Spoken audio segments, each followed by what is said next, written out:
for this money. Wow! Wow! Wow! Wow! Wow!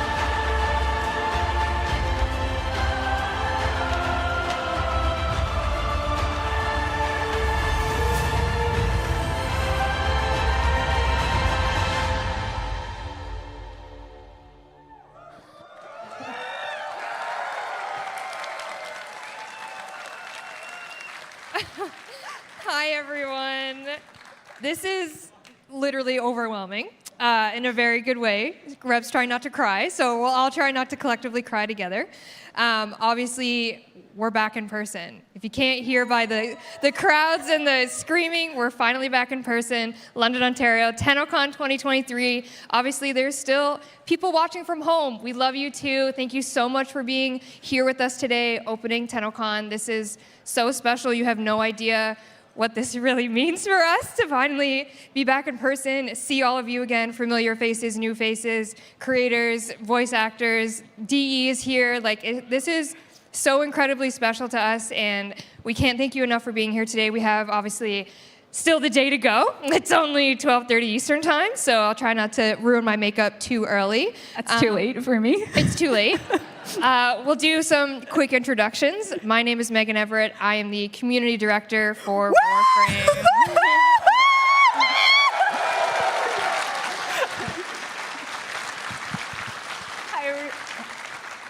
Hello, everyone. My name is Rebecca Ford, and I am now Warframe's creative director.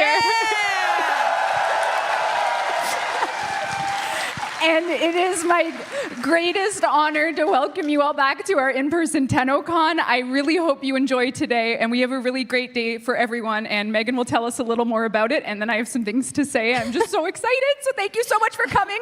Thank you for watching online. Let's get started. Okay, get through some housekeeping, shall we, as we normally do these things. As you know, every year at Tennocon, one of the also very important special details about it is a charity event. We are able to give back. Thanks to you guys for attending it. Obviously, our virtual ones, you being online, everything about it is come from you, so thank you for that. And this year, we're fortunate enough to support Canada Learning Code, and they're also located in Toronto, which is lovely, very close to us, so we can go and physically visit them, which is great. And a little bit about them is they're the leading national charity that brings accessible computer science education to communities across Canada so everyone can create with technology. Obviously, we're very techie over here as gamers. And techie gamers. We're techie gamers. Yeah, we're all into the tech. So, I mean, learning code, I would love to do it because it looks like a different language to me, and maybe one day I will, thanks to CLC. But they have provided a little video, a little introduction to themselves to explain better who they are. So, Dean, let's roll that tape. Hello, everyone at Tennocon 2023. I hope you're having a great time at the conference, meeting old friends, making new ones. My name is Rekha Rao Maya. My pronouns are she and her. I serve as the Chief Executive Officer at Canada Learning Code. Thanks to you, we can continue our mission to empower and inspire people and give them coding skills and give them the skills to do the things that they dream of doing. Speaking of dreams, the dream that I share is embodied by this young woman, Clara. Take a look. My sister Ava has a disability called Rett syndrome. Her muscles don't listen to her brain, so she can't talk, and she uses a computer to talk. And the games that are on the computer are not really fun, so I like to make games that are accessible for Ava, and we play them together. I share games because I know that other kids would like to play them with disabilities because I don't think they have a lot of games. Thanks to your support, we can continue our mission to empower more Claras. Your contribution directly helps us offer accessible and hands-on learning experiences. Through your kindness, we can continue to foster a culture of curiosity, creativity, and collaboration. I know that together, we can create a brighter future for everyone. Let's give it up for Canada Learning Code. Beautiful, beautiful. And if you're watching at home and you feel the urge to donate, we love that. You can do !donate in Twitch chat and just raise that money even higher for CLC, which is great. Now, of course, if you're here for the free stuff, we have Yes. Twitch drops. We love Twitch drops. Yay! They are currently live. For watching Tennocon, which is from 12:30 till 4:30, you're going to earn yourself the Gotfa Prime Rifle, Mystery Rifle. Ooh, secrets. And then during Tenno Live, it's going to switch over to Gara Prime. Twitch chat just said, can you donate some servers because Warframe's down? If that's the case, if anyone here listening is part of our live ops team, if you could go let us know about those servers. We're Dear kind of... Glenn, how are you? Are you okay? I cannot fix them from on stage, but I'm reading Twitch chat and I can see that we might be having some traffic in the servers. We'll get it fixed up. It'll get fixed. We'll get it fixed If up. you can't log in, just hang out with us here on the live stream. Hi, I Hi. see you. Good to see you. And speaking of those Twitch drops, if you are here with us today, there is a code in your swag bag to redeem for those drops so you don't miss out. We love free stuff. Yeah. Oh, Reb, fill 30 seconds. Fill 30 seconds. Hello, everyone. It is a dream come true to give you 30 seconds of unrehearsed gratitude. Thank you for coming. Megan is bringing me candy, which is quite exciting because I've barely eaten today due to nerves, but we're sponsored by a candy company. Yay! Yay! Trolley! Trolley! And not just any candy. This is signature limited edition. Can I eat it on stage, or is that You not can. allowed? Oh, sick. I brought 2. Crack one open. Our hands are, okay. You know what? I'll eat it later. But for every gummy worm I eat, we'll add another server. So, so this is Mukbang Tennocon edition. Don't feed me gummy worms on stage. Thank you. Sorry for your ears. Yeah. No, we are partnered with Trolley, and we did a very special candy with Voman Foss worms. So if you're into it like me, you can get yourself some candy online. Love to see it. Yeah, if you've ever seen Voman Foss and been like, I want to eat them, this is the game and candy for you. Yeah, it is weird. It's not weird. It is weird. As well, we're partnered with Lovesack. If you're physically here at the event, they're here. You can sit in a love sack, a Warframe branded love sack. Can I sit in your love sack? You sure can, Rev. Great. Just you. Oh, okay. Just you. But we are giving some away at warframe.com. You can check it out if you want your own love sack to sit in. I've always... Don't we all?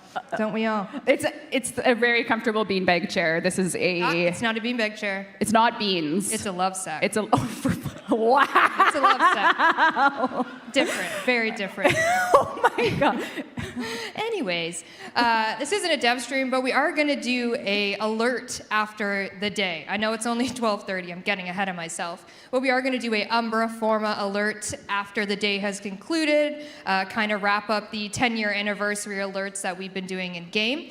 And again, I know you're all here. You're thinking, Megan, I want my Umbra Forma. Don't worry. It's also included in the codes that you're going to redeem for your Gara Prime or your Gotfa Prime rifle. More free stuff. We love it. Yes. Yeah. Yes. All right. We all know we love numbers. Oh, what's this now? I mean, you're the stats girl. We love numbers. It's 30 years of digital extremes, but it's also 10 years of Warframe. Yes, it is. Talk about it. Oh, okay. So is this my cue? This is your segue, right? Thank you. Hello, Let's go. everyone. Again, welcome to Tennocon. It is here. It has been 3 years since we've done an in-person event, and we have a very, very packed day for everyone. Again, if you're watching from home and you can't log into the game, that will inevitably get fixed. But for now, just join us in Twitch chat or wherever you might be watching. And I just have a couple remarks to sort of set the tone for the rest of the day. Whether you're here in person, hi. Oh, hi. I see a Warframe Christmas sweter. Yep. Oh my there's a war. God. Yeah. Santa's here? Santa? That's just That's Steve. for me. But never mind. Because he's got a big white beard. Anyway, the day ahead will have panels taking you in a behind-the-scenes look at the art, the sound of Warframe. We have an amazing cosplay contest on this stage as well. And then for the first time, we're going to be doing a 90-minute keynote. Steve asked for permission to show Soulframe, so I said yes. Yeah. So I just want to get everyone sort of geared up. So we do have a 30-minute downtime before Tenno Live. So from 4 p.m. Eastern time until 4:30, we will be opening up this room, putting more chairs in, so hopefully everyone can either get a really good look of what we have on stage for you.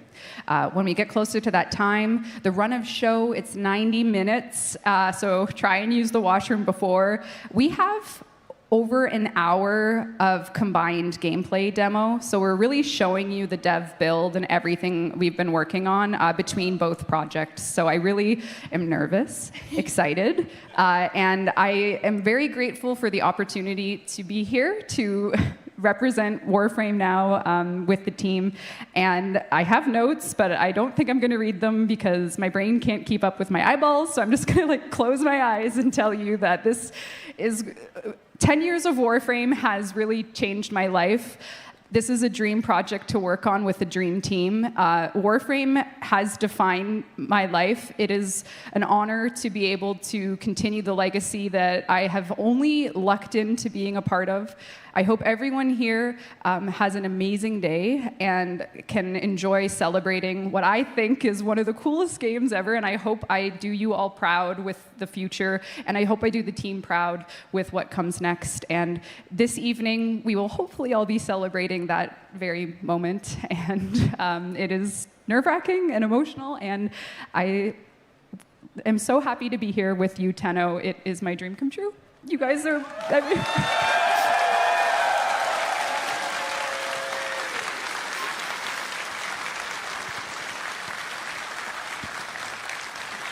I can't fill 30 more seconds, so don't ask me. My goodness. A little bit more housekeeping, shall we? Okay. No, I'm just kidding. No, not really. Dog Days are here. I know we're all physically here. There's people at home, but Dog Days is here. But you can't log in, so don't try. Just kidding. Don't do it. But I can still tell you about it. Dog Days has returned. Soaktron is back. We have new rewards. We also have a new... I won't call it a mode. It's a new weapon. We added water balloons. Yes, we added water balloons. There's water balloons! Yeah. And they are appropriately named Lob Lobs. So enjoy the Lob I'm going to do live server updates while you do housekeeping. Thank you. Throw it over to me whenever you're ready. Okay. Hate to break it to you, I'm going to do another something is live in the game moment. The Dex Operator Drifter suit is also live for free in your inbox. It has been delivered. Maybe that's why our servers are breaking. We'll get down to the bottom of it. It's fine. But it is now available once you can get into the game. But it will be available for the entire rest of 2023 for free just by logging in. So we do have some time to fix the servers and get you your suit. Yay. They're fixing them, right? They're fixing them right now. Don't worry. Don't worry. Don't fret. And like Reb said, obviously this is just the very beginning of the day. I know there's, people have been in here since 10 a.m., 11 a.m., doing activities, getting that merch, that good merch. But we have a lot in store today on the main stage. We have workshops, all the other activities. And I just want to remind everyone of what's going to be happening on this stage today. We're currently in the Welcome to Tennocon 2023 moment. And then after that, at 1 p.m., we will move on to the Art of Warframe, hosted by me, joined by a lot of amazing artists on the team. And I'm going to warn you now, I have 112 slides in my presentation. Sorry. I just got really excited about the art and the team's art, and I'm trying to obviously celebrate 10 years. So if you're interested in maybe some never before seen dark sector art, things like that, I don't know. So the art panel is going to obviously go a little back in time, just really show some really cool milestones, and then there'll be some reveals, perhaps, of things you have not seen. So if you're into that, that's going to happen. Also, sound panel. 10 years of sounds. That's a lot. That's a lot of Brussels sprouts. That's a lot of cracking eggs, skinning sheaths, all that good stuff. It's going to be hosted by Taylor. So excited for her and amazing sound people, including Miss Rebecca Ford. This is my first year on the panel as a panelist instead of as a host, so we'll see. You'll be great. Well, we'll see about that. Just got to do your Lotus voice. And then after that, of course, the classic cosplay contest. I'm so excited for this. I've seen some already. We have 2 categories in the cosplay contest. One is for a $10,000 cash prize. So we'll see who's going to win that one. And then as well, just a celebratory, you're wearing cosplay, you're amazing, come on stage, let's check you out, respectfully. And we'll just celebrate the amazing work that goes into cosplay, because you might have seen Reb and I try, and it's okay. We know we are amateurs, and that's fine by me. Yes, so that'll be amazing. And then, like Reb said, we will have a bit of a break. We're going to set up for what is going to be Tenno Live 2023. We have many surprises in store for that will hopefully just tickle that part of your brain that hasn't been tickled in a while. And that's, oh, thank you. That's what we're here to do. So very exciting day. Obviously, lots to do if you're here. If you're at home, you can plan your bathroom breaks, your snacks, all that good stuff, and hopefully not miss anything too important. And that's kind of the day in a nutshell. That's all I had prepared. Reb, any update on the server? Yeah, just for those at home that are trying to get into the servers, our lead programmer sent me the meme of James Franco with the news saying first time. So, like, clearly this is our 8th Tennocon, our 6th in person. If there weren't server issues, we're doing something wrong. So, at least there's significantly less of a login rush because you're all here. Yep, so in some ways, by being here, you're helping our servers. But we actually were wanting to do some Twitch chats, seeing who's watching in chat. Maybe there's some good post. We have an I Need Warframe. The servers are working now. If I say that, they're going to break again. So I immediately regret reading that out loud. That's okay. Dean, why don't we run 1,000 platinum prize? Just for the kids at home. Sorry. Yeah. Have you? No. Although, to that note, in your swag bags are redemption cards for the activities around the floor. There's a lovely box that was made by Ronnie on the team using wallpaper. It's beautiful. Not wallpaper, wrapping paper. It's beautiful. We'll do some Power Plat during Tenno Live. We might have some Steam Decks to give away during Tenno Live. So make sure that you do the activity, put it in my box, the box, and then I'll pull it out of my box. This is actually really cool. In the Twitch chat, there's a pinned PSA letting you know we're aware of server issues, so I can stop talking about it. Great. Because everyone knows. Sorry, Dean, do we have a winner? It's still picking. It's still picking. There's a lot of people. Here we go. The last Desori. The last Desori? Did I say that right? I see it. The last Tesori. Congratulations. Virtually at home, you won 1,000 platinum. Please whisper the Warframe Twitch channel you're watching right now with your in-game Melia's platform play Warframe on, and we'll get you 1,000 platinum. Congratulations. Thank you.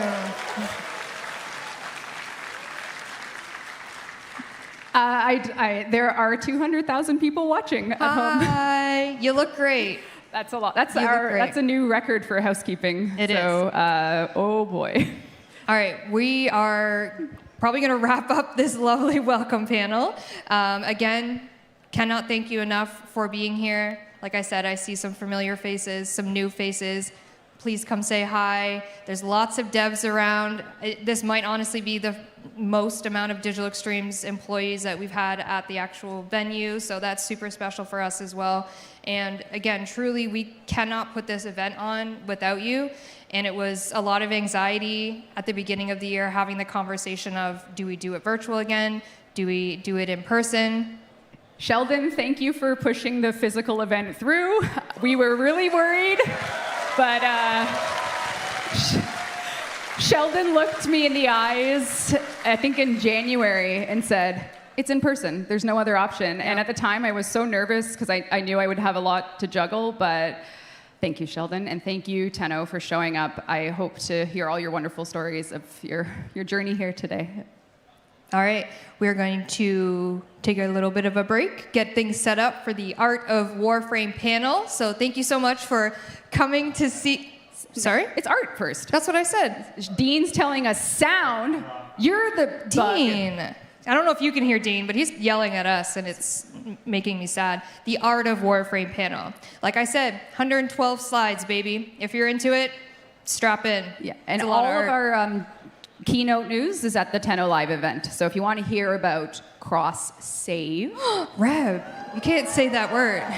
Our servers will go down. I know. Don't do it. That has nothing to do with the servers being down, but you'll get your news tonight, and it will be an honor to tell you what's our plan. Yeah, we got a lot in store. Again, thank you for being here. Here, at home, we love you. Thank you so much. And the Art of Warframe is coming up next. 10 minutes, Thank Art of you. Warframe.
Hey Tenno, it's Helen here from the Warframe community team. I just want to let you know about the free in-game items you can get just for watching Tennocon on Twitch today. The first item you can get is the Gotva Prime Rifle. Watch for 30 consecutive minutes throughout the day and you'll receive this item completely free. Once Tenno Live begins, the drop is going to switch to Gara Prime. Watch for another 30 consecutive minutes and you'll get Gara Prime completely free. If you've already linked your Warframe and Twitch accounts before and received drops, you're all set. There's nothing else you need to do. But for those Tenno who have never linked their accounts before, you should head over to warframe.com/Twitch. Log into your Warframe account and follow the instructions there. Then you'll be all set too. Thanks, Tenno. Enjoy the show.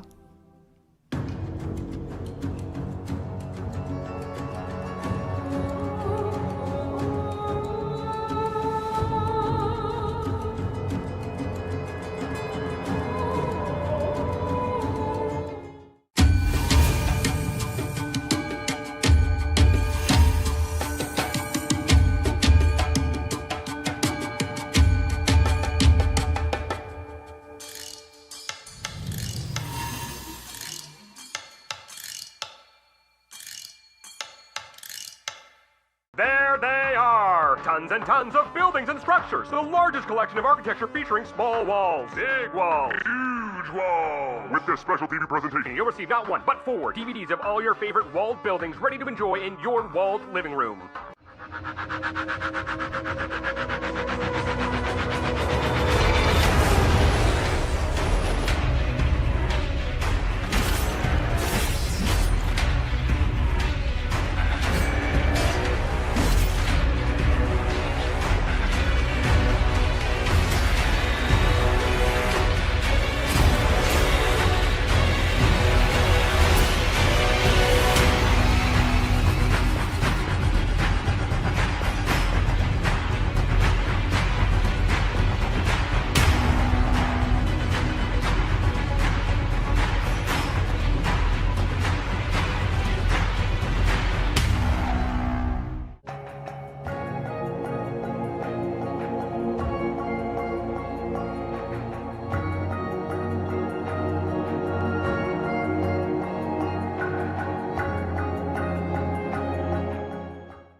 Welcome to Wayfinder, a character-based online role-playing game for you and your friends.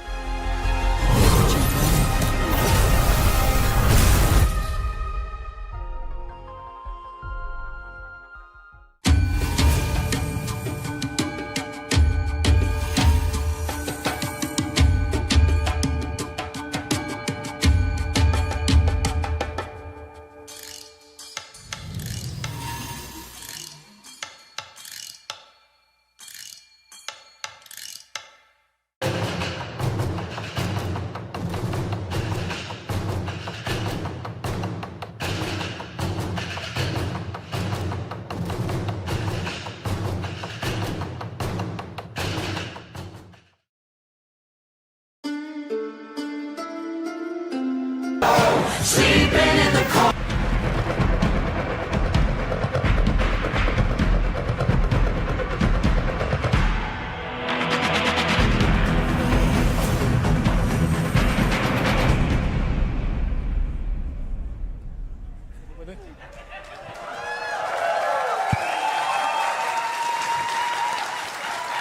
Hi again.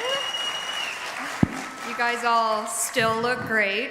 Good to see you. Thank you for either staying or leaving and coming back, or who knows. Welcome. This is the Art of Warframe panel, and I'm honestly thrilled and humbled to be the moderator / 112 slide picker. Very excited about that. But before we jump into things, I do want to introduce the lovely panel that I have with me today. We're going to meet our panelists. Dean, can you show my slides? I have 112. Do you see it? Are you working on it? Did I break something? Anyway, we're going to do a little introductions before we start. Dean will fix something. We're going to just start. Oh, there we go. Introductions. But we'll start here with the very talented Keith Thompson. So maybe a little, say your name, your role, and maybe how long you've been at Digital Extremes making art. I'm Keith Thompson. Oh, microphone. Excuse me. Keith Thompson. I'm learning microphones, and I'm a concept artist, and I've been working on Warframe at least 11 years. Wow. So yes, no, it's wonderful to be back here for the convention and see everyone. It's been a while.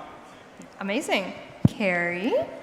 Hi, I'm Kerry. I've been at DE for about 15 years, and I think I started on Warframe kind of just as it hits Steam, essentially, whenever that would be. Love that. Jeff? Hi, everyone. I'm Jeff. Hi. I used to be an art director on Warframe, and I've been at DE longer than I want to say. Oh, okay. It's a mystery. If you guess, you get platinum. I'm kidding. Next up. Hello, I'm Kaz Adams. I'm on the weapons team, and I'm the lead now. I didn't start as the lead, obviously. I started in Tennocon. Any Tennocon creators out there? Hell yeah. Sweet. All right, last but last. Hi. I'm Eric Vetter, the concept director. Oh, big concept director. Big time. I've been working on Warframe for, I think, 11 years as well. 2012, sketching with Minky. All right, so as you can tell, we have a lot of very talented artists here on the stage, myself not included. But my name is Megan Everett. I'm the community director on Warframe, and I'm very happy to be here celebrating as best I can a lot of the art from not only this team here, but also DE in general. So you're going to see art spanning the entire company. And in terms of content, oh my, I got to turn it on, guys. That's why it's not working. The panel, like I said, 112 slides. And the goal for this panel was, again, to celebrate 10 years of Warframe, 10 years of art, and you can't do that without going to the past and going to the future. So we're gonna do a little bit of maybe dark sector art, stuff like that. But one of the best ways to, I think, celebrate the fact that it's 10 years of Warframe is with the official Warframe art book. Please hold. Ta-da!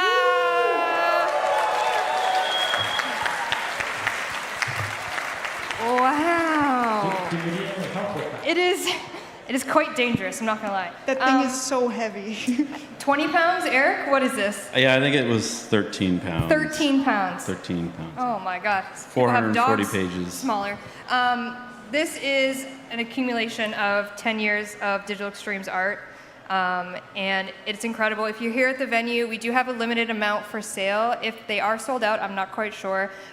We do have some on our online store for a pre-order. So if you're unable to get it here at the venue, you can go to store.warframe.com, although the servers might be crashed, and you can pre-order yourself this book because it is massive and beautiful.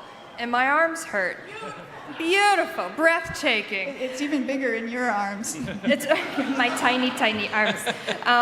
But Eric, I know you worked very hard to put this together, and it's kind of been your life for the past couple months. So tell me about kind of developing this book. A little more than a couple months. About a year and a half, I proposed the idea to the greatest guy I know, Jeff Crooks. And he's like, yeah, we got to do this. We got to push it through. So it's been an insane experience, a walk down memory lane, and couldn't be more prouder of it and all the work that we've done. It's actually crazy how much you guys have found, like stuff I forgot existed. And speaking of that, yeah, there's some great stuff. Yeah, a lot of the art in my 112 slide panel is featured in this art book. So again, if you want to tangibly get your hands on some of this art, it is going to be in the art book. So if you're interested, you can do that. All right, let's get started, shall we? Ooh. Yes. All right, we're going to do a little back in time, Dark Sector. Maybe not everyone here knows what Dark Sector is. Jeff? Carrie? Everyone here? What's Dark Sector? It's not that. That's what we wanted it to be. And then we couldn't get that made. So, but yeah, Dark Sector is the seeds of what Warframe turned into. Like it was Steve, myself, and Mike Brennan, Minky, back in 2003, 2002, just world building, sci-fi adventure ideas. It was going to be a single player game. And we kind of did just kind of concepts building what were the early Grenier, the early Excalibur suits. And then when we couldn't make that, we had to pivot to what Dark Sector was. I can't believe you found these drawings. Oh my God. I went deep.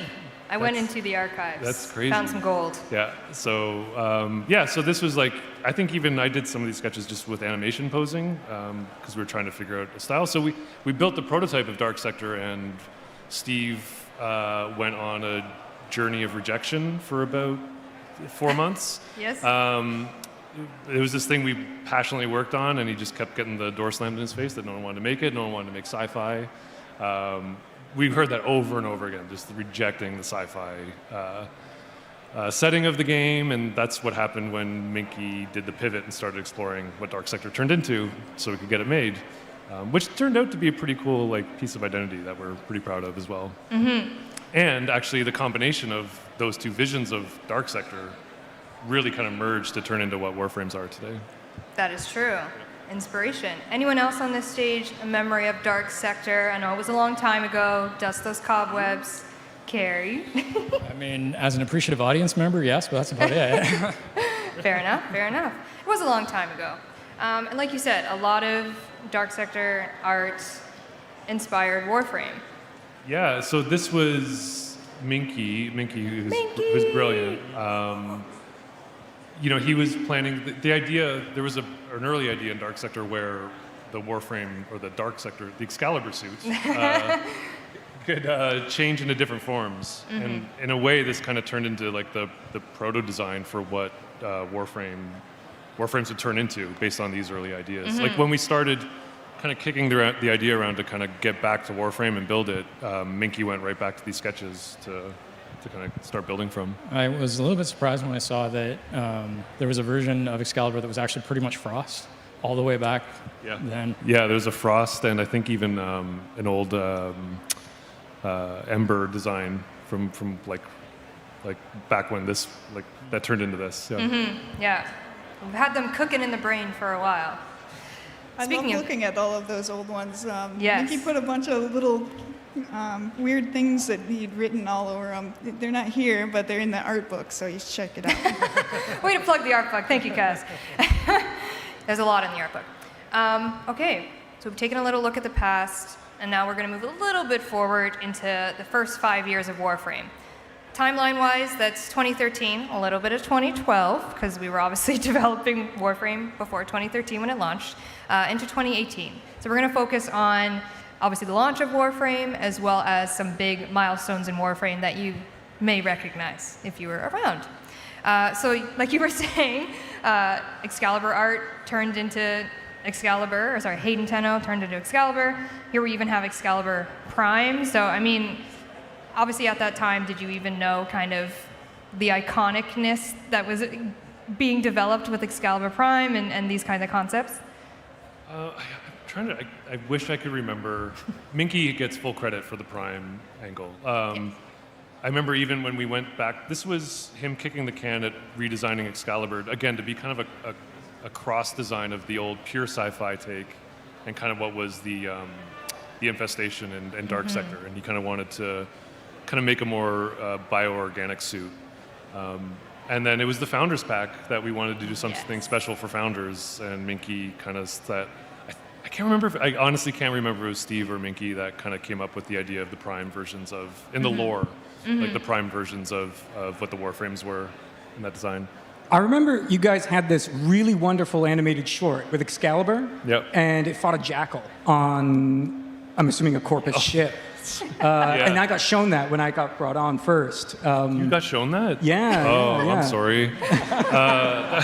That was like our early sci-fi pitch. Yeah, and that was in 2004 when we made that. And what that set did turn into the Corpus, the base for the Corpus set that we used back then. Yeah. So we really went deep into the mine when we kind of dove into making Warframe. And speaking of Keith Thompson, not scaring Keith Thompson away with such art, I believe this It was great, really fun. Love it. I believe this is your first, maybe, concept for Warframe? I think this might be the first design I started. I think everything was still up in the air. I think I had the short, not a lot else, so it was really kind of blue sky. And this is Loki, basically. And it was an initial idea where the Warframes could possibly have sort of a berserk mode, sort of a werewolf mode. So here you got kind of the base Loki with this sort of martial stature. I forgot we were thinking about doing that. Yeah, that's right. We're going to do state changes. And then he kind of, the muscles kind of stretch out, and you get this underlying structure that shows. And of course, Loki basically ended up being a merging of the two. You got the helmet from the berserk mode, and then the main body. Did you design the glaive on your own? Were you asked to do a glaive, or did you just do that? Well, the glaive pre-existed, right? That's what I'm wondering. If okay. Yeah. I think. Yeah, I'm not sure actually, but it's cool. Maybe someone brought up Krull. And then as well, there was a very, very early Rhino, and I think this one was even titled like Legionnaire or something. Yes, yeah, and he's got a really weird weapon that I don't think we've ever brought back. Kind of a. Get on it, Kaz. It's got claws. Yeah, Kaz, can we get this weapon? I'm a fan. But yeah, so you're concepting these Warframes. Do you remember kind of like the direction you were given back then in terms of what to kind of create for your concepts? I think there was very much just getting a flavor of the pre-existing art, and the kind of assumption was that I was a complement for that, and I kind of just went to town with it. Strong, formidable, elegant. Elegant. Oh, Rhino's never been called elegant before. It's an essential part. Now, Rhino does have a bit of a hunch here. Yeah, hunched elegant. Yes, but so we got a little bit more handsome. But you still got the kind of, the nice feet and everything like that, the shoes. And I mean, really, that's exactly what Rhino looks like. So 1-to-1. And then also a couple, this might have been what you were referring to, Jeff, with like the really early Warframe concept by Minky. I think this was when, again, we were like, well, how many should we ship with? And I think Scott just said 6 or 8. So Minky, it's just maddening. I think, you can see he's riffing on Keith's designs here to commit to them, and then he just Trinity was actually an old sci-fi enemy in the old sci-fi setting, so he reused that design. And then we just kind of, and then like I said, he went back to the well for Ember, and this was just I think in a couple days he put together this for our starting lineup. And then and I think he had some loose design ideas from Scott to kind of build around. Oh, Scott. Love you, bud. I would be remiss, obviously, not to talk about the moment of Founders, and just obviously, I see some Founders in our crowd. Hello, someone home. Thank you, Founders. Thank you, Founders. Truly, without you, this would all not be possible, because you kept the studio surviving and thriving, so thank you for that. So 2012 and 2013, open beta, huge time for Warframe. More people are brought onto the team. We're making really cool art. Trying to explain factions, so we're developing some more ideas. We've got Grenier Corpus, Infested as well, trying to tell their story. And then we're fast forward a little bit to Second Dream, which was huge. It was huge, yeah. I think this is, This is the moment, like, oh my God. This is Eric. This is why Eric. This is when we're like, okay, Eric needs to be concept director. Yeah. hired. Best drawing, please. Yeah, that's awesome. But it was frightening, like for us to do a story quest in this, like kind of like looter shooter that we put out, and we were really nervous that people would kind of be receptive to it. And I think that's kind of like when there was a really big pivot in the direction of Warframe when we kind of launched that. And then art-wise, I mean, was there a mocap involved in the second dream? Did we start that, or was that kind of afterwards? Got to go back into the memory bank. What year was that? 2015. There was mocap. There was mocap. There was All mocap. right. Yeah. Oh But yeah, it was Tim carrying the operator, wasn't it? Oh, sorry, spoiler. Tim. Spoiler alert. Tim definitely was carried. Tim was carried a lot as our operator. I can't remember mocap. who did it though, but Tim was carried. Yeah, it was an old mocap system, but it was a lot of, like, credit to the animators. There's a lot of keyframe work in that as well. So. Yeah, really stepped the art game up for that one. Eric, do you want to explain what's happening here, by the way? Explain yourself, Eric. I don't know. I have no idea. Okay, but storyboards, like, do we do anyone storyboards a lot? Video games. That smiling lotus. The smiling lotus. That's Oh the yeah, best there part. she is. Yeah. Yeah. She's cute. Like a manta ray. So Eric, storyboards. Was that the inspiration for the desert skates? Yes. This made it into the art book, right? What's that? This made it into the art book? No. Boo, reprint. We can insert it. Yeah, your autograph can be the manta ray lotus smiley face. We'll just plug that in there. Avatar. But speaking of storyboards, Eric. Yes. Part of the development process of the second dream, obviously, helpful. Like, how much did this actually one-to-one turn into what was the second dream? I think pretty close. I Yeah. think I worked with Jeff on this, and like he was saying, it's kind of our first story moment, and it also tied into the other stuff, like the operator room, the chair, and the reveal. Oh, I got that. you got my Don't Jiffy I or got my your GIF? Gross. Got your GIF. I do. So I presented this to Steve many years ago, and he liked this idea, and This was the nursery idea, yeah. yeah. And I think for the most part, it kind of stuck to. We animated it very closely. Yeah. To this, yeah. And then the actual pod design, the modelers, and those guys did a great job. The one-to-one, the design of it's amazing. And then when you see it all put together with the great storyboards I did, it just turned out really well. It was a really special moment for myself. So, Yeah. And the music Everything. almost makes me cry every time I see it. Oh, don't cry. I won't. In a good way, right? Good way, good cry. Good yeah, way. not like, no. Yeah, who here remembers their second dream experience? Do you remember it? Oh, look at all those hands. It was a moment. I wasn't even working here yet. Like, But I you had a enjoyed that moment. as a fan. Yeah. Yeah. And I also got the bug where you hold the operator as a gun. That was heartbreaking. That was heartbreaking. Yep. We worked so hard. So hard, and then shooting the operator like a gun. Yeah. There was a lot of also face morphing issues with the operator, beautiful child Those were to behold. beautiful. They were beautiful. Oh, absolutely beautiful. And then obviously, Second Dream is telling a lot about the Stalker and giving him a little bit of some lore and some story. I snuck this slide in here because I wanted to let you know that the Stalker's story is not over. We do have some plans for a little bit of more Stalker lore, perhaps next year. So. Keith, we might have to talk to you about that. Oh. I didn't touch Stalker initially. I'm not sure who did. Who did Stalker? It was Mickey. Yeah. Cool. Of course. Anyways, lots of, if you're interested in Stalker, more to come on his story. We're going to fast forward a little bit to 2017, which actually happened in this very room with the Plains of Eidolon reveal at Tenno Live. Pyro was here, Fashion Frame was here. Big moment over there. I remember it. Oops, sorry. Keith, lovely concepts. This is sort of grounded for me. Yeah. Yeah. So this is we got basically the Orokin structures, and we got the Ostron that scavenged them. And I decided, these structures are still looking pretty good, pretty pristine. They're ancient. They're alive. and that's the valuable stuff in them.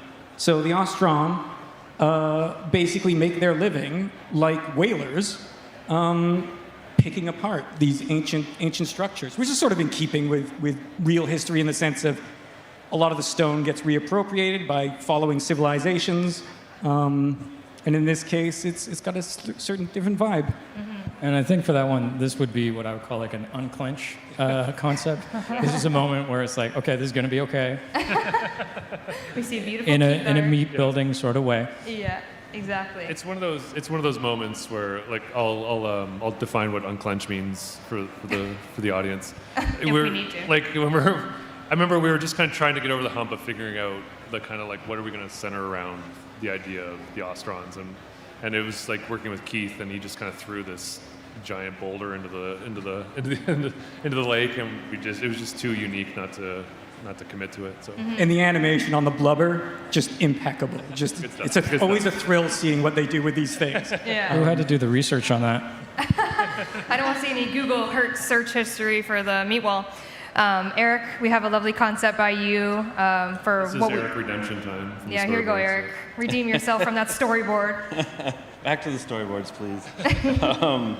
Yeah, this was very cool to do. I had this idea of throwing balloons in it and like things floating around, and I remember Steve just lost his mind for that. He was like, "We got to do that." So that's it. It was a good way to convey scale. What's that? Really well. It was a good way to convey scale. Yeah. Like me and Kaz. Yeah. Yep. You're not that much bigger than me. No, of course not. So obviously from concept to reality, this is obviously what we know the plains looks like currently. It's beautiful. We have many inhabitants of the plains, such as the Norg, many fishies to be had. And then as well, like you were saying, the Ostron scavengers, concepting what they're going to look like. So this is a great piece by Raymond to kind of think about what maybe they're going to be. And then weapons. This was our first foray into modular weapons, Kaz. Lucas was very excited about doing modular stuff. There's a lot of things in the game that are modular that are all due to Lucas, and he just had so much fun like taking stuff from like loose drawings. Like this is pretty early on in the process when we get to see these things and then we have to make something too. Just looking off of Keith's early pieces for some of the planning for Cetus, and Lucas was able to just create all these different new shapes based on just those little bits and pieces, and he's always bringing in a bunch of research from like different world cultures and stuff. So there's some cool shapes in there that are kind of based in history, so it's just really cool. Yeah, it was a really cool time to see not only this, but then obviously when you put them together, they put the tape around it and you're making a new weapon. So the weapons team, incredible job there on that one. And then we move into Fortuna. Again, another Tennocon experience. We love reveals. We have lovely concept art about Orbalis. And I remember the concept art for Orbalis was very, like Keith, I know you did a lot of Orbalis concept art and obviously taken inspiration from it. Do you remember kind of that time? Yes. There was a lot of really ridiculous out there ideas too. I had they went through these kind of terraforming seasons, and I was kind of throwing that. It's like that's a whole game we'd have to make, a whole extra game. Different game. But you had these impressions that still worked and ended up following through. So yeah, it's amazing to see it kind of flesh out and come alive.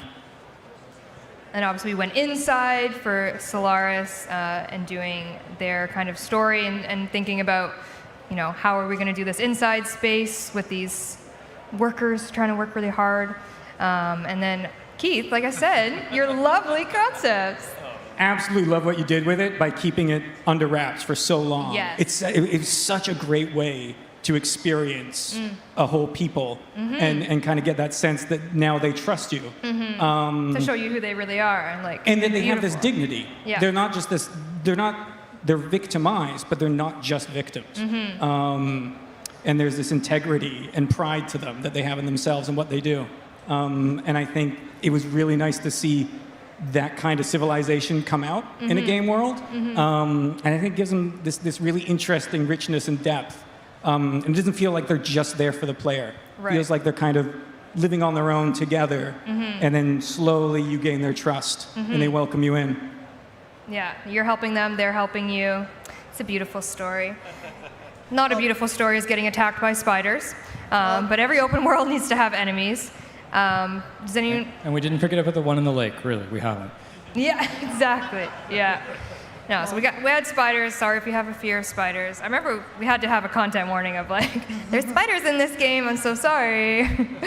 With the Solaris people, I remember I had seen the pictures early on, and I'd been at an event with Jeff, and he was like, "Are they okay? Are they too weird? Do you think they're too weird?" He was so nervous about it being too weird. I was like, "It's Warframe. It fits."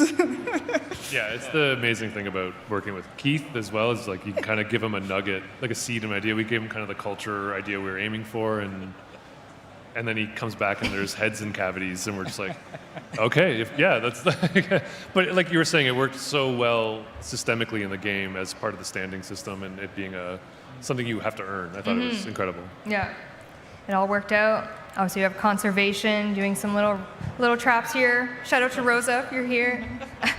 Our conservation queen, Pyra. And then again, more modular weapons for the weapons team. Kaz, was there like, were you able to use obviously a lot of maybe what we learned was Zaws using kick guns, or was it like different worlds? Oh, it was very similar. Yeah. On the like making side of things, you just create kind of like sockets kind of thing, and you can just plug different things into those parts. So these were all Lucas again,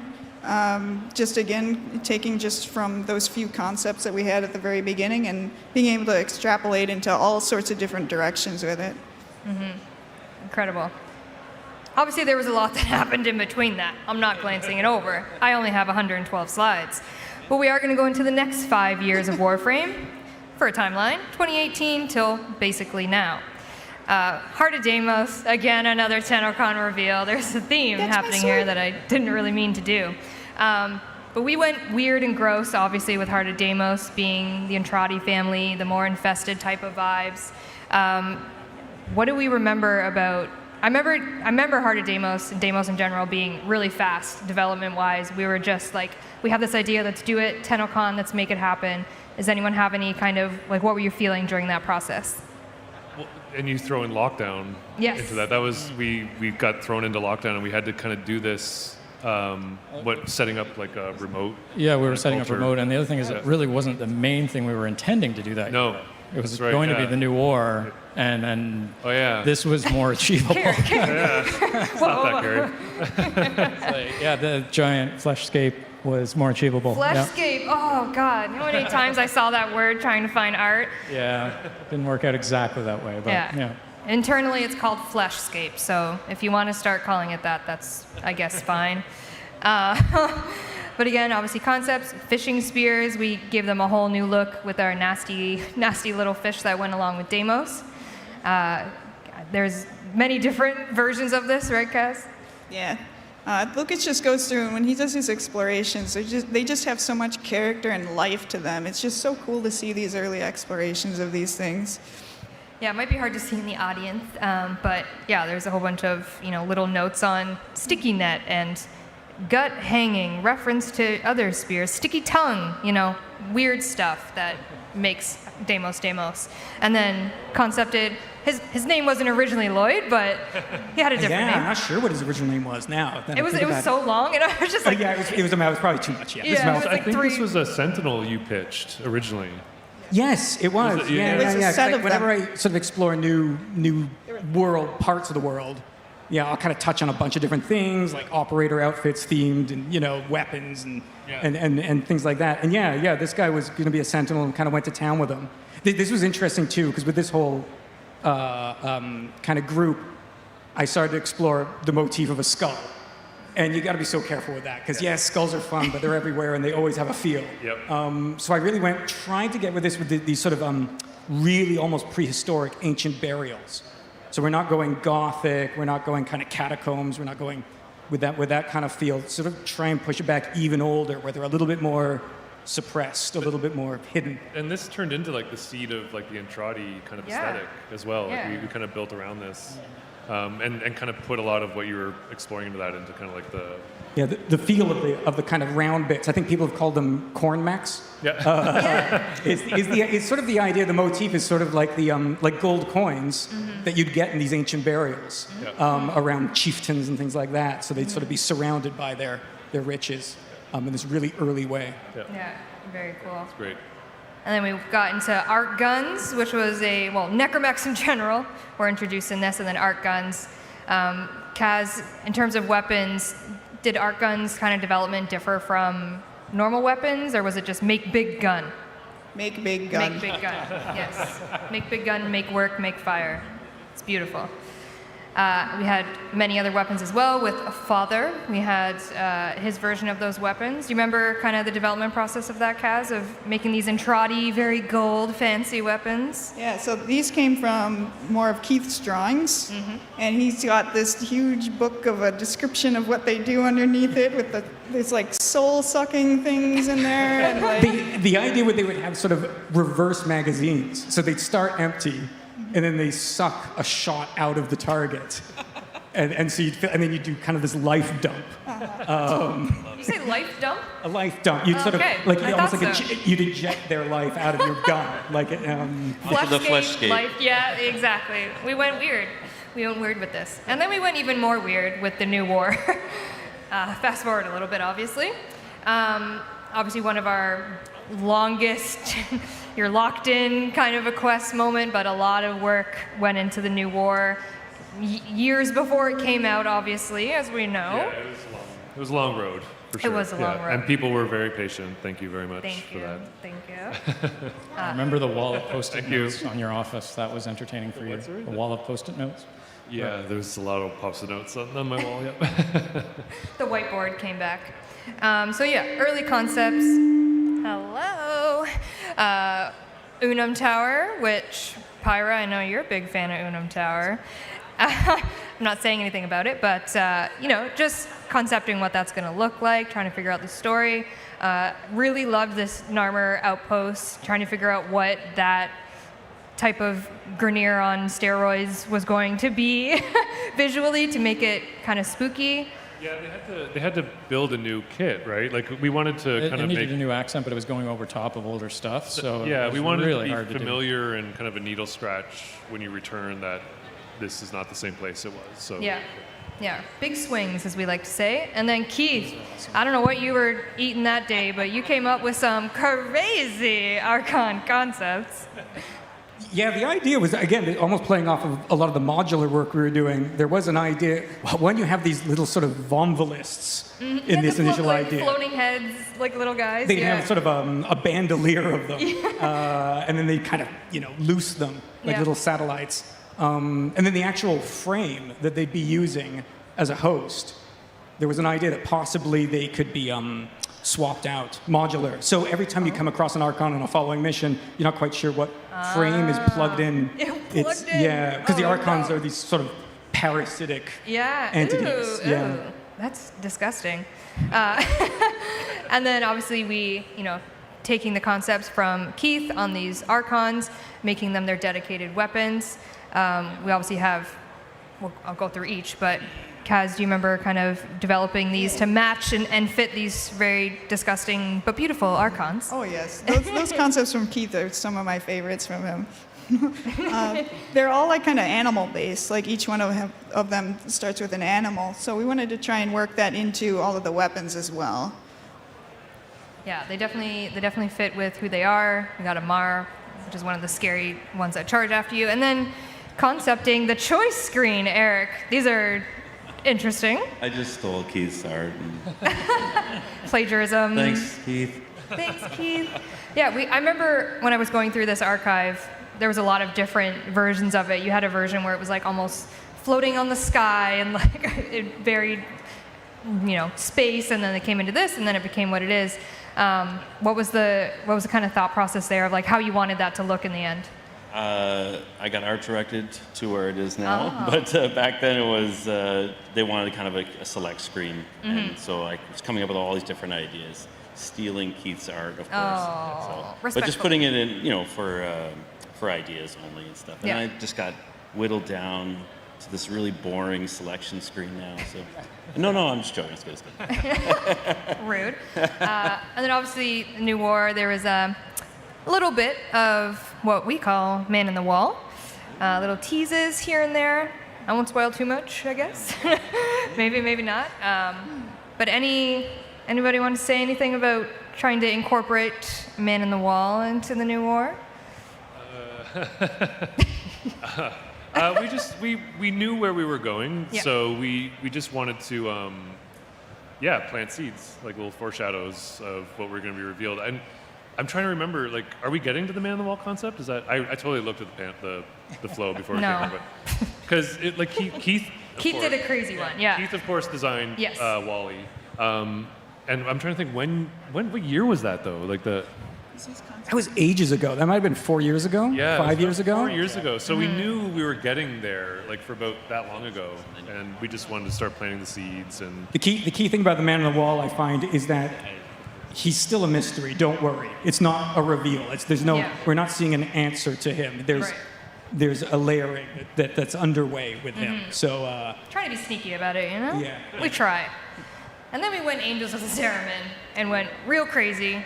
Finally got to go to the Zeramin, which I think was huge. Like, the Zeramin has been a concept throughout Warframe for a very long time. 2004. 2004, literally, thank you. So to finally be able to go there was obviously, I think, huge for the team. And Carrie, do you remember kind of what vibes you were trying to go for when making the interiors of the ship? Well, abandoned, overgrown, and the presence of the void. And that gets it into one spot. And it also kind of shows the Orokin kind of was that dominant caste above perhaps the people who would have been the near generation ship colonists. And then, of course, the Angels. And I know, based off conversations with you, there's many iterations of what these Angels were going to look like. What This kind of would was be another unclench. Another unclench, yeah. This one right here. So yeah. Do you remember kind of like how many iterations and like why did we whittle down to this one?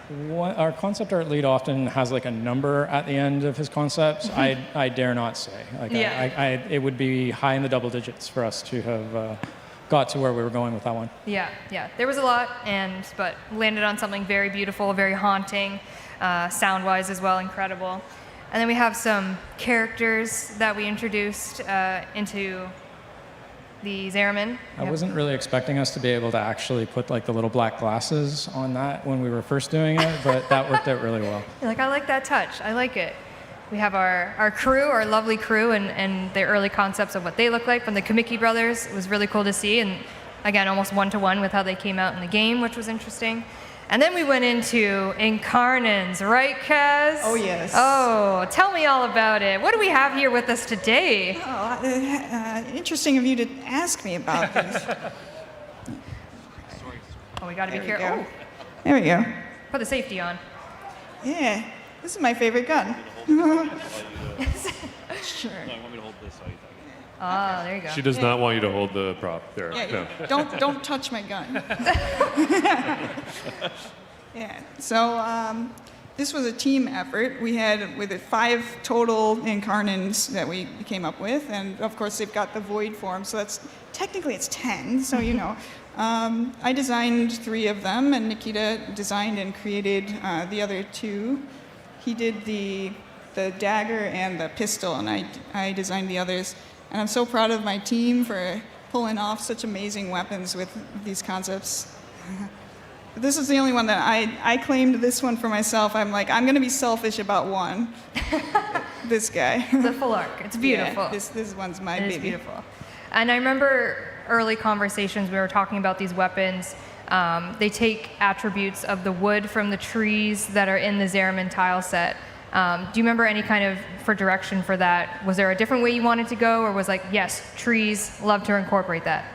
Well, in the beginning, we were thinking, oh, well, what are these weapons going to look like? We don't really have a defined art direction for the weapons on this. Well, maybe they're just security weapons or something. It's a big ship with sci-fi people on it, maybe security stuff. And then Reb came in with an idea that they were ceremonial weapons that they're taking to the new star system, and that they come from specific trees on Earth, and they're like just these beautiful pieces of art, but also weapons.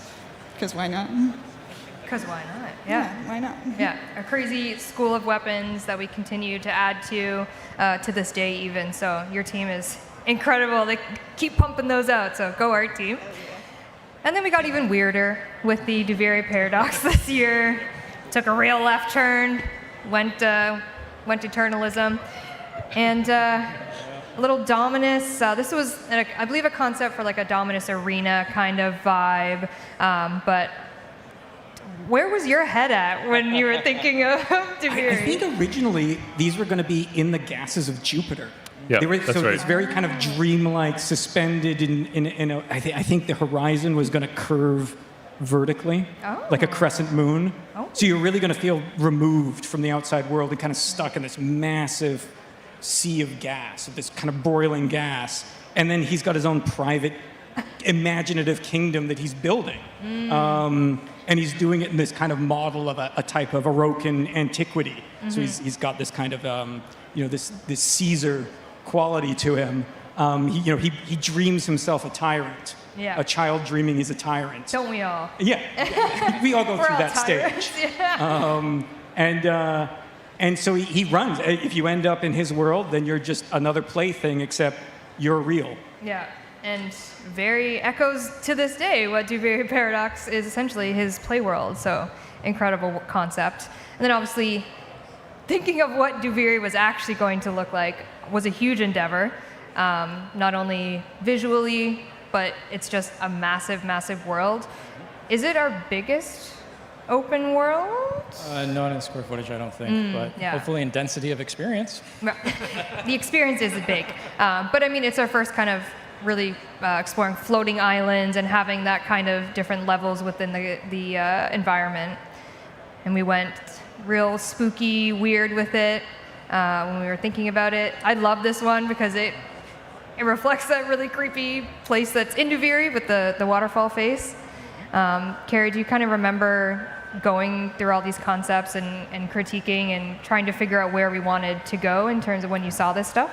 Yeah, I mean, like that one there would be something where we were playing with a lot of large chunks of body parts, bluntly, in the landscape for a while, and this was one of the things that kind of came out from it. So, it is an iterative process, so you'll have like somebody rough something in as a sketch and a crazy, crazy, crazy idea, and then somebody else will refine, and then it'll go in game, and then it'll kind of do a loop as we go. And this would be something where, visually that's gorgeous, and it does exist now, so you can kind of see how it goes. But I think Duviri is a really good example of showing how concept art starts in one place and evolves into something else. Like the concepts we're seeing now and with the ship previously, originally Duviri was intended to be, the Zariman got lost and had Orocan technology where it could terraform itself in an emergency if it needed to. So it kind of, with math, would grow its own world around itself. And that's kind of what we started with, back in, when was that? Very long. But then the other thing is we wound up shipping the Zariman first. Yes. So that kind of like trips up that plan. Step one, step two, Yeah. we made it. And then we, did the Drifter Cave with Old Man Teshin, what we internally call him is Old Man Teshin. And I know this one was really special just because of where our heroes were at within the timeline of Warframe without spoiling anything with Teshin. So it was really, I think, important for the team, the art team, to really nail the vibe of Teshin when we were thinking about putting him in. And then Kaz, I know you designed his lovely staff. Yeah, made the staff. Made his staff. Looks good, matches him, looks great. It was riding on the heels of all the Zariman stuff, so Yeah, really easy to jump into that one. yeah, different vibe. Of course, we have mocap. Oh, Elise. Elise, Yep. she is our opera singer. She's an incredible animator on the team. She's actually also Bombastine as well. That's right. Yeah, I couldn't get a side by side, but Bombastine as well as her, so some incredible work done there. Jeff, you weren't throwing anyone around at that I didn't point. get to throw Elise around that day. No. Gentle with Elise, we're gentle. Tim, on the other hand. Tim's a different story. Yeah. Tim we toss around. More weapons as well. Liger doing an incredible Daxpo concept. Liger just always nails it. Liger always nails it. Liger is Liger, and incredible. And then Carrie, we have a little video here of A prototype? Yeah, a very, very early version of Divery. And it's kind of like probably one of our biggest success stories because we wound up stopping trying to make it at that point, and we went and did the new war instead. So quite a lot of stuff went into this. Team came together and knocked this out right after Deimos came out, just to kind of see what we were going to do next. And you know, obviously a lot of rough edges at a time like this, but Yeah, don't look at the flying. Don't look at it. no. Things in gray. You know, I've got some other videos that have flight controls that were so unintuitive that I managed to mainly bash into things even though it was mainly flat. So, but Yeah. you can see a lot of the fractally stuff. We were considering busting apart buildings, and then several people talked me down off of the ledge on that one. But yeah, there's some very, very cool moments that the early stuff through to the final would come through, and this would be a very, very long time before that. Don't mind the sheep. Don't look, don't look. But yeah, this is like a really successful early step for us, to be honest with you. Like, you can get a feel for the place. You're walking around. You can understand how things might wind up scaling. There was like the team could kind of buy into it at this point. Yeah, when you saw and it. we would also know how hard it would probably be to do the way that we would like to do it. You can't do this and the new war at the same time, basically. A little difficult, yeah. And so the video we're seeing here, is this kind of how we would approach other open worlds as well? Like kind of making this giant playground proc to make and walking around it and seeing what works, what doesn't work? Is that kind of a normal process for our open worlds? It's a relatively small chunk, but yeah, no, Yeah. you do it and you try to get it to be the real experience as quickly as we can, and then that's how you can know whether or not it feels like it's worth doing. Because, I mean, they're a huge endeavor. We have a lot of really cool ones already, so it better be worth doing. Yeah, no, this is really cool. I always love seeing work. I mean, I love seeing work in progress stuff, but all this behind the scenes is really cool to see. You know, what worked, what didn't work, and how we made it in the end. So it's very cool. Okay.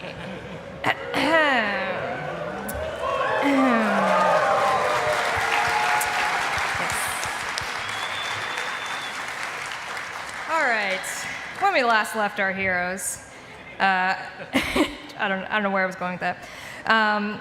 Future of Warframe. We're here. Divery Paradox is live, obviously. What's next for Warframe?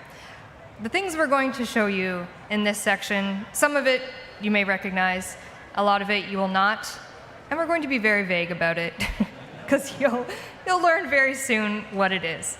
And the first thing I did want to talk about, which you will recognize because they will be going live today, are our heirloom collections. Yes. And these are very special to the team because, for many reasons, one of them being is that Minky came back and he concepted these designs for us. So we have some really cool early whips of Minky for the Frost heirloom and kind of the direction that he was trying to go with that. So cool. Different versions. And then we have the Meg heirloom concept as well, trying to figure out what she was going to end up. A couple different shapes going on. Ultimately, we ended with this. And it really, what these skins emphasize for us is a legacy of 10 years of Warframe. And again, really special that Minky came back and concepted these for us. And one of the things that I want to note here involving in this collection is a brand new attachment. So if you'll notice on the top of their heads, you know, Frost has his little spikies, Meg has her little squiggles. Sorry, Minky, that was a terrible description of your art. But for a very, very long time, the community has wanted halos. So we have made what we're calling Signas, and they're a brand new cosmetic attachment in a style of a halo. So they're going to be coming with the heirlooms. They'll have their respective ones. You know, fashion frame as you will. We love halos.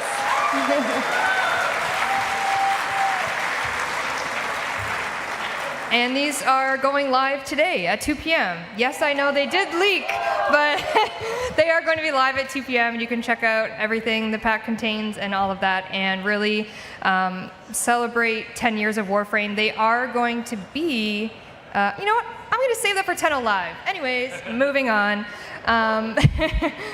Another new thing coming, not coming today at 2 p.m.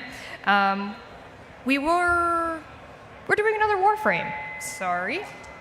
We're doing another Warframe, of course. We're all about numbers, 10 years of Warframe, 30 years of DE. 54th Warframe. This is Dagoth. And this is, of course, Keith Thompson art. You got that motif of the headless coming back again. Yes. Ever since I was little, you got to play being the headless horseman and things like that. So we've got, Dagoth here, who also has a distinctive executioner's sort of bearded axe, which possibly is connected with why he looks that way.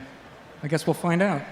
Well, actually, someone in a different game changed the stole weapon. that axe. I'm looking at Soulframe. They stole the axe from That's us. not true. I said if you're not going to use this axe. Oh, okay. She is going to have a different weapon. First, a beautiful in-game look at what she's looking like right now as we continue developing her. Shout out to, obviously, Keith for the concept, model, Mike, beautiful job. And yeah, she's giving very headless horseman vibes. I don't know if you can see the horse, maybe attachments, inspiration on her. We'll talk about her more later on. But like I said, she will be coming with a blade and whip concept. It's been a while since we've done a nasty blade and whip. So Nikita, a fantastic job of matching it to her spooky style. And this is just a little in-game render of what that will look like. Love, love, love.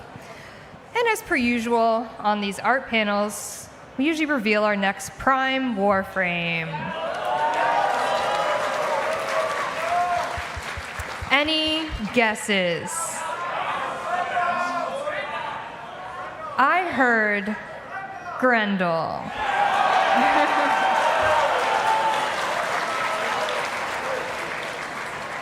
So Grendel Prime will be our next shiny boy in the family of primes. And he's big, he's thick, THICC. Carrie, I know in terms of art direction, you can kind of see a little bit of boar in his helmet. Can you tell me about kind of that choice to go a little animalistic and maybe some other options we had, or just love it? Well, I mean, when you've got a giant stomach that winds up essentially eating everything, you know, it's kind of a natural thing to play off of. And Marco ran with things and did amazing with that. Yeah, incredible. Love the boar look. But of course, with every prime is an accessory. And if we know Grendel's got the Sumba primes, so he's going to be, or sorry, he's got the Sumba, now he's going to have the Sumba prime signed Dana, so we'll be able to fashion frame, of course. And then... And this is going to have like little floating feathers that fall out of it too, that are kind of ephemeral little glowing things that come out. Like he's eating a chicken or something. And it's just the feathers are just flying behind him. And as well, his prime... Beautiful boy. Beautiful. His prime weapon will be the Zylock Prime, if you are a Zylock enjoyer. And as well, wouldn't be without a melee. And actually, Keith, I think you concepted this melee. It is the Masseter. Yes. Yeah. I remember looking at that concept and being in love with it, because, and I mean this with love, it reminds me of like those potatoes on a stick that you get at the fair, and I was like, that looks incredible. I think I might have cribbed it. It's a part of an engine. It's So I'm not sure at what scale. I might have taken it from a ship engine.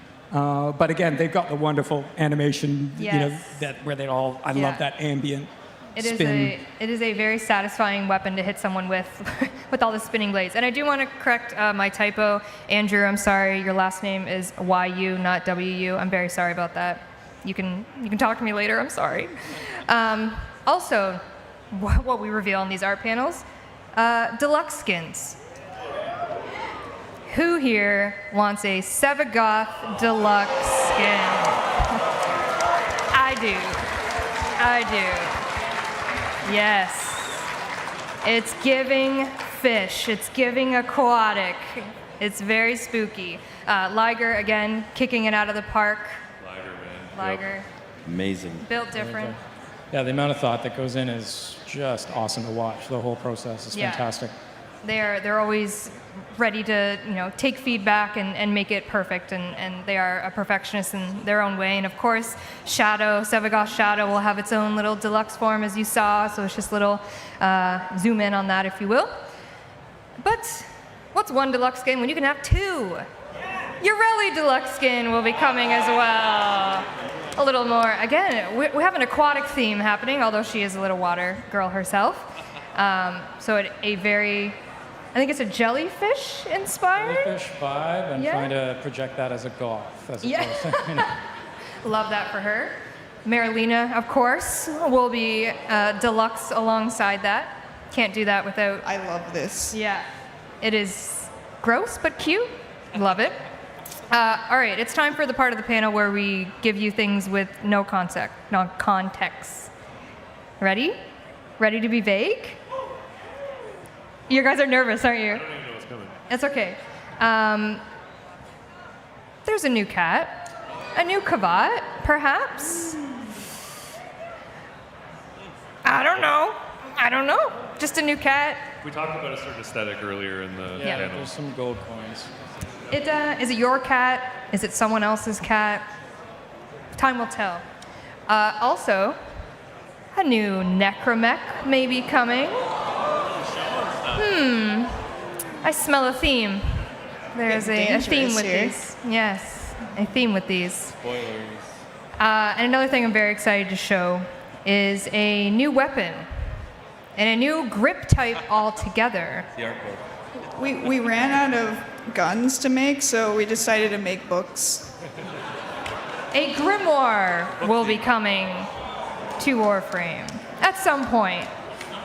Again, the vibes, they're similar. They are very similar. This is the in-game model of it. I don't know. Gave me an excuse to make a skull on a book, so I took it. Yep, there you go. We love a little hand. And that's it. That is the Art of Warframe panel. We're not even going to look at that slide. Don't even look at it. Don't look at it.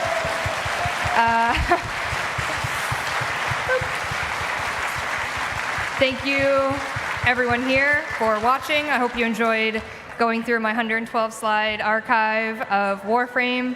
Eric, thanks for being here. Kaz, thanks for being here. Jeff, thanks for being here. Carrie, thanks for being here. Keith, thank you for being here. Any parting words? Any words of wisdom? Thank you all. Yeah, no 10 wisdom, more but- years.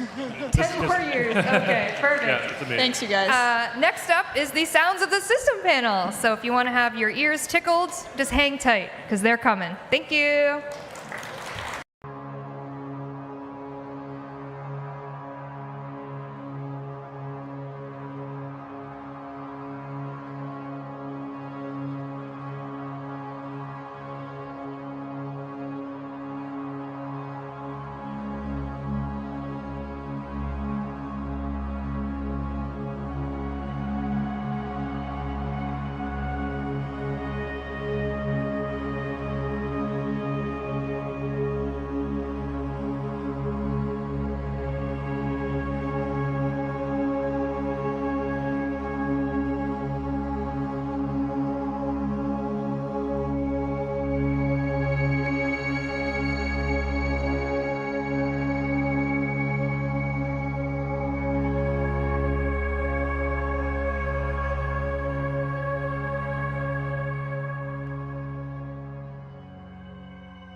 Hey Tenno, it's Helen here from the Warframe community team.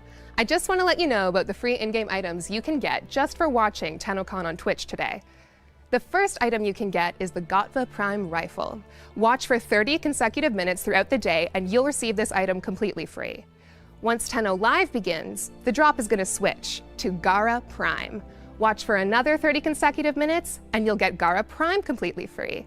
If you've already linked your Warframe and Twitch accounts before and received drops, you're all set. There's nothing else you need to do. But for those Tenno who have never linked their accounts before, you should head over to warframe.com/twitch. Log into your Warframe account and follow the instructions there. Then you'll be all set too. Thanks, Tenno. Enjoy the show.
We face the danger.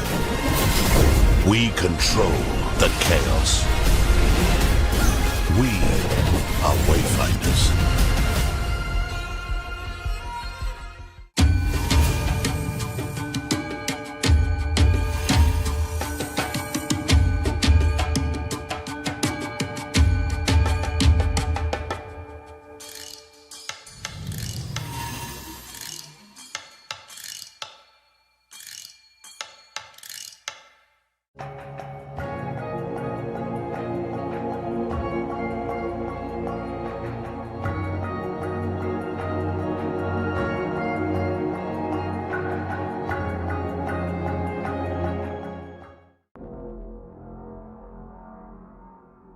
At any time, in any place, when you least expect it.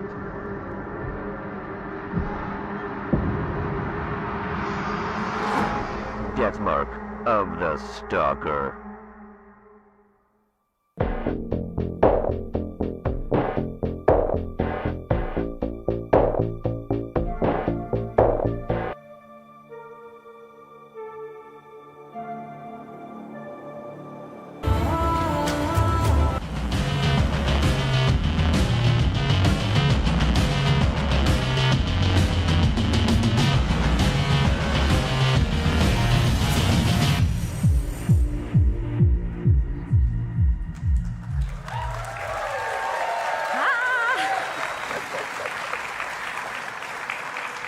Hello everyone! Welcome to the Tennocon 2023 Sounds of the System panel over here on the main stage at Tennocon.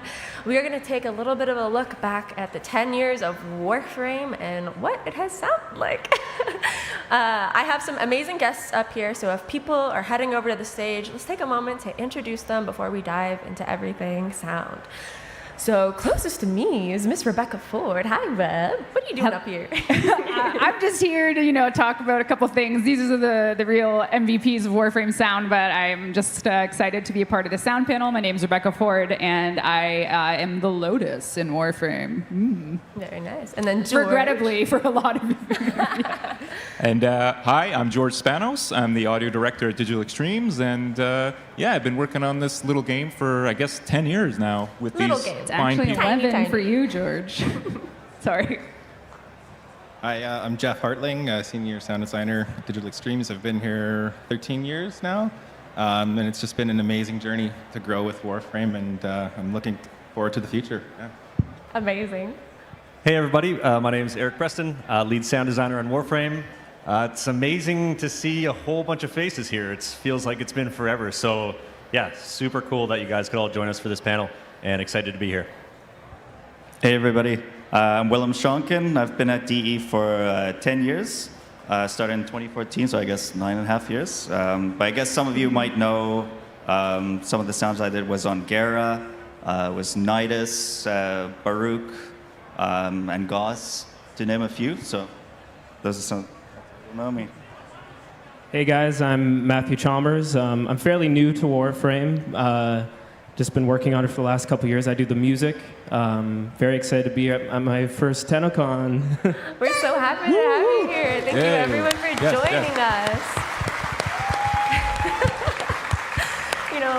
As we're here at Tennocon celebrating 10 years of Warframe, it's inevitable that we're all going to look back at truly how far we've come as game devs, because we've dived into the archives and taken a look at early Warframe, and it sounds and looks a hell of a lot different than it does now. Yeah. So before you get to it, I have an asset so we can listen to it, and then we can go from there.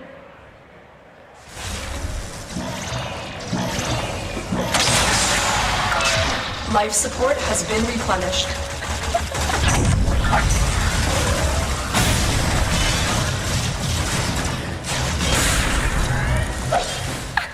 That melee swing gets me every time. It's so good.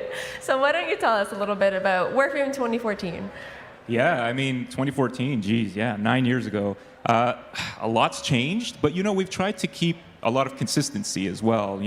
I think one of the biggest things for us is making sure we stay true to the original vision we developed, but growing it at the same time. And sounds that we put in back then, some of them you feel like maybe you want to change, but so many of you players are said no, don't change them because you're so used to them and you love them. And so we try to incorporate new with old and make it all kind of live together in this beautiful universe. So I gotta ask specifically, is the life support sound in that camp? Because that is the same sound that it's been for like 10 years. It probably is, actually. There is a lot of like classic sounds that are still the same. Yeah. Remember when you tried to change the Bratton firing sound and then reverted it because people loved? Yep. That was a whole forum post that was probably like 10 pages deep. And the heck. What the heck, right? Yeah, because we had developed a new weapon system for triggering, different layers of weapon when you shoot the weapon, different kind of layers of it. And so we got the bright idea, it must have been, 2015 maybe, something like that, to change a few of the weapons. And we were like, oh, this sounds much better now. It's much cleaner, much punchier. And then, boy, you guys let us know what the heck were we thinking. So revert. And but you know what? It's awesome. It just shows that everyone loves a lot of the sounds in the game, which is all we can ask for. So. I think that's the busiest the sound forums have ever gotten. Yeah. No, that's not true. I know, over the 10 years, you've managed to keep Warframe sounding new and fresh, but also the same. So is there like a core thread or like a line that you have to walk over the past decade to keep it feeling Warframe? Yeah, I can speak to Warframe's design specifically, the Warframes themselves, I mean. Yeah. There's a common thread in the signature that we want to create with those that we still strive for today, is that they all sound unique and they're memorable and iconic, and you could not see them on screen and you could just hear the sound and you would recognize what Warframe that sound is from. I think that kind of leads to some Valkyr, where we started to add a vocal to it, and that added to another level of memorabilia to it. And so it's been really cool, and I think you worked on that frame, George. Yeah. I think that's the thing, right? It's like it's trying to have the consistency and trying to make things feel new and fresh all the time too, right? Yeah. I mean, you spoke to Valkyr. When we think of like Excalibur and Mag and Volt, their sounds are fairly maybe not simple, but they kind of get right to the point, and there's nothing complicated to it. Whereas Valkyr was any excuse to get Megan to scream into the void, basically. And that was, I think, the first frame that had a human voice in it. Yeah. And everyone knows, they don't speak. And, but, I forget what the genesis of the idea was to put a voice in that. But, people resonate so much with the human voice, and the battle cry just is such a signature, and it's such a good way of giving that frame its power and its feel. Yeah, I mean, speaking... you go first, my friend. It just has an emotional resonance that, comes through. I mean, at this point, you have so many Warframes with voices in it. So we have Valkyr, Heaven. You're welcome, Meg. We get to listen to you again. Beautiful. And Angry Megan. Angry? Yeah. Very angry. You probably told her that anime sucks, and that's all she needed to get to that point. Yeah. And then, Kullervo is our next Warframe with voices, or our latest Warframe with voices in it. But over the years, has lore or different aspects of the game kind of allowed you to do more interesting with Warframe sounds? Or is there anything that you can think of beyond voices? Sorry, I didn't really hear the question. No, it's okay. You know, in Warframe's lore, we've learned so much about Warframes themselves. They might not speak, but I mean, the story behind them is definitely something. Has that allowed you to do more interesting things with Warframe sounds? Allowed you to break previous rules that you might have set for yourself? Yeah, I mean, you know, we always try to like break the rules, and we always try to think of like, you know, we try to get, you know, what is the idea behind the frame, you know, and what, you know, is there a strong through line that we can incorporate into the sound? And so like what Jeff said is that, you know, the ideal is that you can close your eyes and hear the sounds and know what the frame is, right? And so that's the main guiding principle. And then just, yeah, challenging ourselves, because how many frames do we have now? 53. Right, so 54 announced later.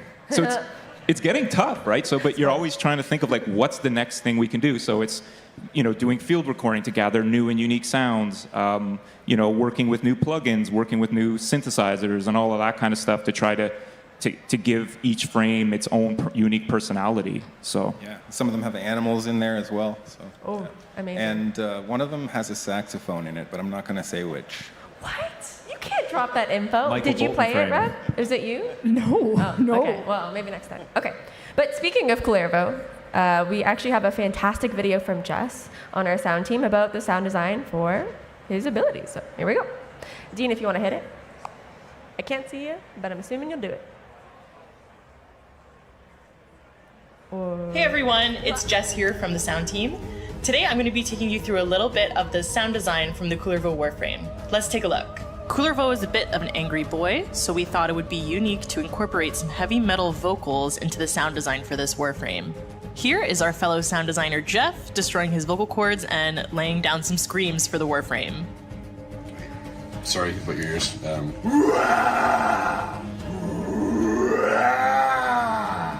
Thanks, Jeff! With a bit of audio processing magic in Reaper, those screams sound like this. Let's record a few more things. Yeah.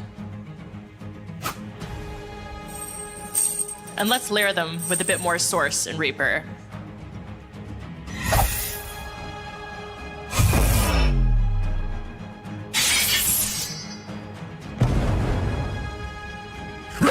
All together, it sounds like... Let's take a listen in the game.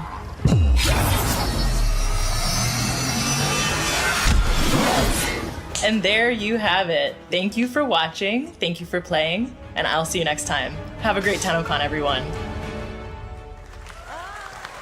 Thank you, Jess. I think she's here. Fantastic video. Thank you so much. You know, so Warframes have their own kind of lore embedded in it. If you know anything about Kullervo, those chains make a whole lot of sense, I gotta say. And the angry screaming, and the death, and everything that goes into it. But, you know, through sound and storytelling, I think one of the biggest drivers of that is our voice actors. And we are so lovely to be joined by one on stage today. I am not a voice actor. What did you voice? I don't know. I'm not. Are you sure? She was a Kavat, I think. Yes, that's what it is. That's what it is. So, Reb, you've been the Lotus. The Lotus has been with us for many, many years. I think like beyond 10 years. Like you were open, closed beta, all that March goodness. 2012, we did some of our early recordings for things. It's been a long time. Very convenient for you to name that date because I have some old and some more recent Lotus VO that we can kind of compare to see her journey over the years. We need to divert this vessel, bypass the navigation system, and upload the new coordinates. You are a mask with nothing behind it. So good. I love her so much. I know, Rev. Yes, clap for Rev. She's so great. We love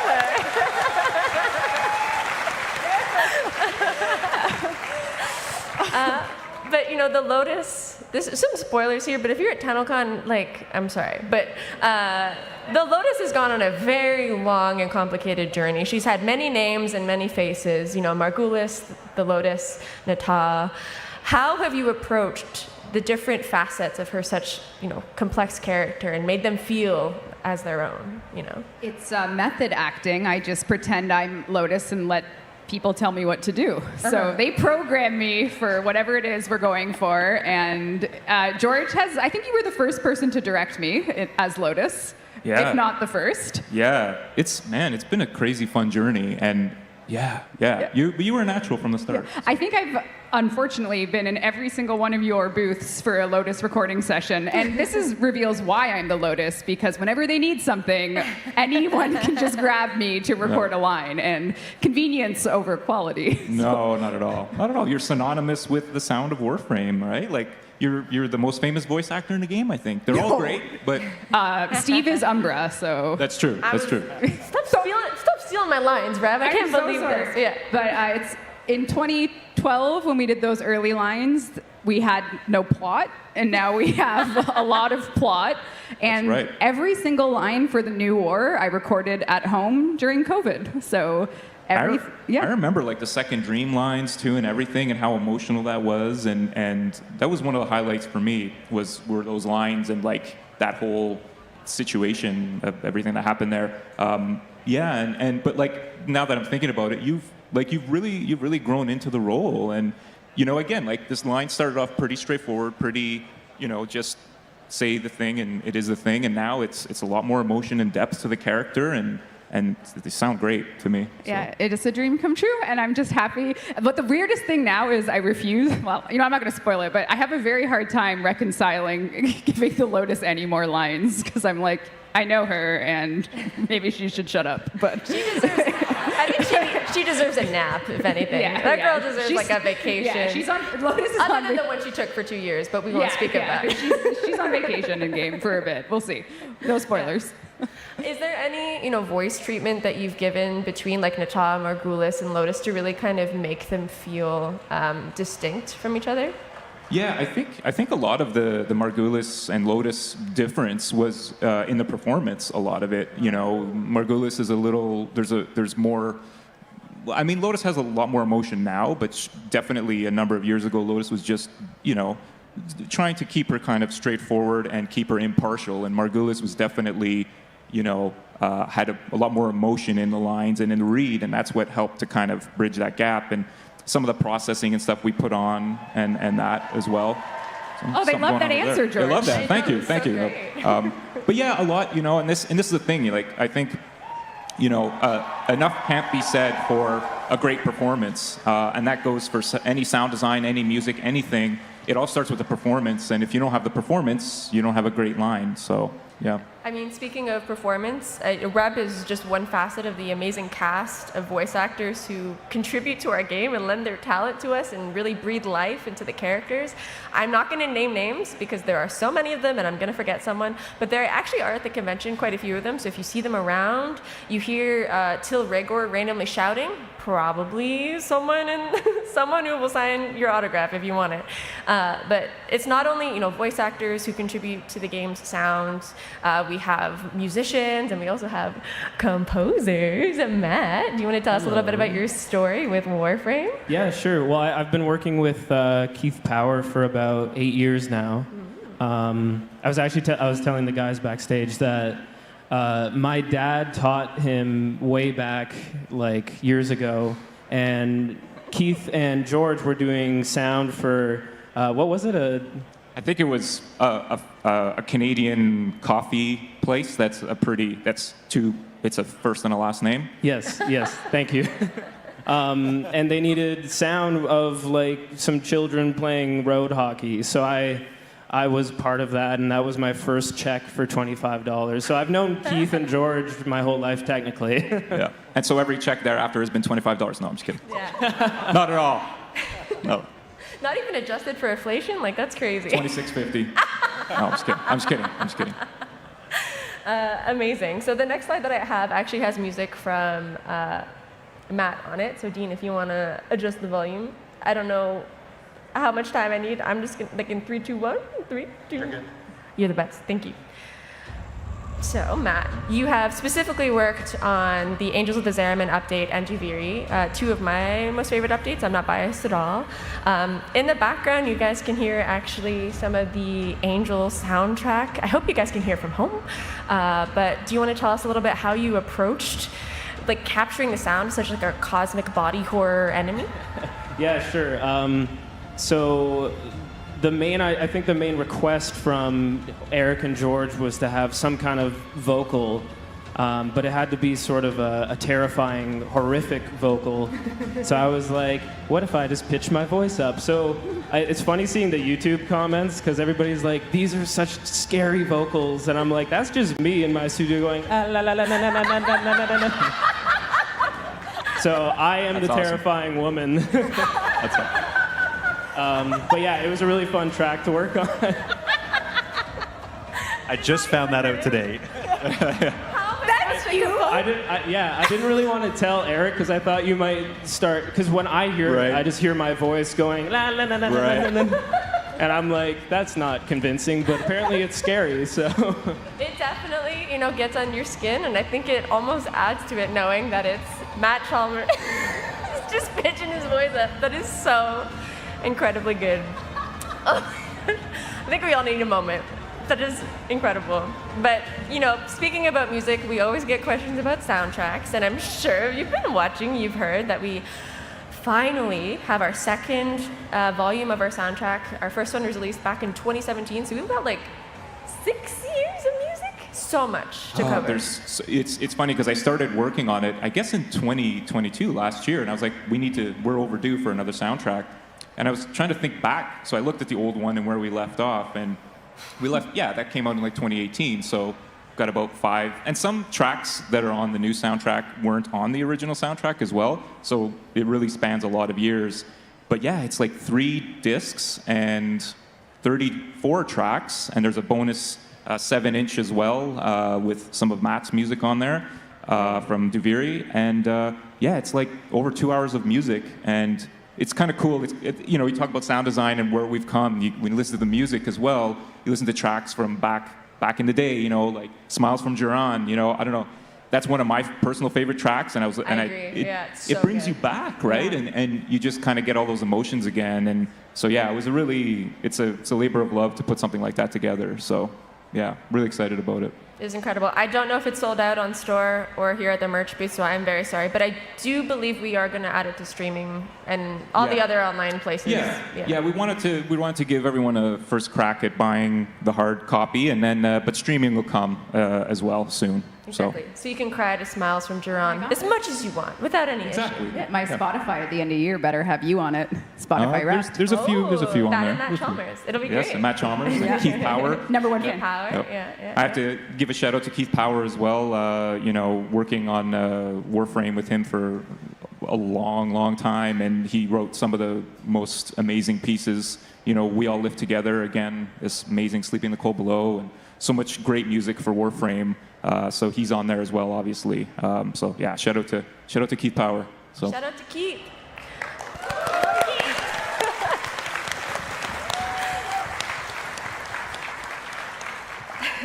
We can't, speak to the incredible music that's on the soundtrack without also talking about the incredible music that just came out with Duviri, 4 months ago? How long ago was it? Duviri was 4 months ago, and now we're at Tennocon. Hard to believe. Oh boy. So if you've played any Duviri at all, and I hope that you have, because it is beautiful and wonderful and magical, there is the opera singer and the incredible orchestra. And I know, George, you and your team actually went to, I believe it was Toronto? Me, Eric, and Matt, and Steve, and Rebecca was there as well, and we went, and and again, maybe Matt could speak to this, but writing with samples is great, but recording the real thing is that much better. Yeah, you can't use a MIDI string quartet. It's just, you can't fake it. So we had to do the real thing, and props to you guys for doing it. That was awesome. Yeah, it worked out really well. And I remember, the initial drafts that you sent when we were working through the piece, we only heard it in MIDI form for so long.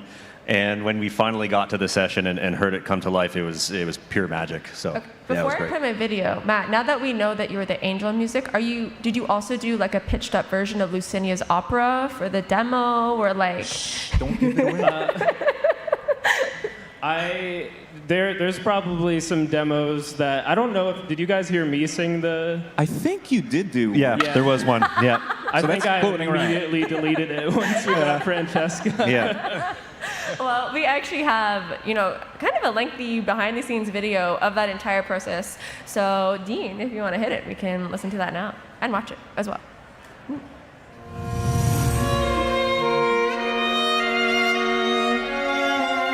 Well, the music we recorded here today is going to define the Duviri landscape because we knew we wanted the players to jump in and feel part of a mood. In Duviri, the landscape changes based on the daily emotion of Dominus Thrax, so we really wanted to reflect that in the music that you hear as you play the game. His curse upon you.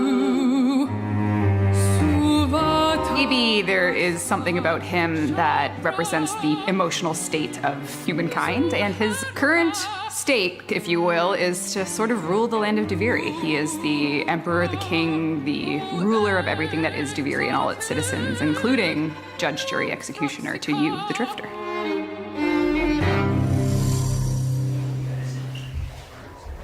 Carry on. Hey. Hi there. Check. 1, 2. Check.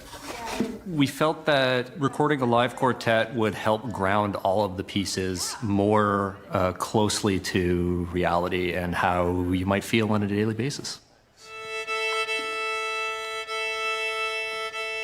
I'm Eric, lead sound designer on Warframe, and I'm working on the latest update of Duviri. The important part of the sound design that we really wanted to focus on for this update was really feeling a difference in the different emotions. And we picked 5 moods, which we are very simplistically calling, joy, sadness, anger, envy, and fear. So the music needs to bring those emotions to the forefront.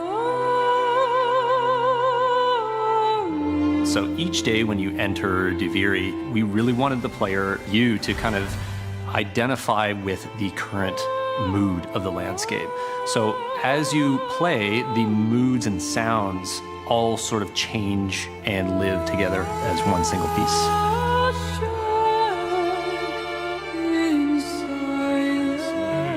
And I feel like she's kind of helping guide them as Yeah. well. Yep. That was my thought for recording. Hi, I'm George Spanos, and I'm the audio director at Digital Extremes. Samples are great, but they don't convey all of the right emotions all of the time. So you don't get that interplay between musicians and the music. So having live musicians in the room really brings the piece to life. Especially the singer, there's no comparison for it. She's just really able to convey all of the moods in Duviri. Hopefully that's conveyed to you, the player, as well.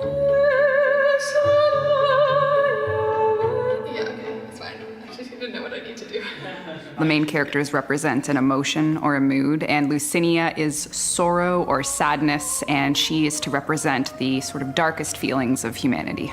But she also sort of conveys the feeling of the landscape throughout the story itself. So it was important for her to explore all of the different emotions that you'll go through as a player in the landscape.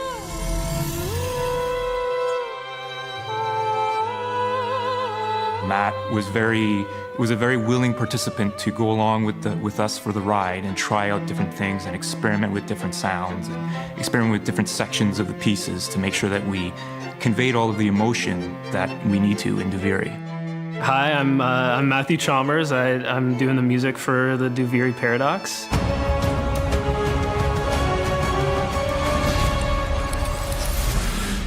I've been doing a little bit of writing along with Keith Power for Warframe for a bit, and now I'm switching over into larger role, not the harmonic off the top, just maybe the same note that just not harmonic. We're really trying to get the anger and the sad and the happy, and it was very challenging to figure out how to write one piece that goes in between all those different feelings without it seeming like disjointed and 3 different pieces kind of pushed into one. So the approach there is just working on themes, melodies that kind of thread everything together.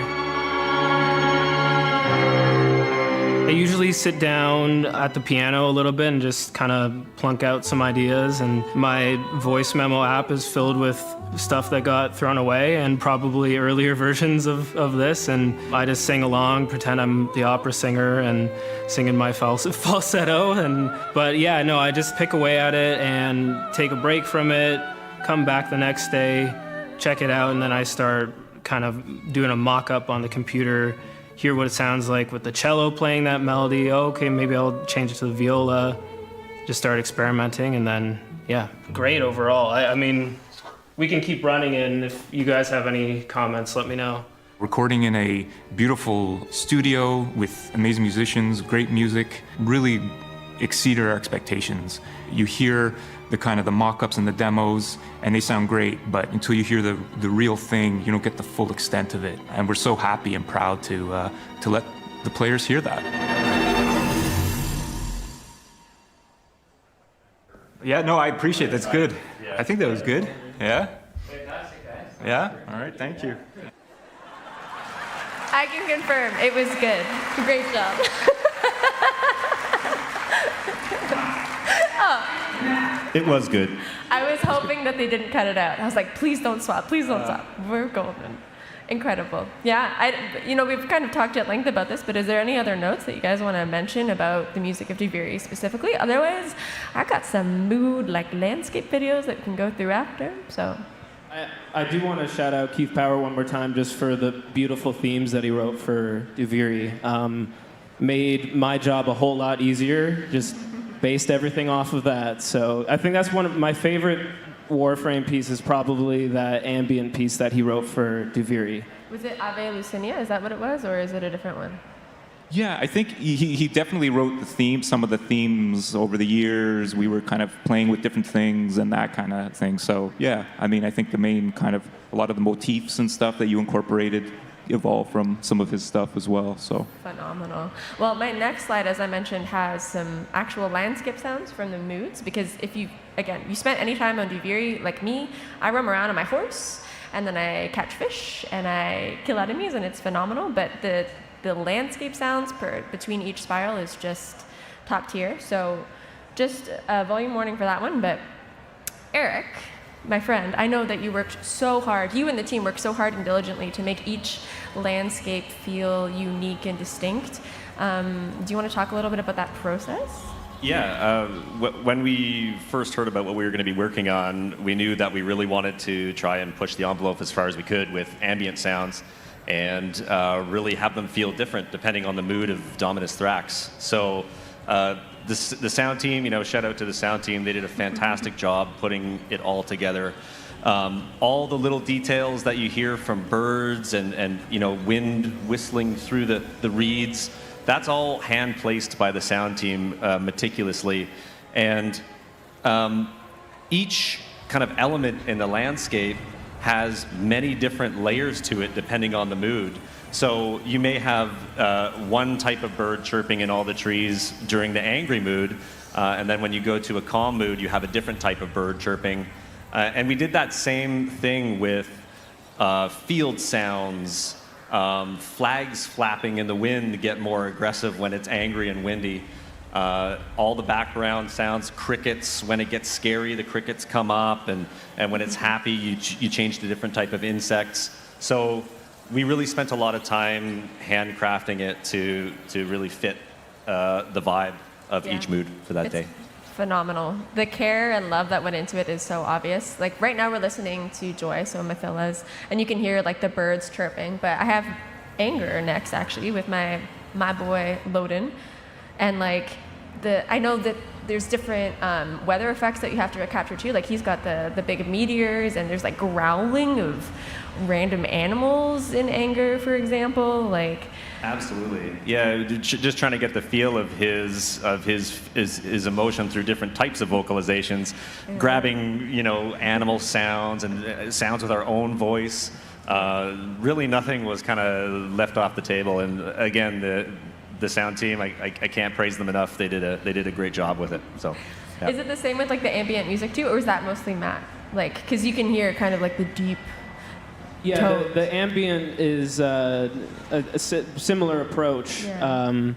But yeah, it's a weird crossover with the sound design, right? Because sometimes you're creating pads that are very like organic sounding and not necessarily tonal.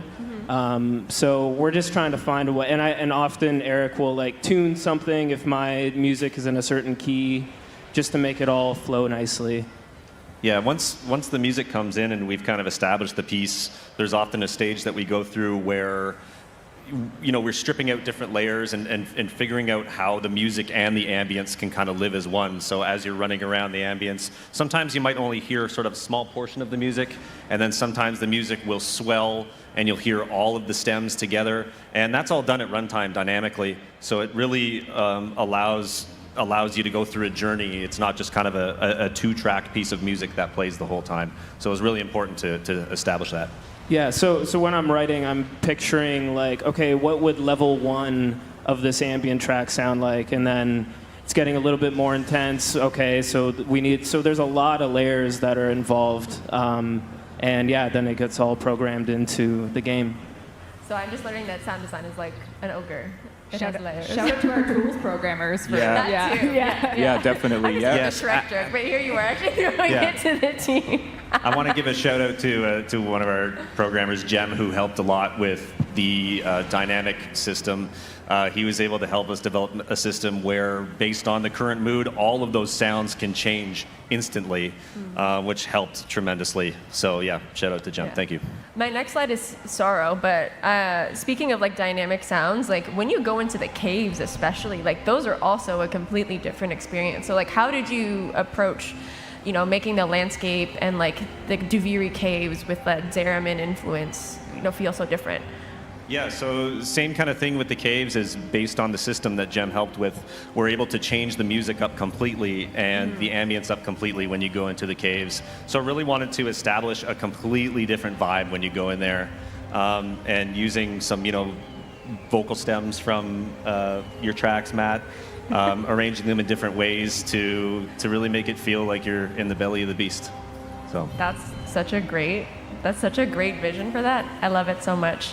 Speaking of beasts, thank you for that gift of a transition. You're on Duviri, you're roaming around as your drifter, but you also have your trusty steed, the Cave. And Willem, I know specifically you have worked, you had your Monty Python moment, I heard, to make the sound design. Before you jump into it, I do have a video for context, so we'll listen to that at full volume, and then we'll go from there.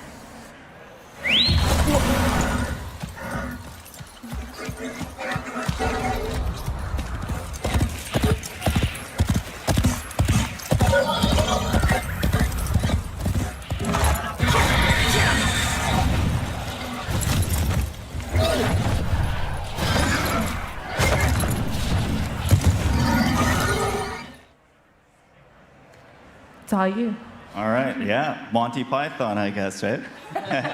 Oh yeah, so Eric and I, first of all, they developed kind of the sounds of the Duviri horse back when they did the trailer, and they came up with all the metallic processing on the voice, which was absinthe, I believe, and you had metallic resonators, and later on I decided to add in some wild boar in there for a bit of aggression. But yeah, the Monty Python thing, we had a lot of horse source, but we needed to get some more footstep source, and there's this classic Hollywood trick of using coconut shells, and we decided, hey, what the heck, let's try it out. And turns out, yes, they do sound like horse hooves, and that's what we ended up using. Did you already have the coconuts, or were you like, it's pina colada time? Actually, it was like a last-minute thing. Eric had to, talk to his wife to see if they could get the last coconut in the kitchen. yeah, my wife had purchased some coconuts, and I begged her to let me have them. I need these for some horse hoof sounds. And I showed up at Eric's house, and he was sawing the coconut in half. Amazing. And we more recorded it outside too, like at the conservation area. Yeah, and so we went outside. George, Eric, and I, we went out on a field recording trip, and I guess the other thing that made it interesting is we used a below-ground microphone, a geophone. It's a seismic mic, so it picks up low-frequency rumbles from the earth, and I decided let's plant this thing in the earth and have the above-ground mic as well, and it ended up giving us the big weight that you hear in Keith. That is amazing. I mean, like part of the sound design as well is the drifter callouts. You know, you really feel like connected to your beast, I guess you can say. So what was the process of kind of designing those? Yeah, so we ended up in a place where we had all the horse sounds that we needed, and we just said, you know what, one thing that would make this really over the edge and believable, and also give you a sense of connection to the animal, or a connection between the rider and the animal would be if the rider would start speaking and giving the horse commands, whistling when you start running, you know, doing some odd vocalizations when you're flying and stuff like that. So. Are any of you horse people, or was this like you had to Google it, or like how did you know how people talk to their horses? Just life experience. Reb, did you chime in? I'm a horse girl, but I recused myself from that conversation. I actually contacted Rebecca. I was like, hey, Rebecca, you have a horse available that we could... I actually had a falling out with my horse person, so it was a really dark time. Yeah, so I asked you right after that happened. And so then you decided to add horses in Warframe. Listen, it's revenge. But who needs to record horses when you have coconuts? Exactly. It's true. There's a reason why they do it. You know, it's fantastic. Yeah. You know, so we've talked to some of our amazing sound team who are on the stage, but there are so many other individuals who've contributed to the Sounds of Diviri. And one of them is Giovanni, and they worked on the beautiful Rauta shotgun. So I have another video for you, Dean, if you want to spool it up. Kill the house lights. I'm blind, I can't. Hey everyone, this is Giovanni, and I'm going to show you how I created sounds for the Rauta, the new shotgun. Let's take a look. For this gun, I was looking for a nice blend between a double-barreled shotgun and something more futuristic. My idea was that the sound could match the sci-fi vibe, like the glittering elements on it, but at the same time you don't have many bullets in the chamber, so every shot needed to be huge. To be able to create what I had in mind, I used this BB gun, this camera, this aluminum straw, and this guitar pedal. With the BB gun, I was able to extract several clicks or rattles.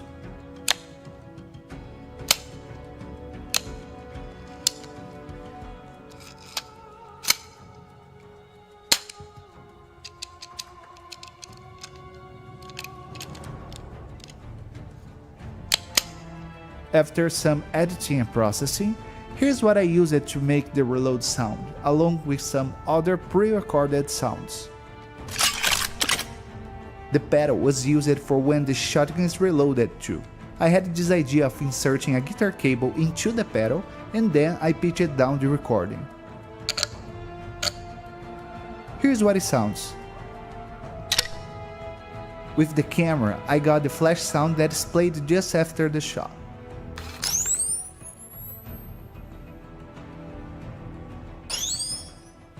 You may notice that there is a high sound playing along with the flash. That's me hitting the straw on a doorknob. You can hear the edited version and then my original recording.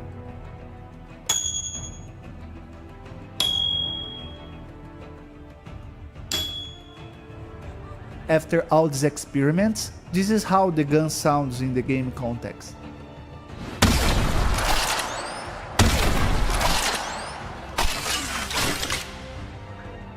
So this is how I created sounds for the Rauta, and that's all for me. Thanks for watching and enjoy the rest of the show. See ya!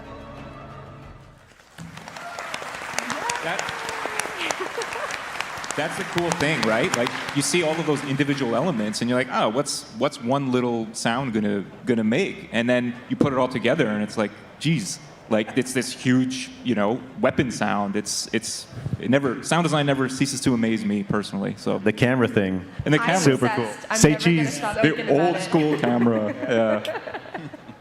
Yeah, I mean, we're running on time here, so I want to make sure that we get all the videos in. But in Giovanni's video specifically, and kind of in our conversations, you mentioned you do a lot of like field recording or like using pre-recording sounds. So we have a video from Mark that we'll kind of close the show with.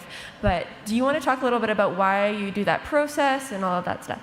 Yeah, it's very important to us to, you know, record a lot of our own sounds. It makes the game, it makes Warframe sound really unique. It's sort of like cooking, you know, if you go out and you tend to your garden and you pick the fresh tomatoes and the fresh basil and you add all the spices, it just tastes that much better, and there's that labor of love that comes through.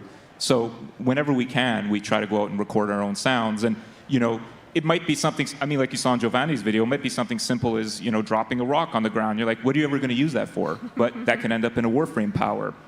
Or a bird chirp could be, you know, stretched out and turned into like a weird creature sound. So having as much of those sounds as possible to draw from lets us make truly unique sound design in the game. So yeah, we try to do it as much as possible. So.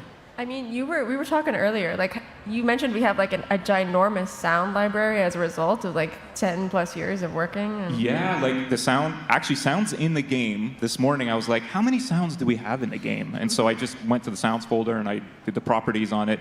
And it was like 80,000 sound files, sound and music files, individual files, over like 70 gigabytes uncompressed of sound and music in Warframe. I couldn't believe it. And dialogue, like chunks of dialogue, about 30,000 separate chunks. So some of those are like multiple lines in one, some of those are just one line. But yeah, it's kind of crazy to look at all of the content that's in the game. So 10 years, man. It builds up. Clearly a testament to all of your amazing work. So yeah. And I want to just shouting out to the rest of the team as well. You know, it's always an honor and a pleasure to work with everyone, and they're all so talented. So yeah, it's definitely team effort all the way. So. Amazing. So we do have a video from Mark, like I mentioned. This is going to be some of our field recording in the beautiful Canadian wilderness. This is going to be a bit of a chill video, lots of earth and grass and stuff. So if you're like me and you don't go outside enough, this is like your pass for today. So Dean, if you want to spool that up for me, that'd be great.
So beautiful. Yeah, you never know where you hear some of those sounds. They'll show up in the game somewhere, somehow. Coming soon. You are a terrifying team. The most liable to throw a rock at you. Like right. that is. That's another thing. Yeah. Like, I love my job, but the fact that I don't get paid to throw rocks off a cliff makes me question my career choices. I am never. Yeah. It's a safe way to get the aggression out.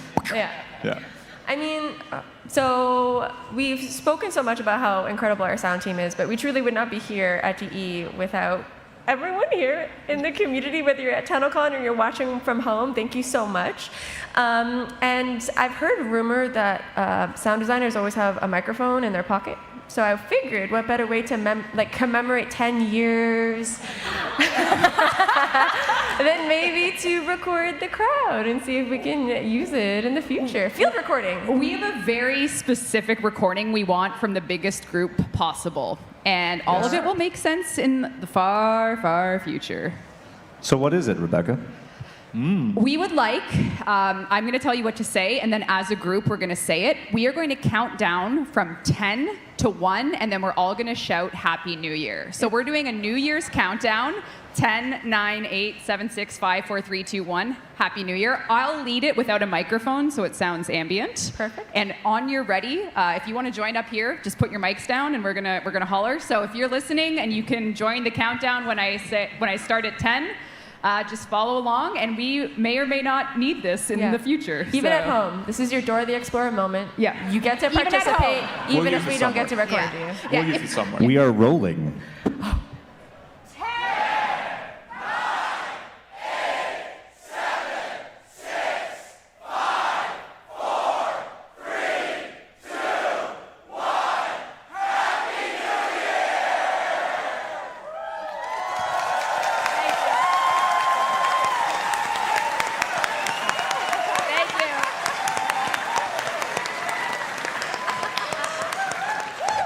I think we got it in one take. Yeah. That was awesome. That was so great. That's the Rebecca Promise one take wonder. That was fantastic.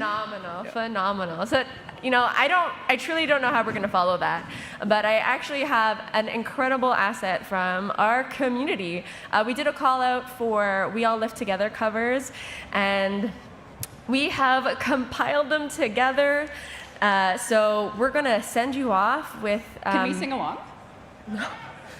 No. Yes. Absolutely not. Can we? Oh, you can. Not me, but you can. Please do. We have 50 performers from over 14 countries who contributed to this. So this truly is our love letter to all of you. We truly all live together. Dean, hit it. Thanks, everyone. Thank you. Thank you, everybody. Thank you for playing. Thank you.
Hey Tenno, it's Helen here from the Warframe community team.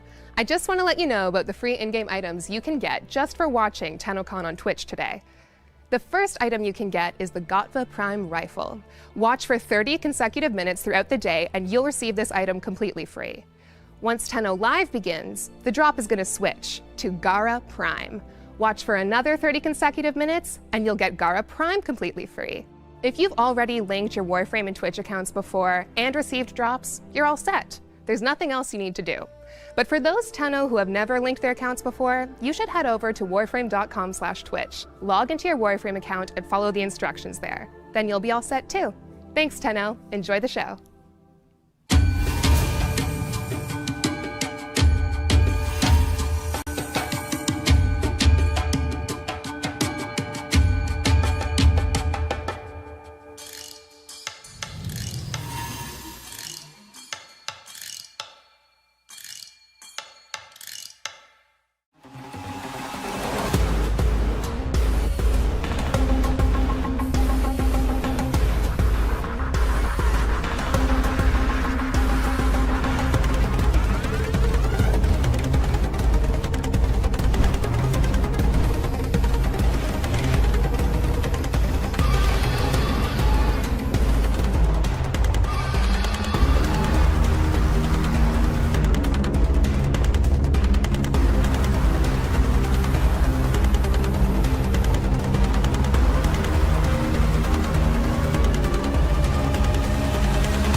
Aces High Furniture Liquidation, where the prices are low. Plant your saddle warmer on one of our sofas. Sleep into a happy spiral on one of our famous mattresses. And tame your case by getting them a city slicking television. Aces High, where home on the range costs less.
We're all bound down to the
Welcome to the Tennocon 2023 cosplay contest. First of all, let's give it up for Hacksmith Engineering and Plexi Cosplay, who created the fabulous Corpus robots we've all enjoyed on the show floor today.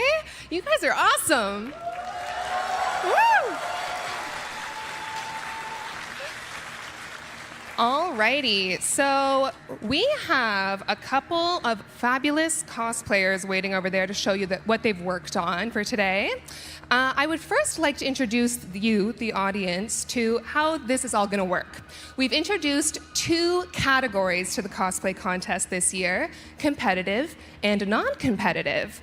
We will start things off with non-competitive, and this is just a chance for people who have thrown something together that they're proud of to show it off for all of you here at Tennocon, so you can feel free to show them some love. Music will play. It will all be swell. They're really looking forward to it. After that, we will have the competitive category, and that's when the cash prizes are on the line. All of our competitive contestants met with the judges earlier today so that the judges could get a nice, close look at their work, and that's going to inform the first, second, third place victors. Speaking of the judges, our contestants have met them, but I think you all should too. So I'm going to invite our judges to join me on stage. And we have a fine video to show off how great they are, too.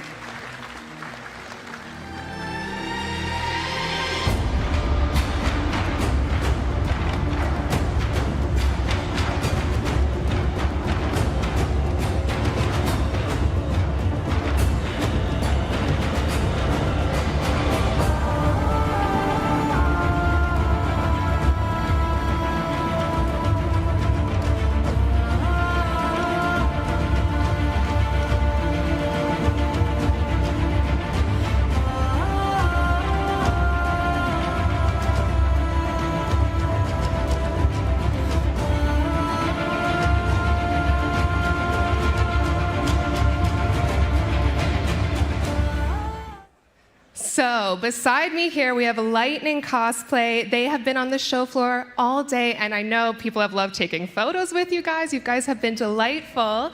They will be 2 of our judges, and so I'll just get you both to introduce yourselves and say what you're looking forward to today. Hi, I'm Laura from Lightning Cosplay, and? I'm Ralph from Lightning Cosplay, and we are very honored to be here. The Warframe community is just so nice, and yeah. Just a round of applause for all you. That's crazy what you put together here. Thank you. And we're really looking forward for all the costumes on stage. You said it before, we've seen the competitive costumes, but we are really excited for the non-competitive costumes and what they bring up, what they show us. Yeah, let's go. Thank you. And then to my other side here, I have 2 Digital Extremes developers. Yeah. I am going to get them to introduce themselves as well, saying what they do here at DE and say what they're looking forward to. Hello, I'm Kaz Adams. I'm the weapons lead. I'm hoping to see some 3D printed stuff in this costume contest.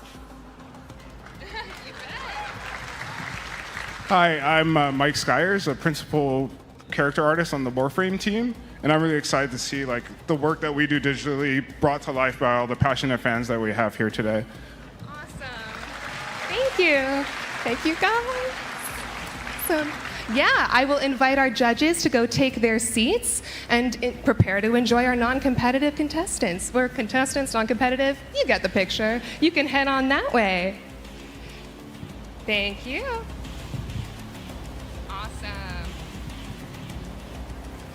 Okay, are my non-competitive contestants ready?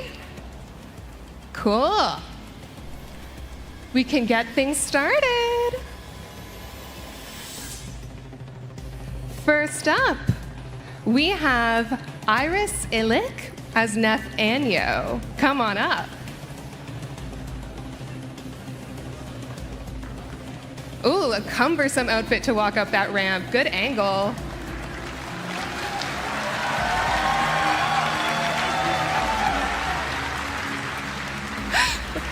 And following that, we have Brad Booth as Scott Umbra.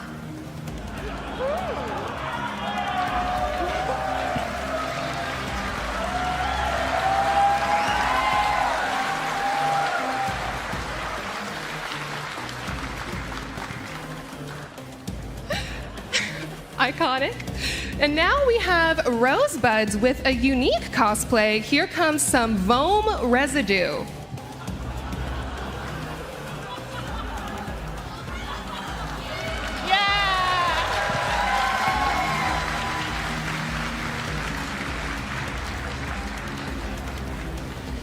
Next up, Clone CT9er as a Kubro trainer. I didn't know animals were allowed at the convention today.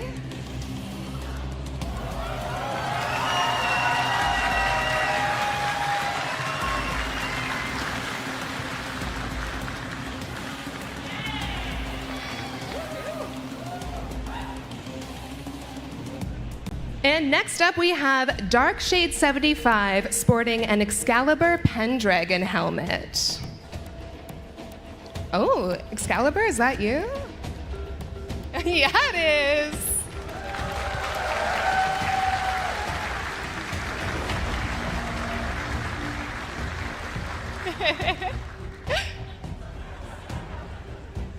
And now we have some clan representation, of course. Here comes Scarlet Frustration as the clan leader of Infinite Singularity.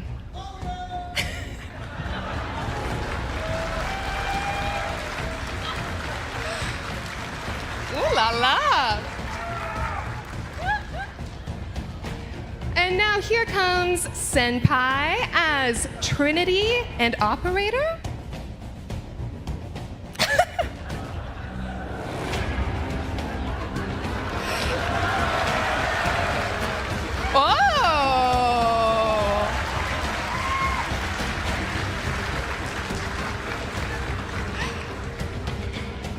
And now Boxface Killer is gonna show off their Neja helmet for us.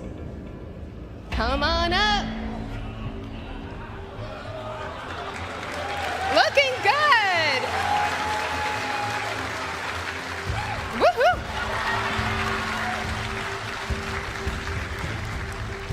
And look out, here comes Dark Hood as the Headless Hunter. Don't mess with that weapon. Ooh.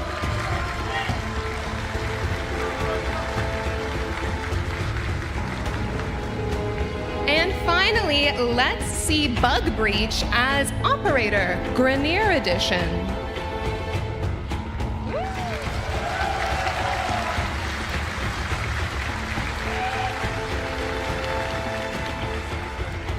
Delightful. Let's bring all of our non-competitive cosplayers on stage together here. We're gonna get a group photo before we proceed.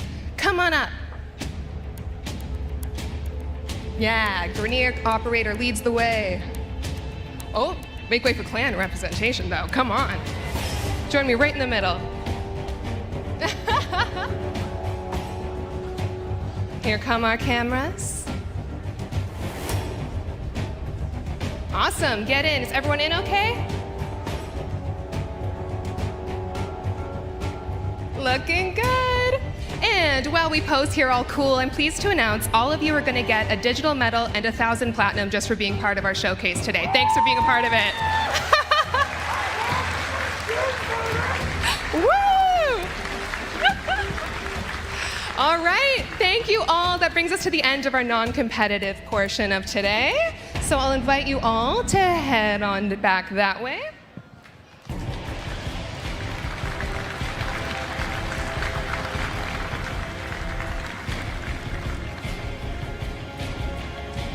So you know what that means. The competitive contest is next. Now for this portion, there are prizes. First place is taking home $10,000. Yes. And we have some lovely other cash prizes for third and second place as well. Without further ado, are our judges ready? Okay, let's get started. First up, we have Royal Pratt as Gara Prime.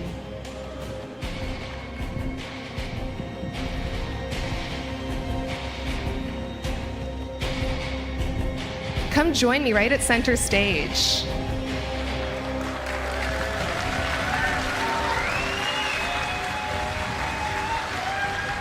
Looking good. So I remember from pre-judging earlier that you said your shoes are one of your proudest parts of this piece. Can you tell me a little about how you made them? Yeah, it was actually my shoes and my breastplate because I started those actually first, and then I got really, demotivated. And then I realized that you just got to keep working on it. And then by the end of it, it actually turned out pretty good. So that's why it's my favorite part. Yeah, a lot to be proud of. This is wonderful. So let's give it up one more time for Burl Pratt. Yeah. Make sure you can see. You can head on back. And now I'm going to invite Diana Smith as Little Duck. Yes.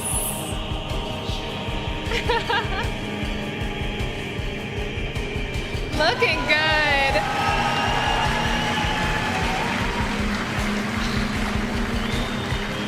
Come on up. So obviously, especially in the dim lighting over there, these lights really stand out to me. Can you tell us a bit about how you achieved that for this costume? Vox Solaris spoilers. So the lights are mainly LED work, just bad cable management, everyone. Witness it. Witness my failures. Not at all. It's awesome. Yeah, and I did most of these. They're like the same rig going all the way to the back, and there's like a little battery there. There's a switch. Electronics are fun. I did this in the hotel room last night.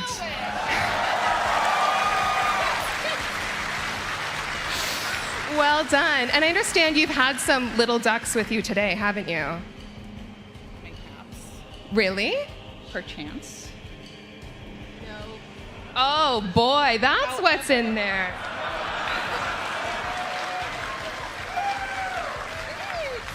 Thank you so much. I'm going to enjoy this duck, and I'll invite you to head back safely. Take your time.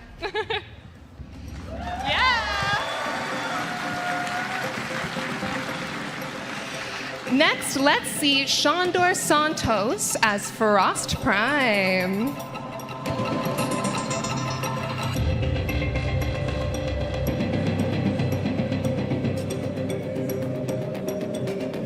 Oh, looking good. Impressive.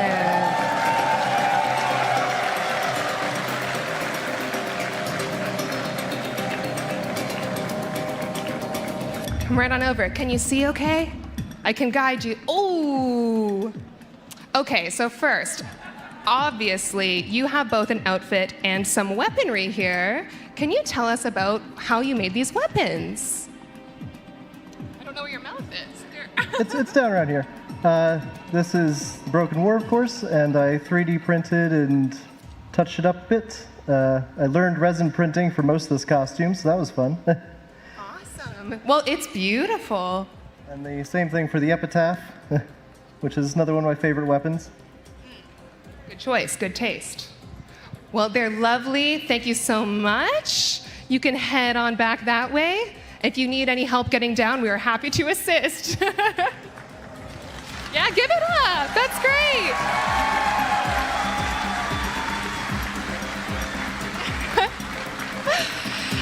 Next, we're going to have Disfusional Studios as Lotus Amaga. Ooh la la.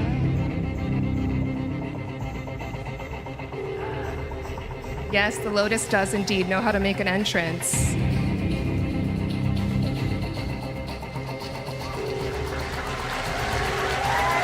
Wow.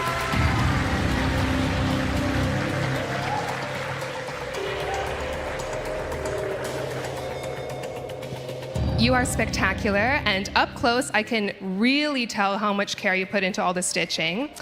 I remember from the prejudging, something that stood out to everyone was the embroidery on the back. Do you want to tell us all about that? So all of the sleeves have been hand cut out. They are lined with a heat band. All of the linen is also lined with a lightweight interface, because that is the only way that you can work with the linen that will disintegrate and unravel like burlap does. So everything was very hand cared, and there is a satin stitch, which is like an embroidery stitch to make sure that the hems and seams just neatly come together with the pixelated digital nice seam. It's so well done. Looks so cool. And then are there names I'm seeing? Yeah, so my bottom has some of my community members' Warframe usernames on it.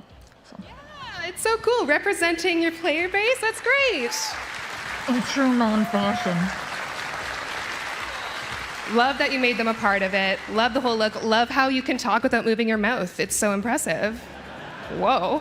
So we'll give it up one more time for Disfusional. Yeah? Oh yeah, we have to go the long way with such a fine train, of course. I'll move.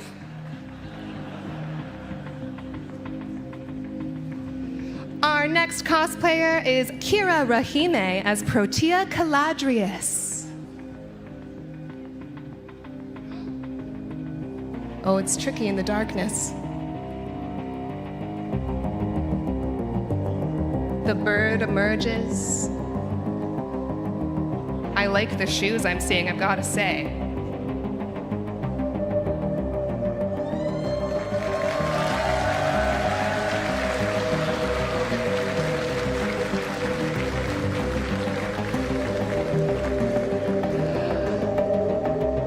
Come on up. Can you see me okay? Okay, you're right here. So a lot of different things going on here. We have material, we have feathers. Can you tell me a bit about what materials went into this? It's a lot of silk and leather, so more difficult to work with, but it ended up being more of the texture that I was looking for. Smart, gotta think about that. Well, you look so good. Well done, Kira Rahime. Let's give it up one more time. And you can head on back at your own pace. Next, let's see Savvy Slayer as Oberon Prime. Oh, even the helmet looks like it's gonna be having an adventure up that ramp. Ooh, here comes King Oberon.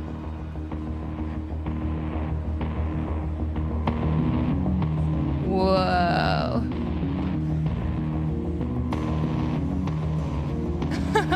It's like a puzzle. Come on. Give it up.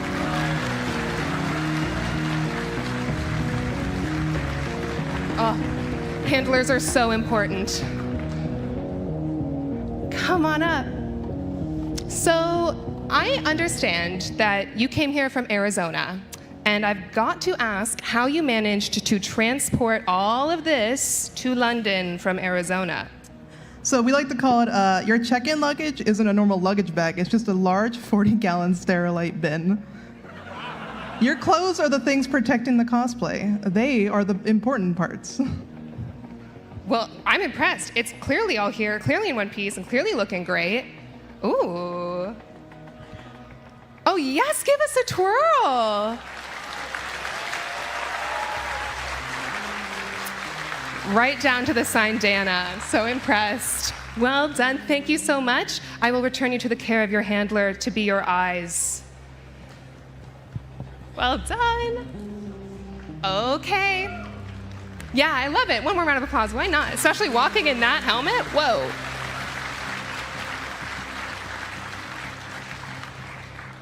Magic Thighs and Rico Mana 93 are going to come on stage now as Corpora Nova and their operator. You gotta have both. Looking good. Come on up.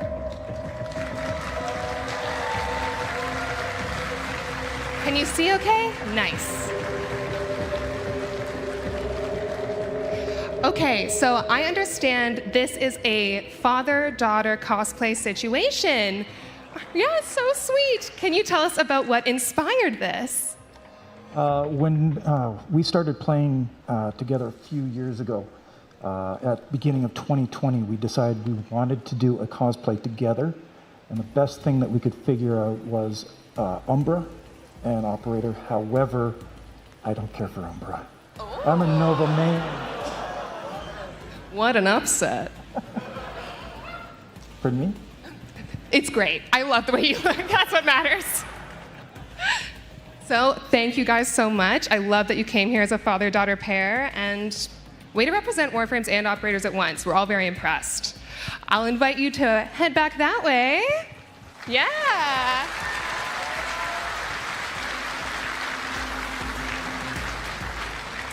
And finally, we have Constanza Bray as a biblically accurate Titania.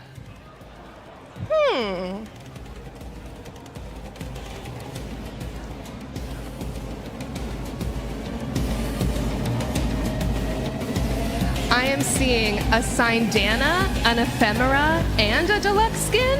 Oh.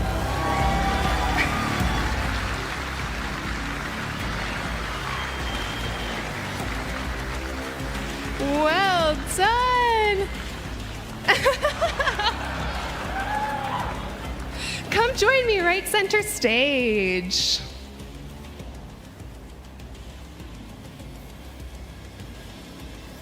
Looking so good.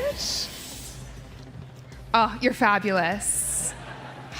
Now, we talked earlier, and you wanted to invite Samuel on the stage as well, is that correct? Samuel, our fabulous handler and boyfriend, do you want to come up?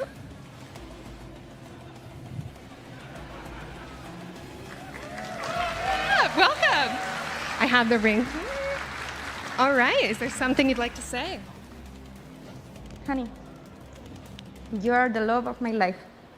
And I couldn't imagine a better place right here, right now, to say you this, to ask, will you marry me?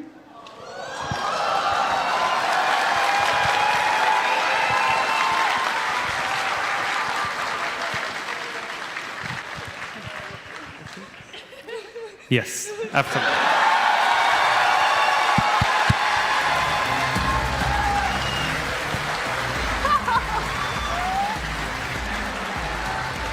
Thank you guys, you're adorable. Congratulations. So I understand that you guys have played Warframe together a lot, right? That's what made this such a perfect moment?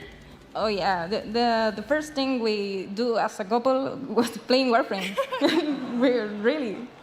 I'm so glad we could be a part of this big moment in both your lives. Thank you. There could be no better way to end the competitive segment than with love. So with a big round of applause, I'll invite you all to head on back to the side.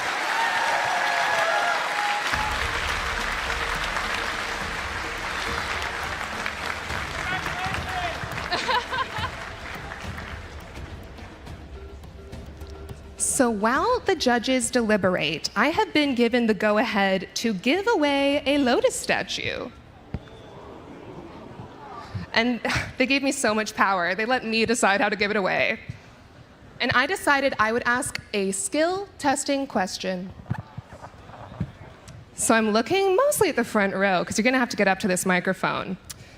This question is in honor of all of our amazing robots that were roaming the show floor and making the corpus proud.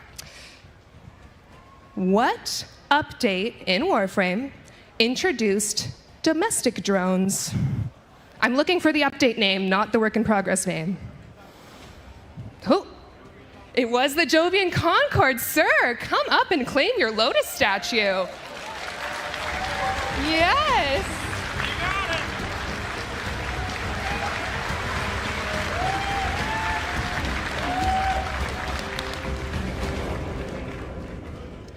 And naturally, I've been told that I should include our friends at home, because of course, they're here too. So they're also getting a lotus statue giveaway. We're gonna run a Twitch picker for them now. And my understanding, It's gonna take a little bit. Okay. There's a lot of viewers. Hi. Hi, Dean. Dean, the voice of God, is gonna make sure we have our Twitch picker. I'll let you know whenever it's taking a minute. Cool, cool. Well, we're patient. And I have so many more skill testing questions in mind. The answer's 42? Oh, to life? Good to know. I see. It's going. I might be able to read it, Dean. MyCanny83. McCanny83, please message the channel you're watching right now so that we can arrange getting all the shipping sorted out, okay? So we will sort that out with you in a Twitch chat. All right. Well, that was wonderful. I am now going to invite all of our competitive cosplayers on stage because we should let them get a group photo too, right? Yeah? Come on up, competitive Tenno. I see Oberon's helmet like drifting over the whole crowd.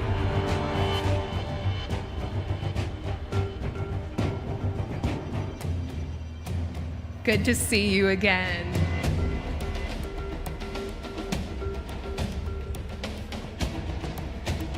Come on up. We'll make room for everyone. Don't fear the stage. Take it all over.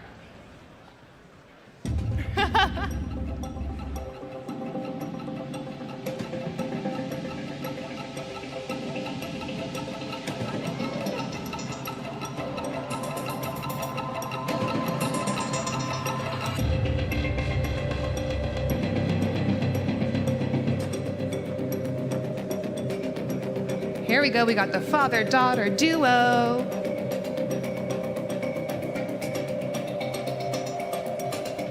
Amazing.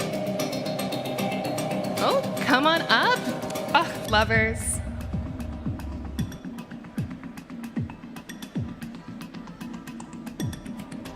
Awesome. Okay, let's fill the crowd in. Can everyone get in the photo okay? Do we need to reorganize?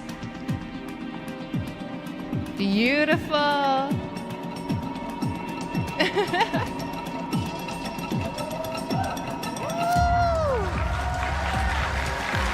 Very nice. And I'm very pleased to announce that no matter how the prizes go today, all of you will receive Wisp Prime access for being part of our competitive showcase. So thank you for being part of it. Okay. I'm wondering the status of our judges. Status report. You guys clearly made it very difficult for them to decide. Ooh la la. Well then, guys, I think I'd better do another giveaway. Wisp Prime access in honor of all of you. Okay. We need a skill testing question. Any ideas? Which one, sorry? 7 times, oh, we're not doing math. No. Oh, and I'm really running this on Twitch too. I'll get it started. Oh, thank you, sir. Ready to deal with the buffer? Okay.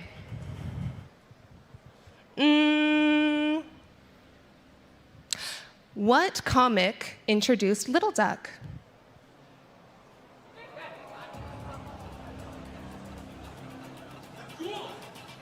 Ghouls? Are you on Google right now? How did you do that so fast? Unbelievable. I have to be honest, I need someone to Google it for me right now. I just got really excited and asked.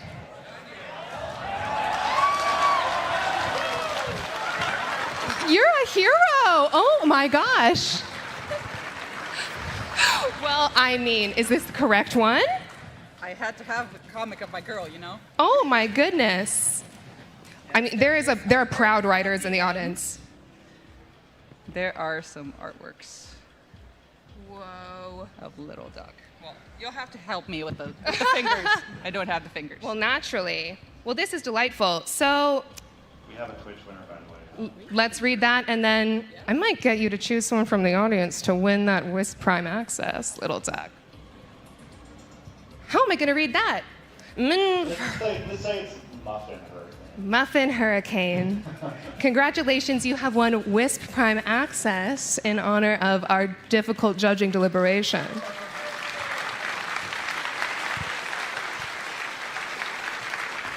And finally, have you chosen? From the audience? Yeah, pick a lucky audience member. You had the comic.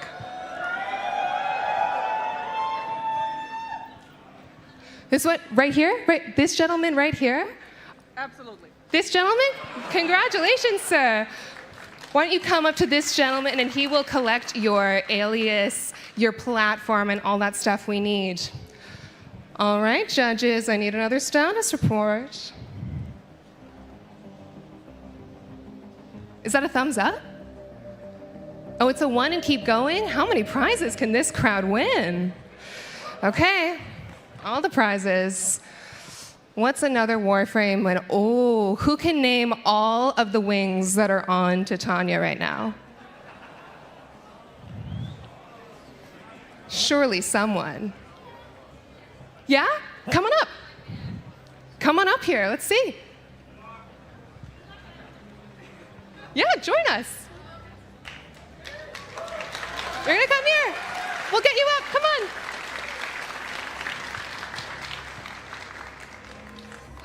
Yes? That is the Valentine's Day ephemera that is Seraphim? That's the Seraphim ephemera from Valentine's Day. The one that came with her deluxe prime, I'm forgetting the name of it right now, but No, I'm impressed. Titania Donnan? Yeah, it's Titania Donnan's attachment? Yes. I'm losing the words and I'm very sorry. No, not at all. I'm very impressed right now by your knowledge. And I can't see behind her and my vision is a little impaired. So that's the butterfly wings that are Tennocon. You betcha, well done. You also are gonna get some Wisp Prime access. Come, give us your name. Congratulations. Do I see judges? Well, if it's not Sir Skyers. Are we set? Oh, I'm so excited. Okay. This is exciting. The judges have chosen to give some bonus awards. These are optional awards for the judges that we gave them in case there was something really fun that happened on stage that they just wanted to award, or some level of craftsmanship they wanted to particularly shout out. First up, the recipient of the Floofy Cuteness Award is going to be Titania.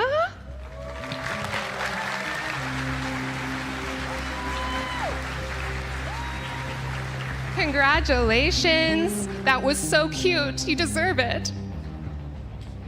Next up, for the Ortis Punny Award, which is specifically for someone who made the audience laugh, we have Acolyte Senpai from the non-competitive category.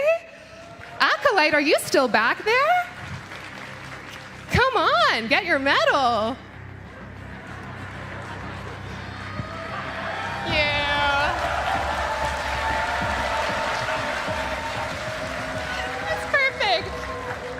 Congratulations. And now we're having a Solaris Workmanship Award. And this is for someone who's shown a particular level of expertise in some element of cosplay creation. I'm looking for a clone CT. Oh dear, I can't read the judge's writing. CT9er. Do we know which? Can you wave? I'm trying to identify based on cosplay. Is that you? Hello! Of course.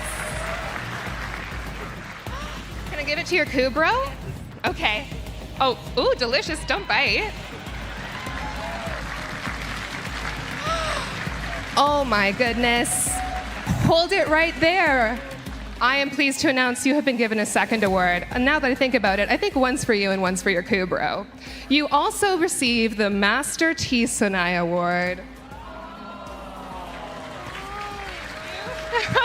Yes. You can feel free to join our line on either side, wherever you're comfortable. Might be more room here. Okay. Now's the big moment. Time for third, second, and first place winners. In third place, receiving $2,000, Frost Prime. Come on up.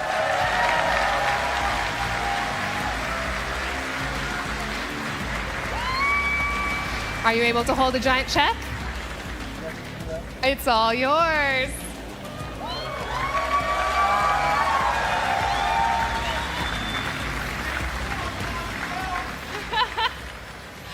And in second place, receiving $3,000. Hey, Scars, yes, come give this to our second place winner, Little Duck. Come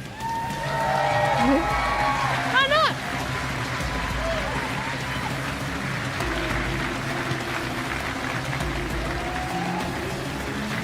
Oh, this is a great check. Wow. Good thing you're here to help Little Duck hold that giant check, right?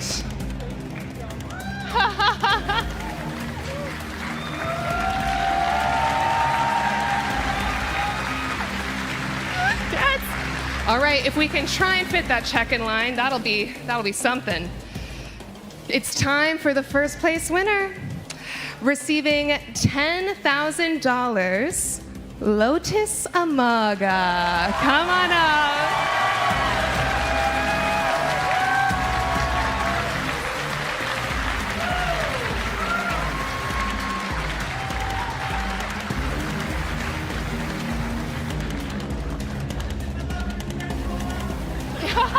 We do love Space Bomb. Look at the size of these checks. Come on. Well done. You're amazing.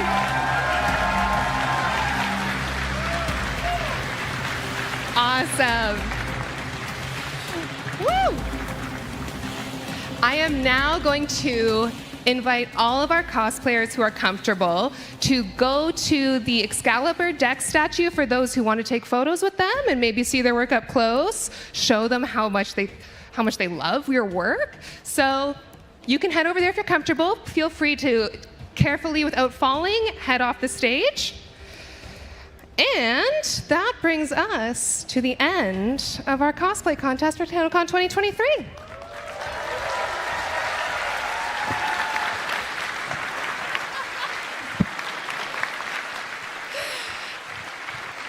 Well, you know what that means. The main event, Tenno Live, is at 4:30, coming up soon.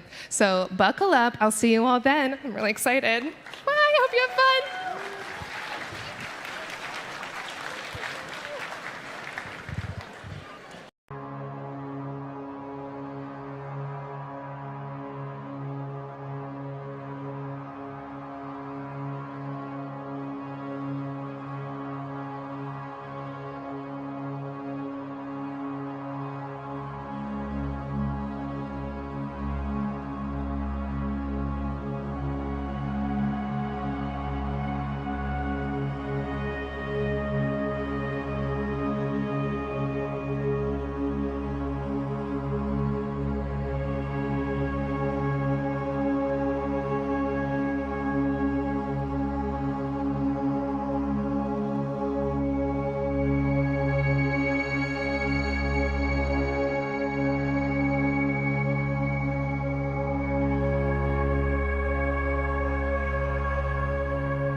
Hey Tenno, it's Helen here from the Warframe community team.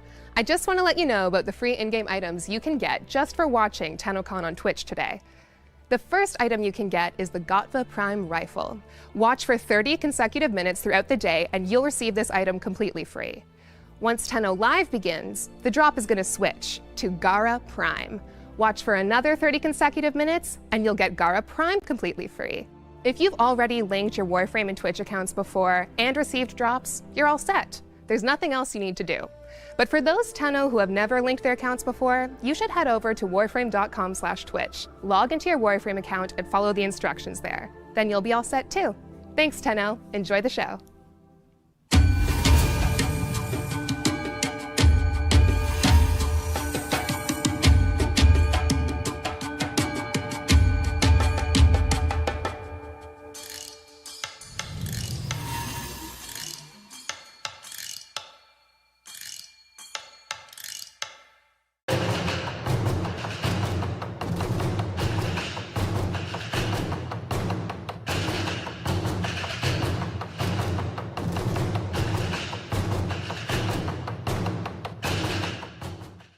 Ace's High Furniture Liquidation, where the prices are low. Plant your saddle warmer on one of our sofas, sleep into a happy spiral on one of our famous mattresses, and tame your case by getting them a city slicking television. Ace's High, where home on the range costs less.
Hey guys, it's Joe Madureira from Airship Syndicate. Hope you're enjoying Tennocon. Wayfinder is out right now, so if you haven't had a chance to play it, check it out. We have a lot of fun stuff coming, including Warframe-inspired weapon skins and other goodies, and have a great show. Hey everyone, this is Steve Madureira with Airship Syndicate. We've got a lot of exciting updates coming in the following weeks. If you haven't had a chance to check it out yet, now's a perfect time, and thank you again for playing. There they are! Tons and tons of buildings and structures. The largest collection of architecture featuring small walls, big walls, huge walls. With this special TV presentation, you'll receive not one, but 4 DVDs of all your favorite walled buildings ready to enjoy in your walled living room.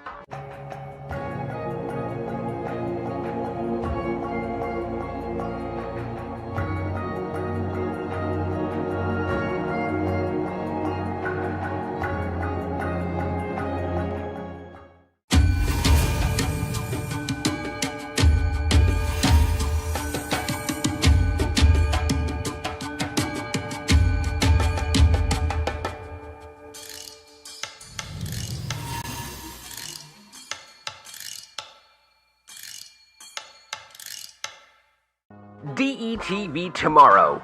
Solar Winds. Silver Ball. Pariah. Warpath. DETV. Your Mondays just got better.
There they are! Tons and tons of buildings and structures. The largest collection of architecture featuring small walls, big walls, huge walls. With this special TV presentation, you'll receive not one, but 4 DVDs of all your favorite walled buildings ready to enjoy in your walled living room.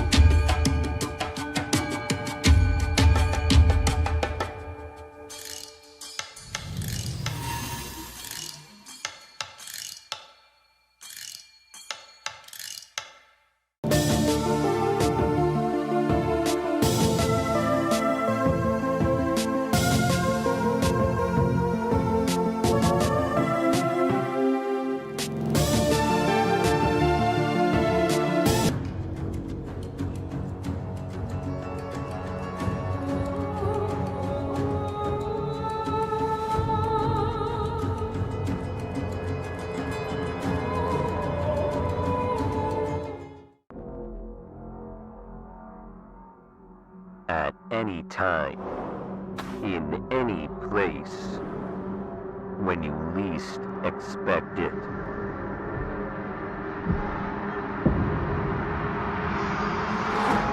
Deathmark of the Stalker.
Hello, everybody.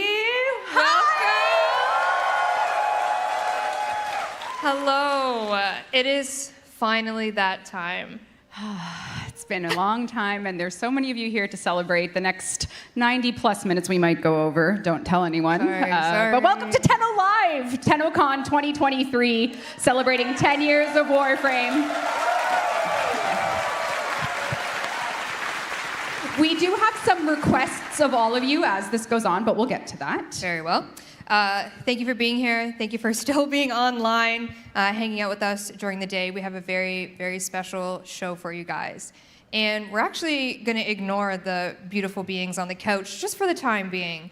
And we're going to look at the beautiful beings to stage left? That's stage right. Stage right. So it is at this time I would like to request that everyone in the live audience put your phones on silence, because for the first time in Tennocon history, we are going to have a live music performance. And it's a very special live music performance. You are welcome to take videos, but no flash, please. These are professional musicians, and we don't want to, blind them. So please hold your chatter until the end of this performance, and please mute your cell phones. I have the pleasure of introducing all of these wonderful musicians.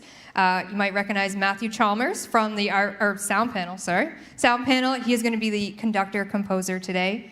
We have Francesca Hauser, our beautiful vocalist. We have Kendra Gritani, I'm so sorry, I'm really bad with names, on the cello. We have Yang Zhao, again, I'm so sorry, our violinist. We have Natasha Penny, another violinist, and Julian Altman, another violinist. So we will be inviting the conductor and the vocalist on stage. We will dim the lights once they've safely made it on stage, and then our performance shall begin. We hope you enjoy, and then we will be back with you shortly. So please, for our musicians, you may, applause at the end. Thank you.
Thank you so much. For those of you who don't know, that is the entire team that did perform the true in-game orchestral version of the Duviri Paradox opera for the Duviri Paradox Quest. So everyone on stage today was there in our recording session when we were explaining the update, and they are here recreating that moment today live for Tennocon history, a live music performance. So very, very excited.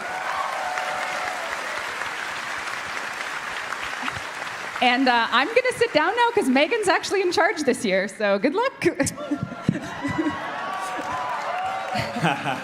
Thank you. So professional musicians, but not professional game devs? Like, no. It's like quite the contrast. Yeah. Because of that comment, would Soulframe like to go first? Oh, we're getting it out of the way early. Well, we do have two choices now. This is a branching narrative. We can do I hacked Rebecca's PC and I have some Asterion screenshots. Okay. Or we can do a bit of a Soulframe thing. I mean, it's up to the audience. Soulframe, Asterion. Yeah. Okay.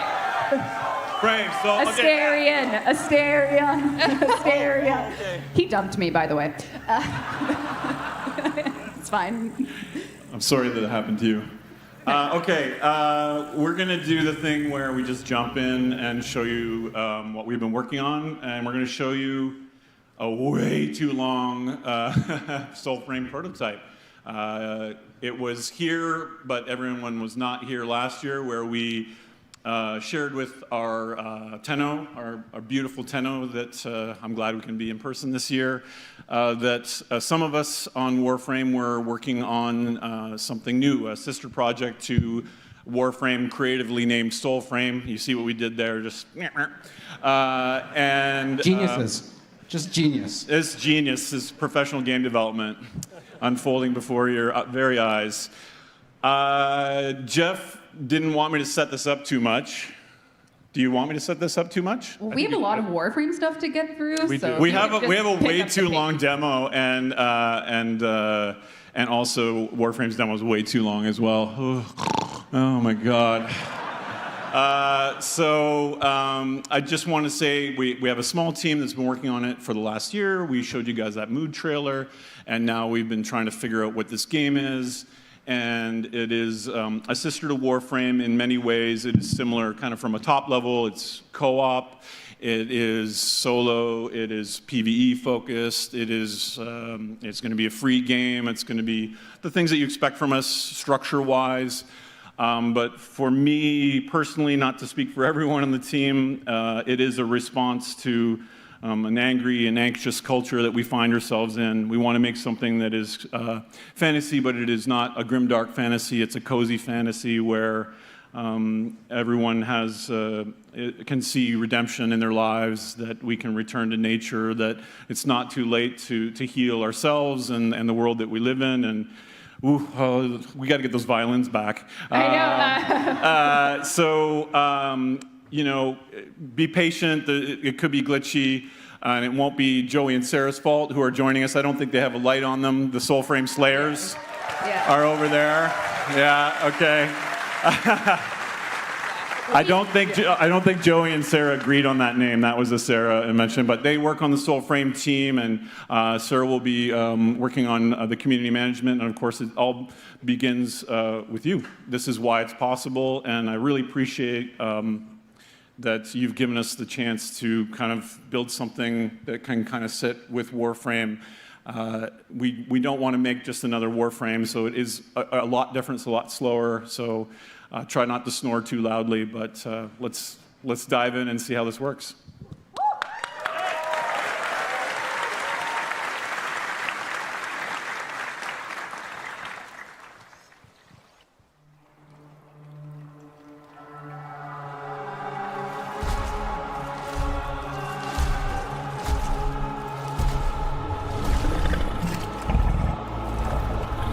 By Odin Rain, this beast we claim.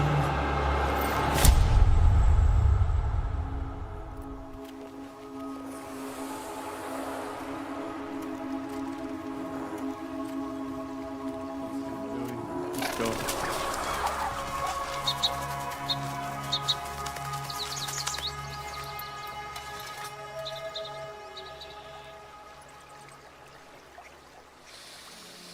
Dreams, their meaning like a river, curving beyond sight.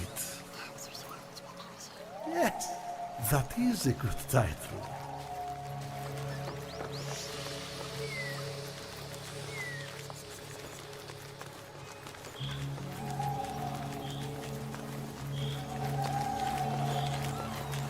Turn it up, Dean. This is volume level for ants. Sorry for front row. Let's crank this up. Sinecure, mercenaries of the synod above.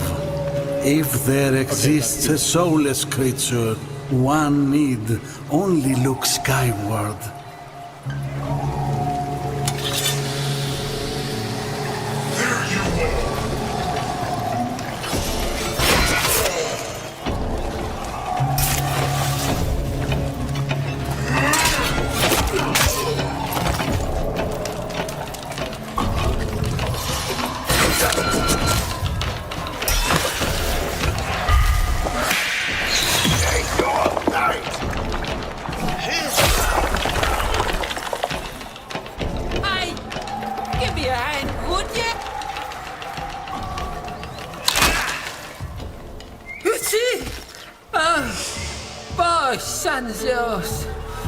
We waited to get that out for days. You were looking for that monstered up stag, I bet. Oh, nothing really. Just how it lives in a secrecy glade hidden by ancient magics, and how to find said secrecy glade and disenchant said ancient magic. Few drakes and I'm an open scroll. Okay, big legs. I get it. Your problem is from the ground, the glade's all puckered up. You need the right totem to tickle it open. Lucky for you, I've got one stashed down in Durmac. Simple as you going down there and fetching it.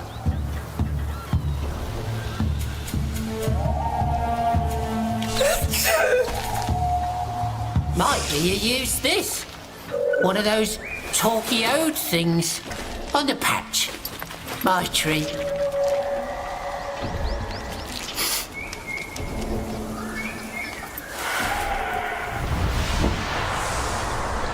Sprout folk live headless for years. In my treatise, Capricious Crops, I surmise their thoughts. Well, if the pensives had any sense, they'd have published it. So this is like kind of like our Lisette, isn't it? This is the Nightfold, and it's on the Silvern Sea, which is the lake of our ancestors. So as we play the game and adventure through the Isle of Midrath, we will find the souls of our legendary ancestors and bring them here and build a village. So we'll just real quickly talk about over the UI a bit, Joey, and then I'll shut up for the rest. We are making more of a role-playing game this time. So it is based on the three virtues of courage, spirit, and grace. And these will be your way of customizing your envoy to your liking and your play style. And then beyond that would be your pact. So if you go to the pact, which is not that, but that's fine. Oh yeah, let's show off some of the different looks. Yeah, I like it. I like it. I like it. Yeah, lots of cool armors that you'll get. Yeah. Yep. And take out. Oh yeah, you got some helmets. Yeah. Mm-hmm. Joey's flexing his account on me right now. Yeah. So in Soulframe, rather than changing your Warframe, you are going to just change, every game needs a magic arm, I assume, so that's what we have here. And you will be changing your pact, which is with the Omen Beasts that are in the lands that you find yourself in. And we're probably going to do the Ode Tempest for this one. Yes, thank you. And then lastly, a big important part of the game is awakening your connection to ancestors. The Ode, which are the gods from the sky, have cast a spell song on the people of Alka and taken away their memories and their culture and their history, and it's up to us to remind them. So we have to seek out our ancestors, and they become, in essence, the ways we customize our skills. So you can see, for example, Orlick, who has his baby on his shoulder that he talks to. I don't know if it's a real baby or not. Is great at Arcanic, and so we can equip that. But anyway, let's continue in the demo and watch a little bit of co-op action.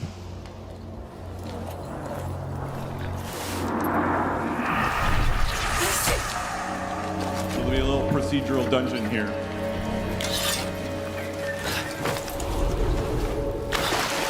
Lord Synod, the great stag will be yours come moonrise. You may send your collector.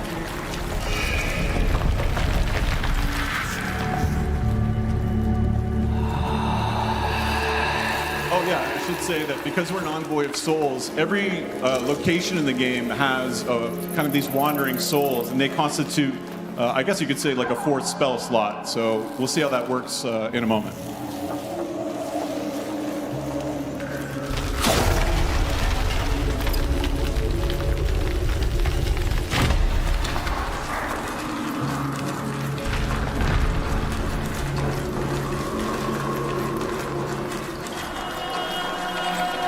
A relic of pre-Odin wars. The Fire King, Fenjodar, built this place, the Under-City of Dermak.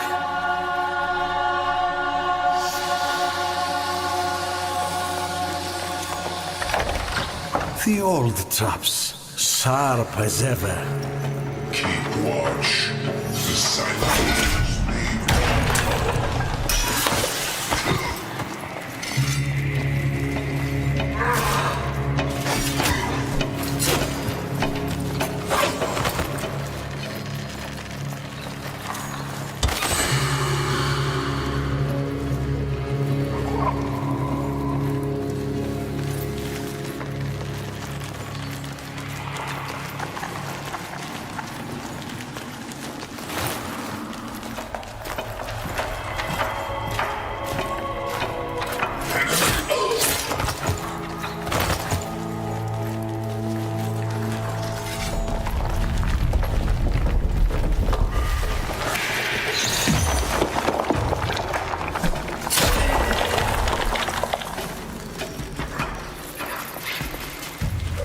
Synod's collector is dispatched. Scour every yard of that tomb and prepare for him a tribute. Histories must burn, or more grooves will come.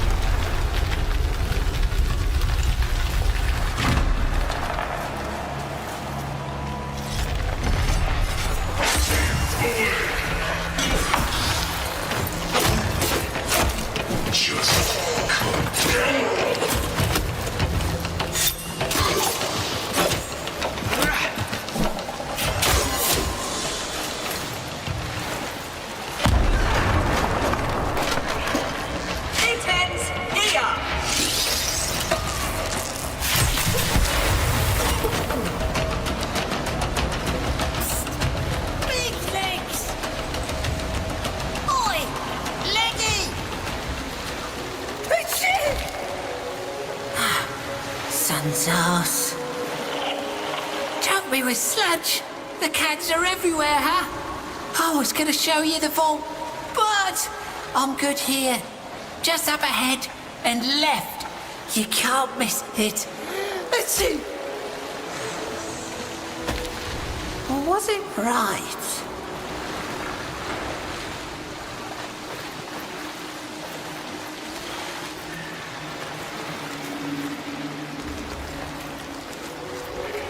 There's an old Dendrit belief that waterfalls signify abundance. Dead, and still my bladder haunts.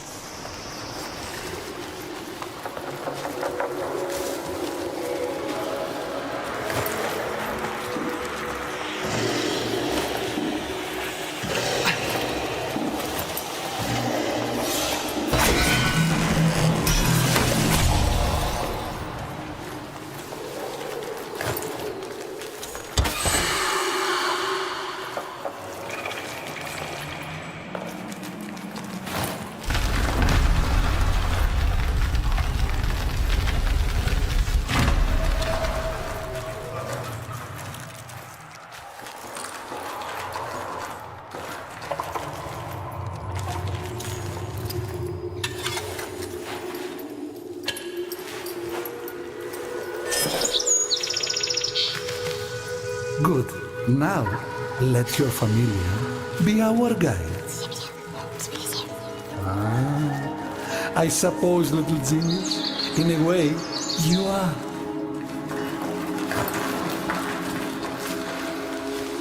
Do you feel that, envoy? The air falls heavy here. A disruption in the lay.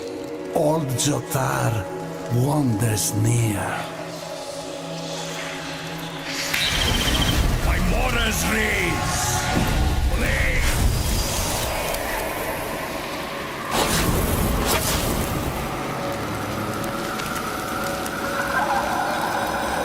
There's gruel among you.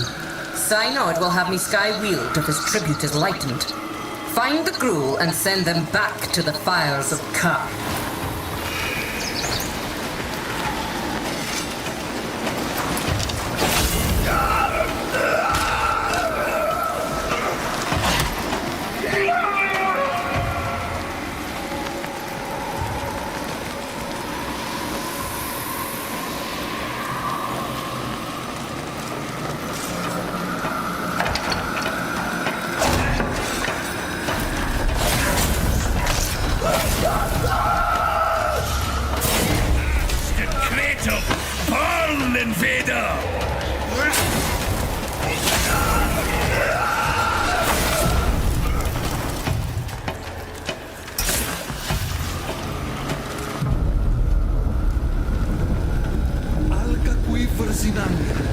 The old take too much.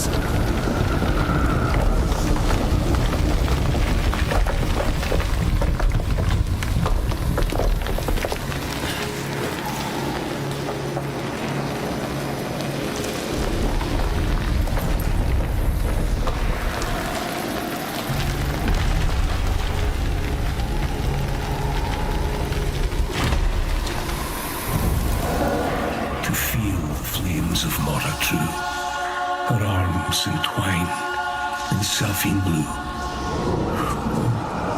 But I cannot.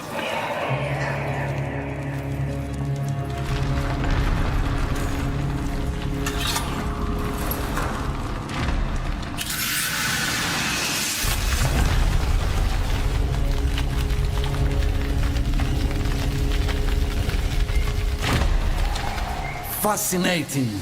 The soul severed, separate, anew. Now to find the aforementioned secret glade. Yes, I know it's not a real word.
Collector has landed. Make your preparations.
The totem reveals. Here, envoy. Here.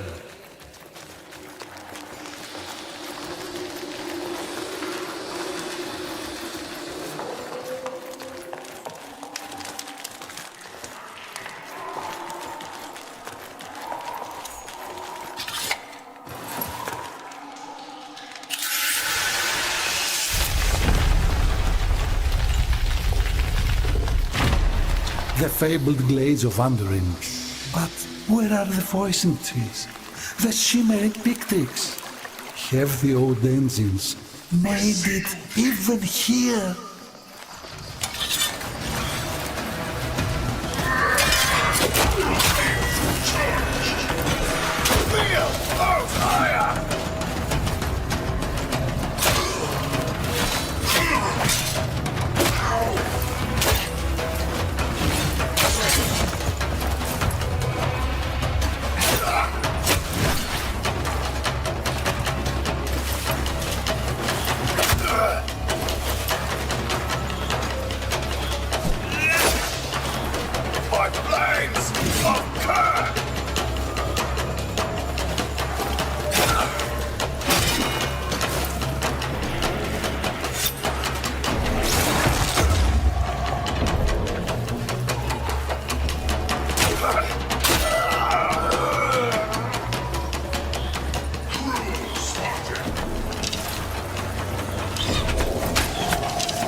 This history's envoy, a mythical stag, the omen beast of the Dentrid people, Alka's children, all.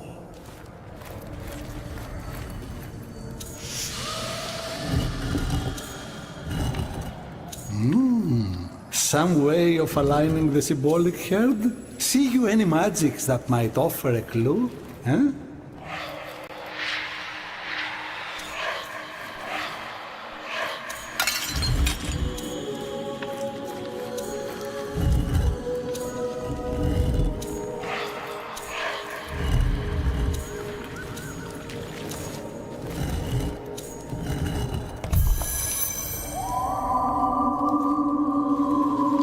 Foreseen what lies beyond. We might need to stay here to document these invaluable histories.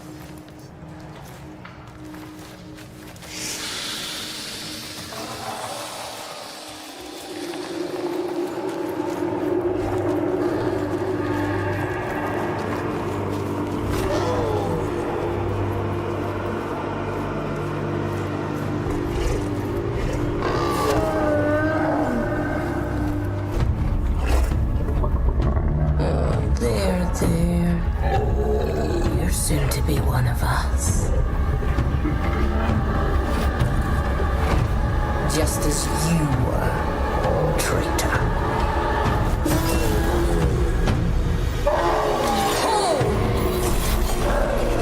You seek a pact with these wretched beasts? Fine. Let your fates be intertwined.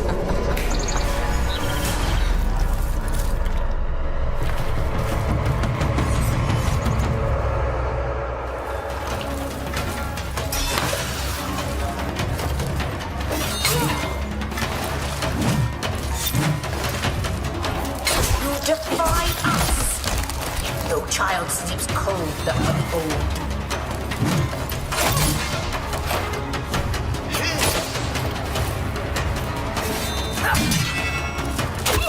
The ode, fire in every hearth. Stay.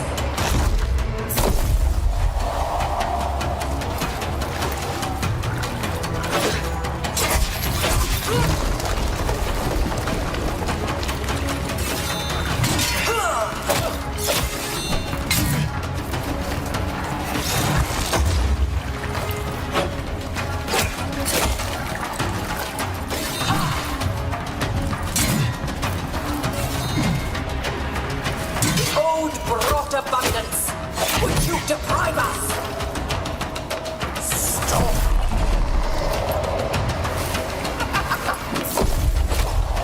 What part of history needs you return?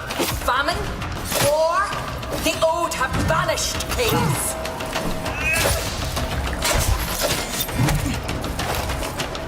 Oh!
I know this song. What evil grasp have I?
Thank you.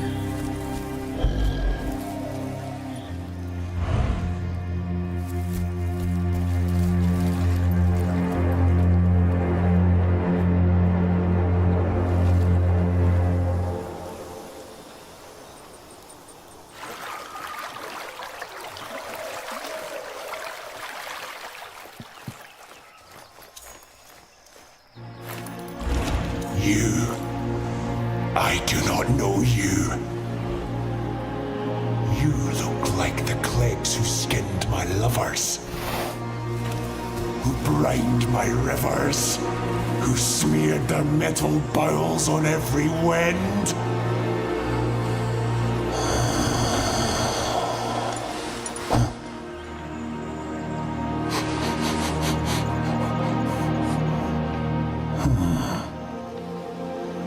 Yet you bear the ancient scent of kin.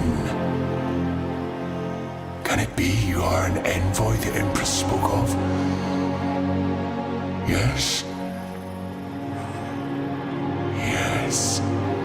I am Garen Rood, stag of the Anduin Glades, omen ward of the Dendrid herds. Envoy, I offer you the grace of my crown.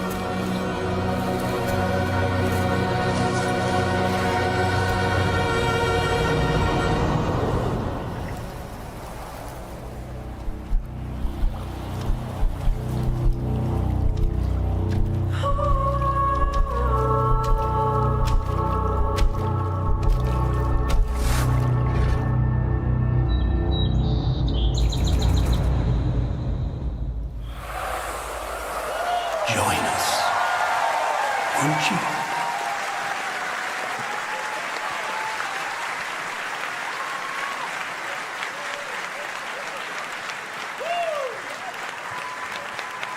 Thank you, Joey and Sarah.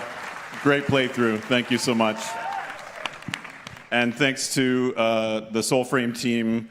Hopefully, they're probably in the audience somewhere. If you work at DE and you're comfortable, why don't you put your hand up? Because there's only a few seats on stage, but the real people that make Tennocon possible, other than the community, are the people in the studio. If you raise your hand if you're comfortable identifying yourself as a DE employee, Yep. round of applause for the DE team. Yes, thank you Yep. so much. Yep. Yep. Love you guys. Okay, I can pass out now. We still have an hour of Warframe to cover, so. Yeah! Let's go. Do you guys want to? That's it. Maybe we should do introductions now. Who's up here? I don't know. I got so excited about Soulframe, I just kind of forgot about introducing anybody. Jumped it. Yeah. We could start down there. Oh, down here. Okay, hi. I'm Sheldon. I'm the COO of Digital Extremes. I'm really excited to see all of you today. And like these guys were just saying, none of the things that you saw today throughout this whole event, none of the things that you're going to see up here on the screen are possible without the employees of Digital Extremes. So we all welcome you. We love having you back in our city and around us. Thank you so much for coming. We love you, Tenno.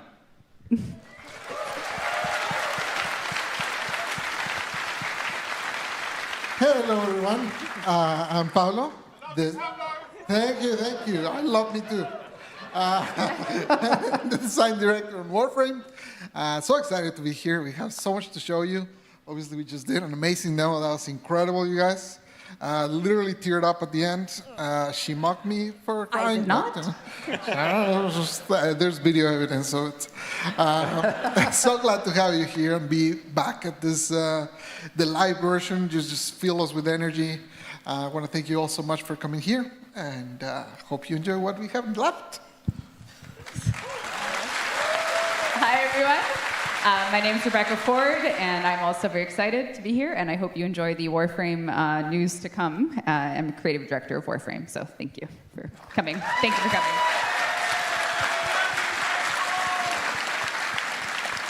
Who are you? Hello. my name is Megan Everett. I'm the community director for Warframe, and I thank you. Thank you. I'm just so happy to do this. It feels like 2019 all over again, but we're stepping it up a notch, and we'll show you what that means very soon. Steve? Hi, my name's... We love you, Steve. Who said that? I'm Steve, and I worked on Warframe for a while, and then Rebecca stole my job. So now I need to like hustle and make like another game real quick, or I'm out on the streets. Oh, thank you. Who said that?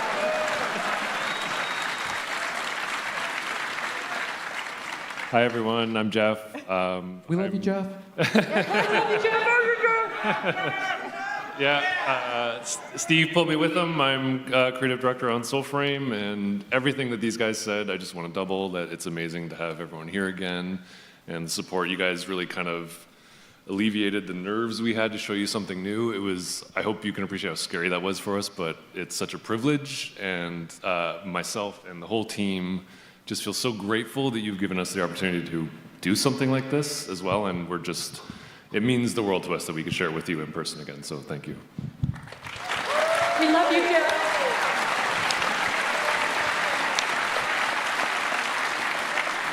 I'm Scott. I don't know how I follow all those speeches because I never prepared anything like you guys did. And I'm a designer on Soulframe. Yeah, I'm terrible at that. We love you, Scott. Thanks, Scott.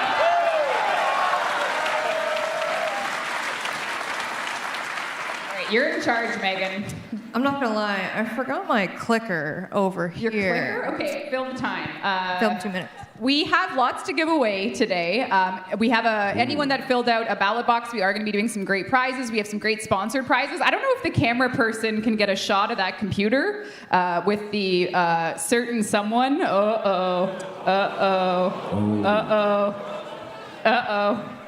He's kind of fit, eh? I could do a Naruto right now. I could do the Naruto again. What are you doing? Never mind. Okay. But we do have plenty of great things to give away, brought to you by amazing partners. And Megan has her clicker now, so I can stop improvising. But got it. My bad. Hopefully we don't get flagged for nudity on Twitch with that computer. Those were some meaty abs. He's a little naked. I got dumped. This is my personality now. Oh my God. All right, we are going to do a little bit of classic housekeeping as we know it. If you're watching right now, you're getting yourself a Gara Prime. We love Gara Prime, and we know if you're in the audience, you have your code in your bag to get yourself Gara Prime, because we love you too. You're welcome. Yeah. Oh, thank you.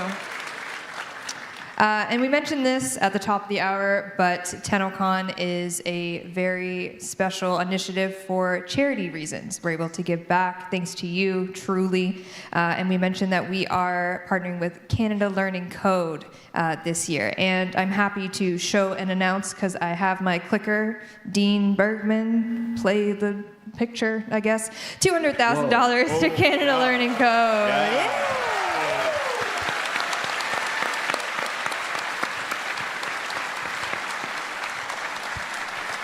We're just so happy to support them and just be a part of what they do. It's really special.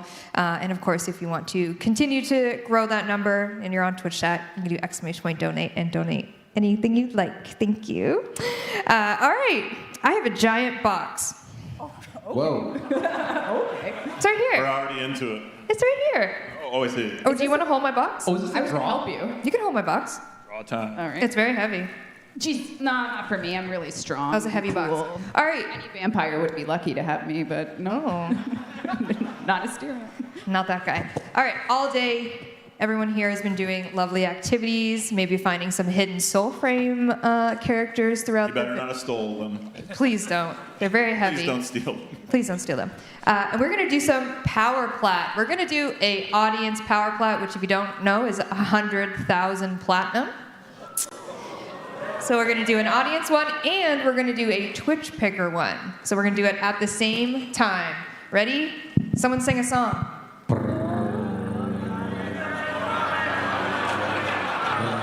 That sounds like purring. That It doesn't does sound sound like like drumming. purring. The winner of this does not need to come up to the stage because I have your information here, but you can stand up and we'll cheer for you. The winner of 100,000 platinum and their in-game alias is Super Duper Nice Tenno. Perfect. I don't know. Super duper nice Tenno, are you here? I'm sure you're here. I believe you're here. You're probably maybe back. Oh, I see you. I see you waving. Winner, winner, winner. Congrats. We will get you your 100,000 platinum when we get back to the office on Monday. Thank you. Dean, who won the Twitch chat power plat? It's still rolling, I'm sure. It's rolling right now. I can't see anything. Oh, wait, I can. Hi, guys. Broken Shadows on Twitch. You've won 100,000 platinum here at Oh Broken my God, Shadows. that's a nightmare bug for Steve before the demo. We had broken shadows. We did have broken shadows. We do. All right, and that's not all out of my giant box. Also in my giant box is a winner for a Steam Deck. Oh. I will open it to show proof. Can we what's throw that? it? It's a Steam Deck, I swear. It's packaged, it's beautiful, it's ready for you. Someone in the audience is winning a Steam Deck. You will need to come up and get it. Taylor is waiting by the side to give this to you. The winner is... Do you want us to read it? Not good with names. Not good with names. We're thinking it's PU Phoenix. And if you come up, just tell us your first name because we have it there. We got a PU Phoenix in the house. PU Phoenix?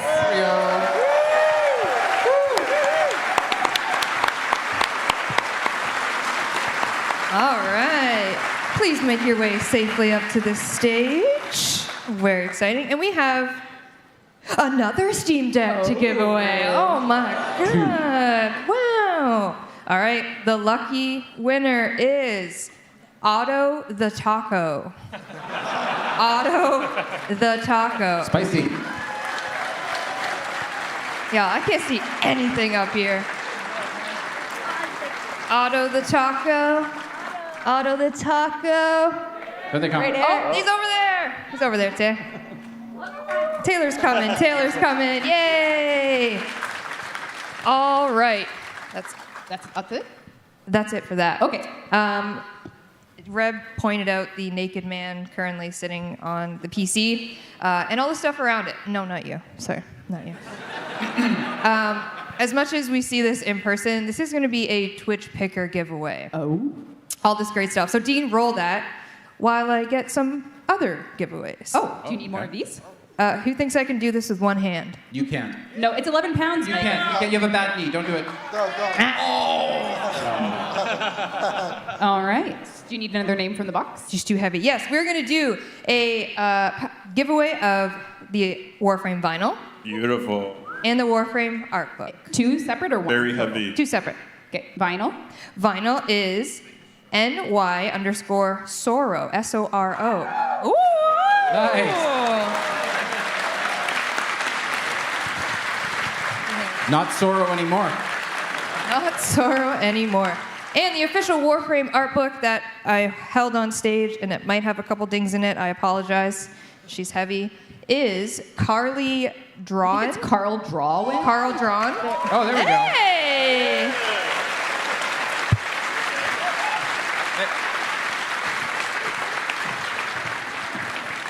All right. And Dean, did we get? Oh, is it power? Oh, HBO. It's still running. Oh my God. It's right there. There's so. Oh. All right. All of this delicious things, including this man, right here. Right here. Don't fondle him. This bad boy is going to Sixels on Twitch. Sixels on Twitch. Congratulations. Way to go. Please whisper our Warframe Twitch channel and Game Aliens platform play Warframe on, and we'll get you all of this good stuff mailed to you. We'll need your shipping info. You know the deal. Okay, I'm done with giveaways. Okay, well, I'm done. Sorry everyone else in Megan's big box, but Sorry, you you'll stay have in to my wait box. for next year. You stay in. You get nothing. You could stay in my box. Okay. You can stop saying that, Yeah, that way, that's- please. If we don't get banned for nudity, it's for mature content. It's my box. All right. Couple things I'd like to announce, I guess. And I'm very excited for this because I'm a super nerd and a huge fan of BattleBots. Yes. Anyone else a BattleBots fan? We're proud to say that we're sponsoring with Hacksmith, who are the folks who made the domestic drone and the Rattel machines. They're making their own bot at BattleBots, and I have an asset, Dean, if you want to kick that bad boy up there. That's us. Wow. Yeah. Oh, the Orbitron. Oh, yeah. So obviously you're here with us tonight or watching, but it's actually battling right now in Las Vegas. So we'll find out if it won or not. We might see it on our TV. Either way, thank you, Hacksmith, for making a BattleBot. My inner nerd is absolutely screaming because I'm a huge I think you have an BattleBot. outer nerd, too. An inner and outer nerd? Yeah. Yeah. Sorry. Yeah. Also screaming. So thank you to Hacksmith for that. And we have another PC gaming giveaway. I don't physically have it with me, and you're going to understand why when you watch this video. So last year at Tennocon, we had that giant computer that looked like the Zeraman chip, I think it was, that we gave away. Oh, that's the deck suit. Sorry, Dean. We'll get to that later. We gave away a PC last year, and we partnered up with JMDF to do another PC. But let's take a look at what this one looks like.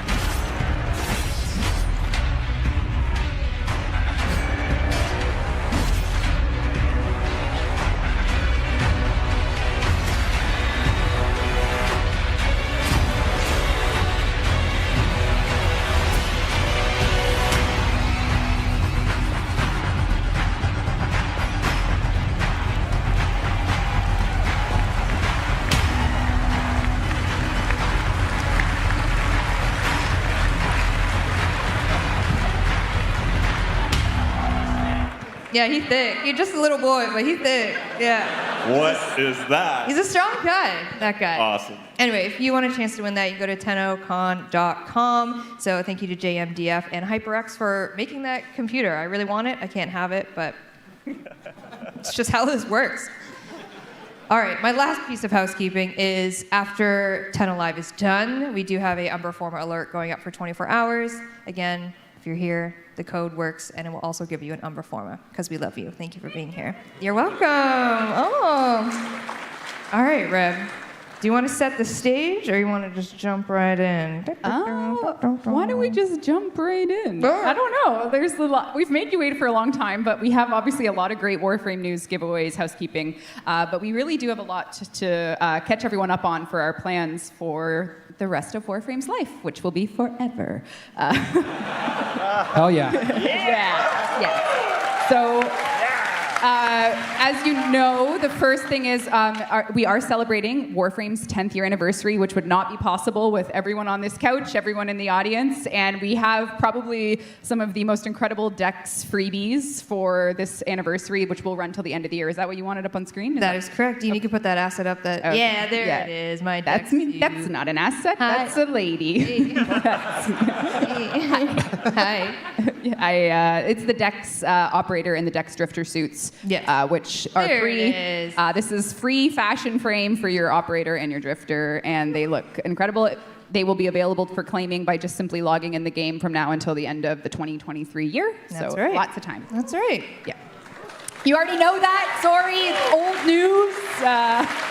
Yeah, but you know, it's still good news. And something that also launched today, right after the art panel, was our heirloom packs. Yes, the heirloom packs.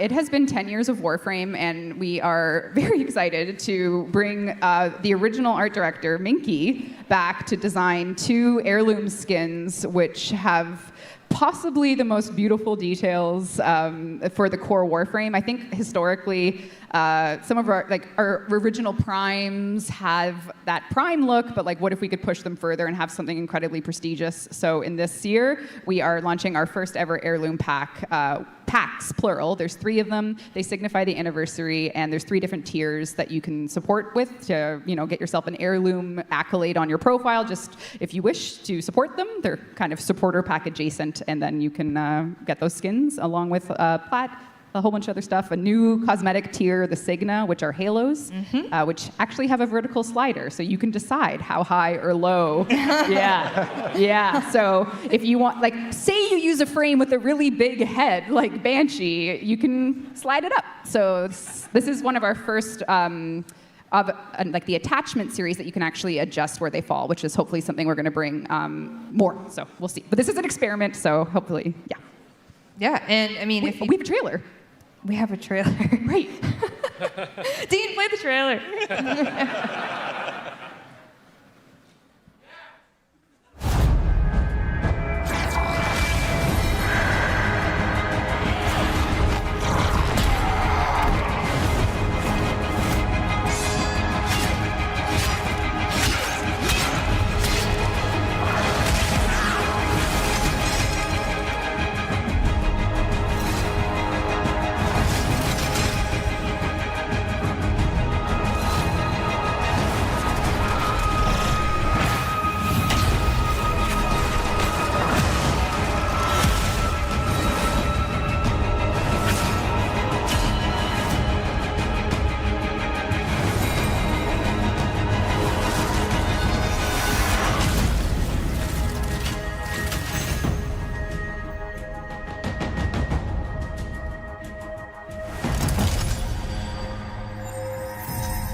It's hot stuff. And if you don't have Meg or Frost Prime, Varzia has rotated her store and is offering some fun stuff for you guys if you want to go in, get your relics, get your Frost Prime and Meg Prime. Yay! Prime frames. Prime frames.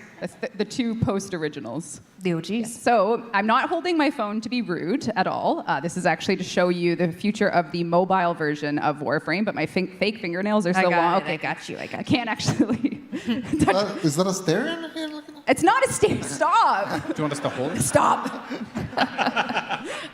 But we are playing the latest Duviri content on our mobile build. So this is my personal phone that, oh, my gross thumb.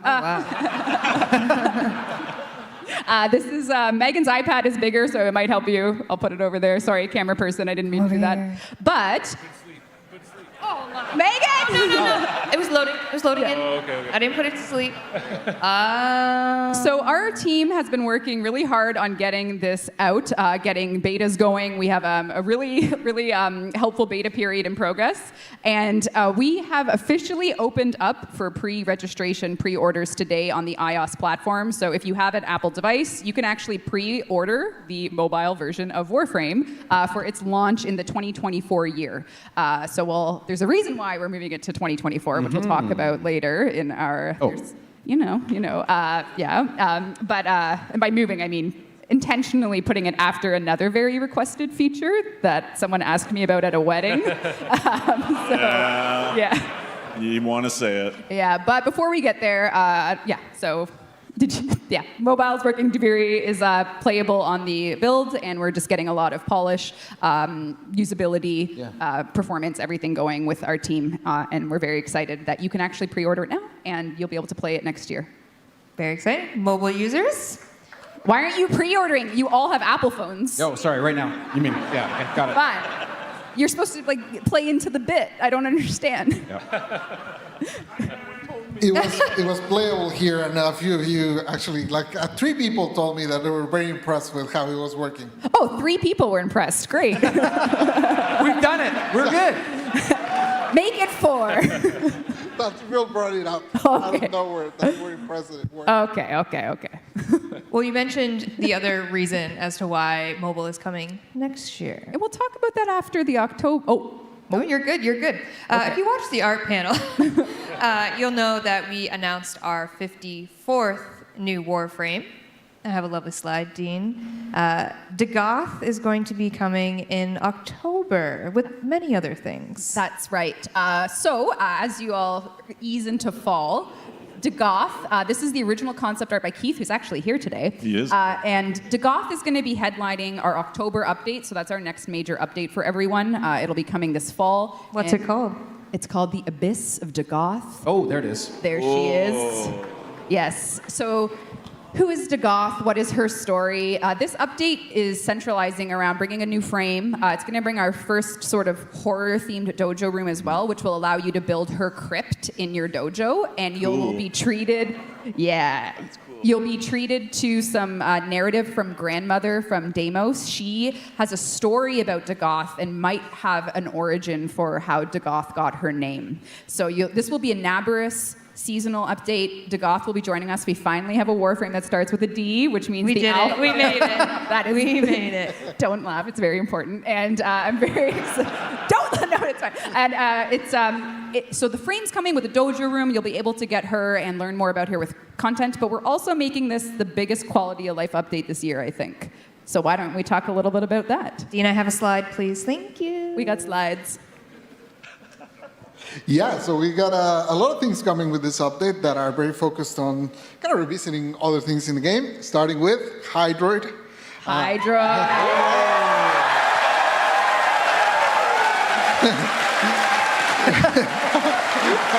No pressure, no pressure. Well, I'm glad you're all excited. I'm glad you're all looking forward to it. I'm just gonna kind of talk a little bit like generalities. He's gonna be streamlined. We're gonna change one of his abilities. We're gonna change his passive. We'll show full details next dev stream. We're gonna do the full dive in. Because Hydroid, get it? Nice. We're also gonna do a few other things with that update. No pressure. You guys really like reworks, I see. We're working companions. A few objectives that we have there, basically, you don't like how much they die. So basically, they're no longer going to die. Now they're going to get just incapacitated, and after a little bit, they get up. Overall, we're increasing their effective health by about 50%, something like that. And we're adding a whole bunch of new mods that basically increase how much you can kind of interact with them and how much you kind of cooperate with your companions. I think the thesis for that is your gameplay will affect their return to battle. If they do get incapacitated, it's all about what you're doing when you're, in combos is going to actually impact your bond with your companion. Yeah, ideally there's a little bit more exactly the bond with your bond. That's the idea. The bond. The next thing we're going to work on is rough edges and rank walls. So we're doing a pass on several things. Focus is going to be a little easier to get. So basically, we're increasing how much focus you get from all lenses. We're making it so when you pick up the little focus blob, convergence orb. She knows the actual term. You get some focus for that. We're streamlining the quest for early. We're like, Wave Rider is going to be easier to do. Who here has not completed Wave Rider? Yeah, well, next year there better not be a hand up. We're removing broken mods. Yep. So we're doing several things to kind of try and streamline that experience and just taking out some of the rough edges. And finally, some accessibility options. Basically, we're doing, sometimes it can be, in the chaos of battle, can be pretty hard to see enemies, so we're adding several options to increase that. So basically, you can add like a little bit of an outline to them, change the color, change the intensity so you can spot them wherever they are. We're doing a lot of updates to conservation to make it easier to see the animals, the footprints, and all that stuff. No problem. Aw, you're welcome, Pyra. Aw, that's and one change that started as accessibility but then kind of morphed was auto melee. So essentially, if you've ever felt the pain of spamming E like crazy, basically, once we tried it with auto melee, which is essentially you just hold and it just melees, it felt so much better that we decided to make that the default. And as part of that, we're bringing in a new extra mechanic to kind of spice things up on melee. But you'll hear about all that on the September dev stream. Yeah. Yeah, so Our intention is, we know we have like a limited time. We're already 20. Okay, we're gonna go over. Sorry, but DevStream's gonna answer all the things on that slide, and we'll talk about everything that we talked about at Tennocon in more detail. So if we have a lot of questions, everything there, we'll take them in September's DevStream. Yep. Now I'm talking real fast because I'm panicking because I saw the clock. It's okay, so. don't panic. Also mentioned in the art panel, but now it kind of has more of a timeline because this obviously is our spooky October update. Dean, sorry, I have a slide. Grendel Prime is going to be coming around that time as well. Our next Prime Warframe is Grendel. Let's see it. There he is.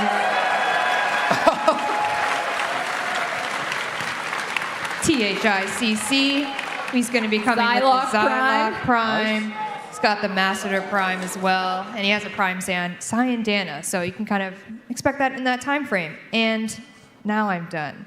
Well, you're not done yet, because as we deploy quality of life updates, there's one update that will have the greatest life quality increase, which will be cross-save. Now,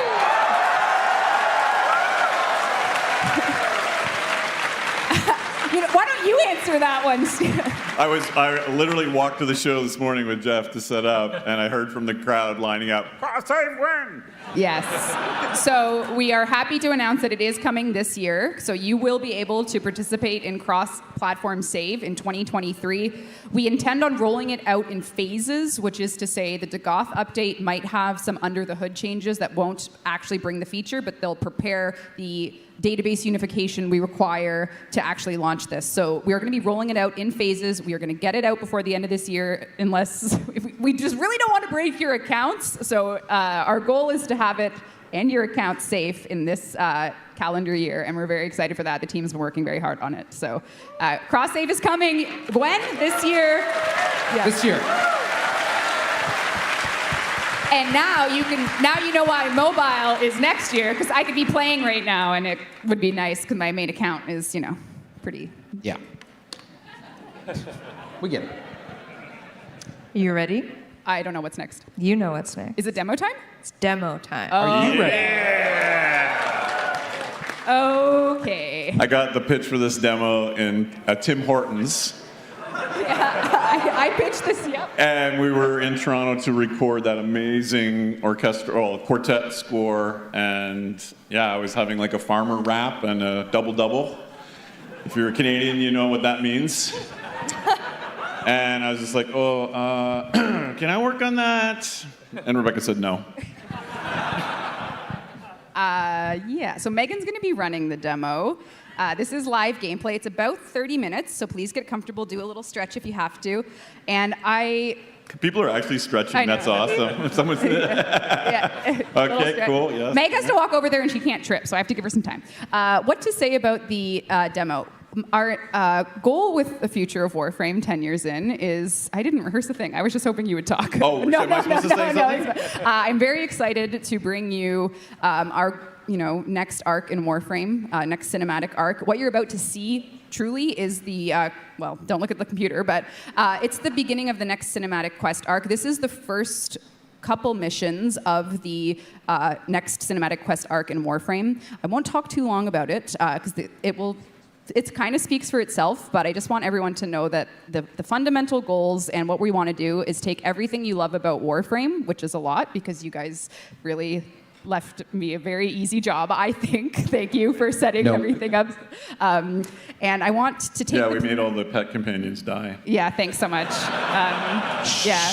What? You didn't like that? I think the real thesis is take what you love and look at it closer, go deeper with what you already know, and recontextualize and start from the beginning, but from a place that you already understand. Make Warframe connected, love all the parts that we've given, and love them deeper. I'm just going to stop rambling now. We should play the demo. We're going to play the demo. I won't say no to...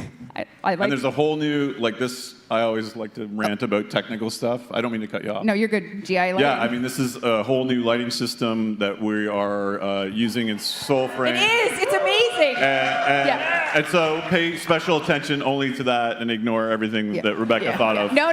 Just look at that. So please enjoy. This is the beginning of the next arc of Warframe. I hope you love it. We worked very hard on it, and I hope the team enjoys watching their work in front of the Tenno, because you are the ones that let us do this. So without further ado, please enjoy the next cinematic arc for Warframe. Crank the volume, but not too loud. Careful.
My lonely vigil is over.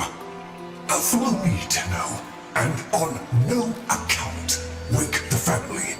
Despite their conflicts, they sleep in peace. But a solitary dream plagues me. You must understand, constructs cannot dream. And yet, I have. In my dream, one single name repeats. Kalimos.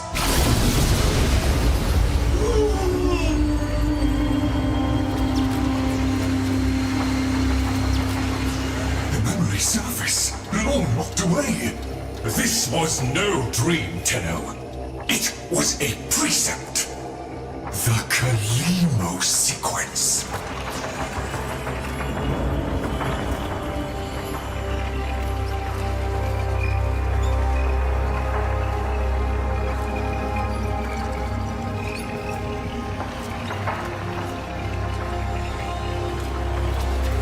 I must fulfill this dormant precept.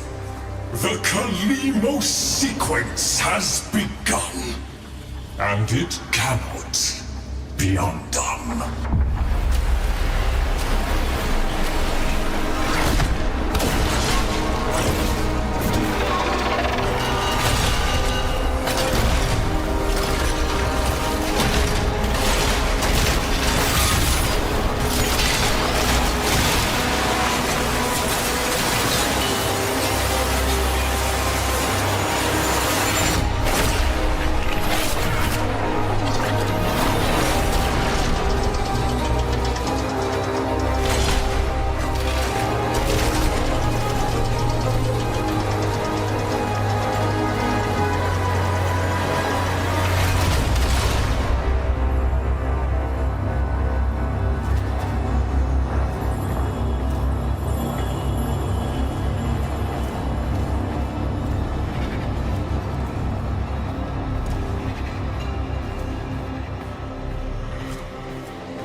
I have one responsibility in the Kalimo sequence.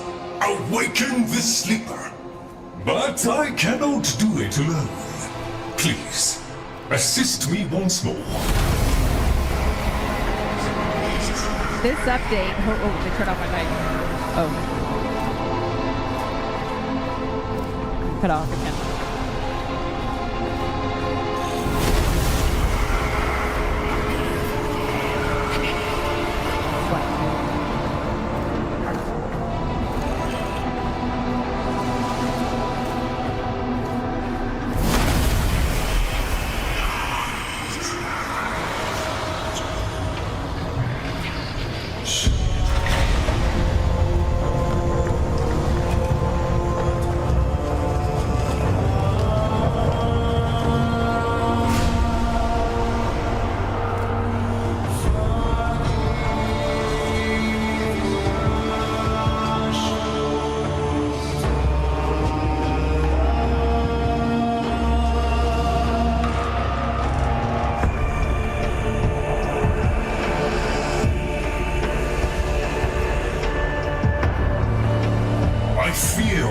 The edge of the map and into the domain of monsters. Master Entrati never completed his final project, the vessels. The sequence dictates they cannot awaken before the sleeper does.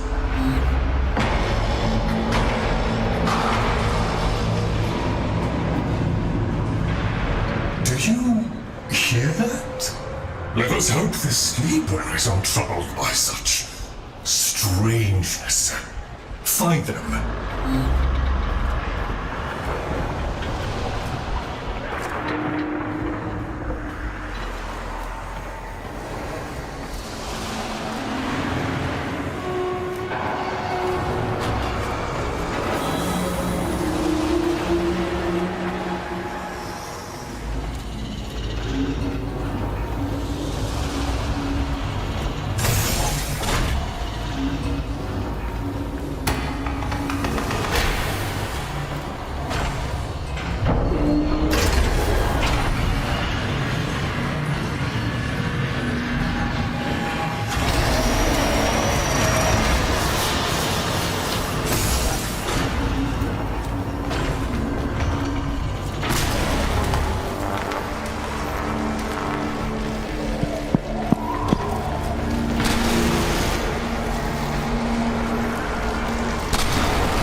Poor abandoned things, still faithfully following Master Entrati's last command, to defend.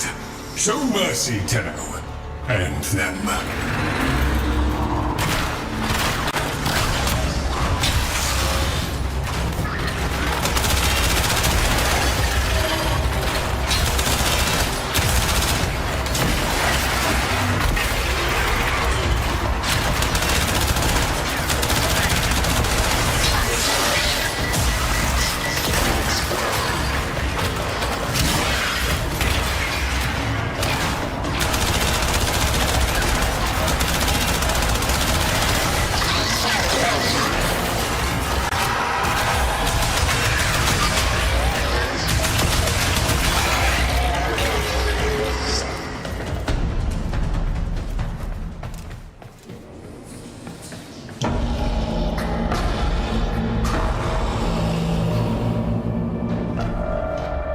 Master Entrati called it the Void Tongue. He feared it was meaningless, and feared more that it was not. So what we have here is a procedural brand new core tile set from a hub. So Deimos will expand, the Necrolist will expand to provide you with a deeper look at this beautifully lit tile set.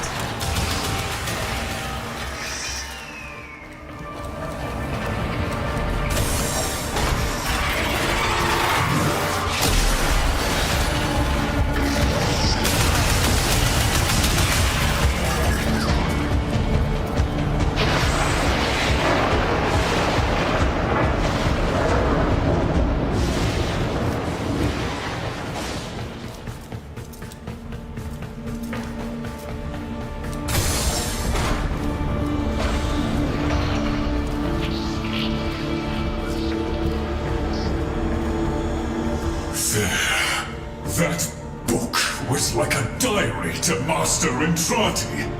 His grimoire. No doubt it holds the secrets of the vessels and of the Kalimo sequence. Take it, Tenno. So this is a new weapon type, a brand new weapon type we're adding. Grimoire is very active. It is reading you.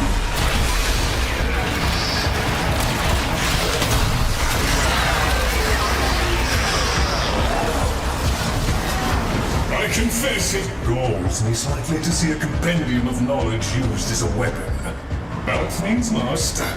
We need be in no doubt of your skill, at any rate.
What is he looking at?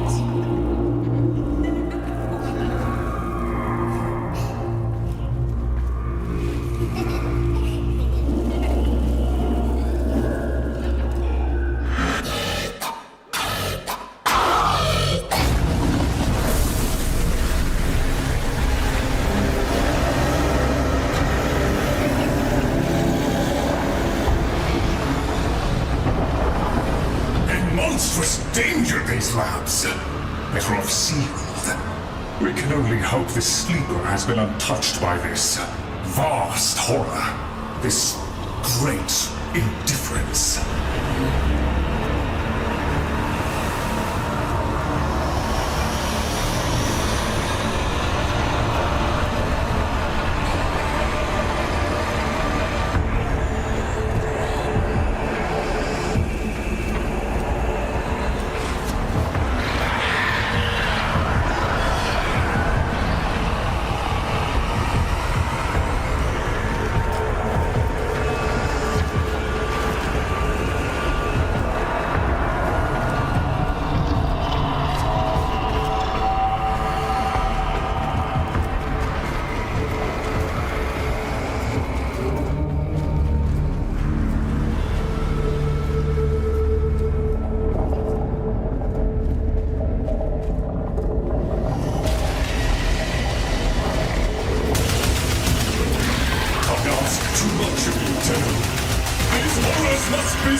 Onward!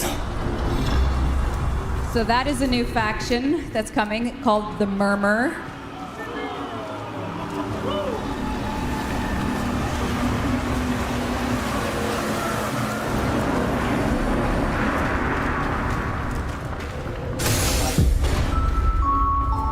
The next train is arriving. Doors are on the right.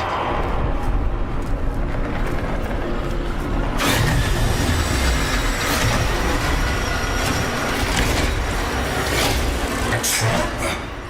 Master Entrati jealously protected his most adored possessions, be they objects or people. Come, the sleeper awaits.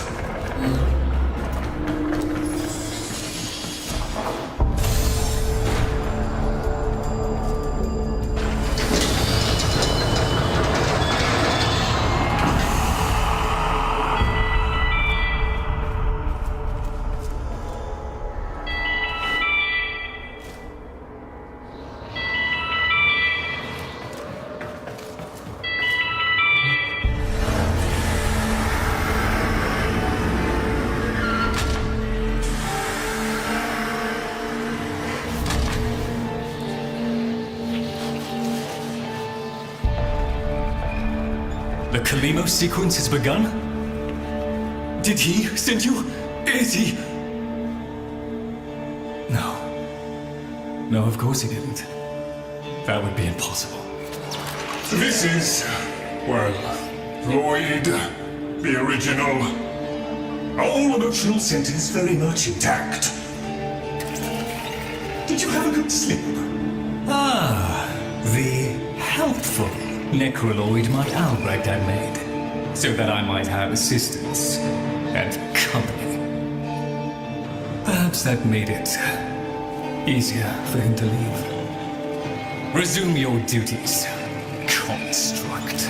Resume your duties, construct. Please, follow me. This is a Tenno, an orphan of the void, continuing the struggle our master abandoned.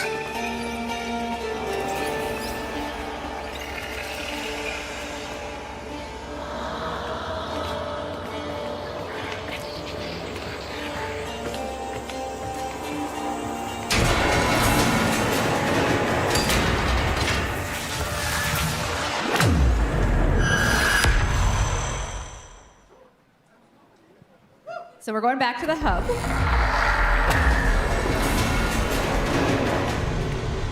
The vessels are unfinished, like a book one might one day return to.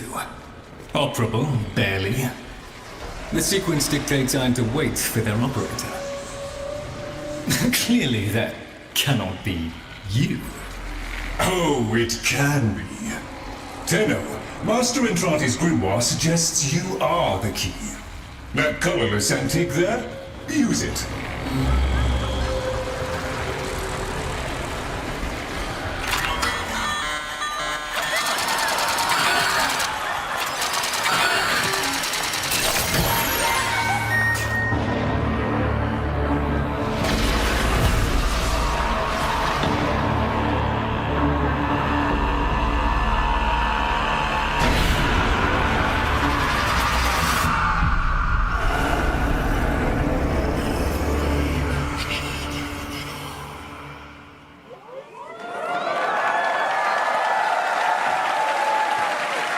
So what if you could use transference on something bigger than oh.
content creators are safe. Don't worry about strikes.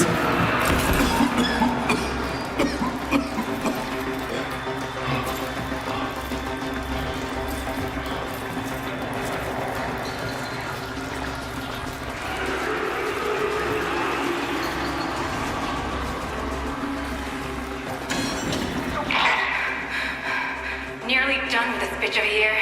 I wish we could just start over. Find that Dr. and Trotty bastard on day one. Then I wouldn't be alone on New Year's Eve.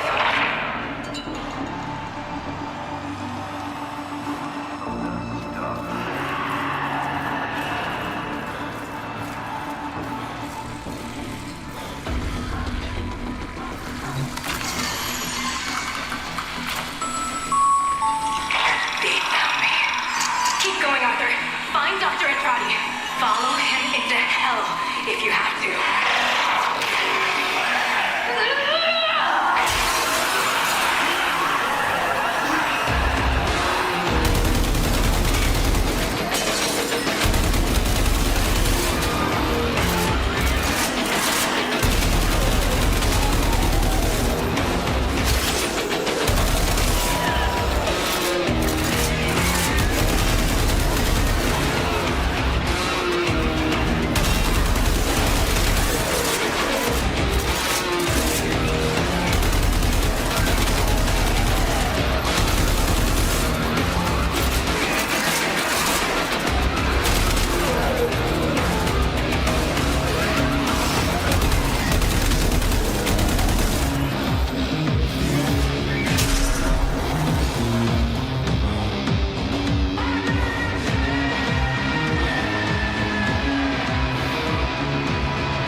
You are late.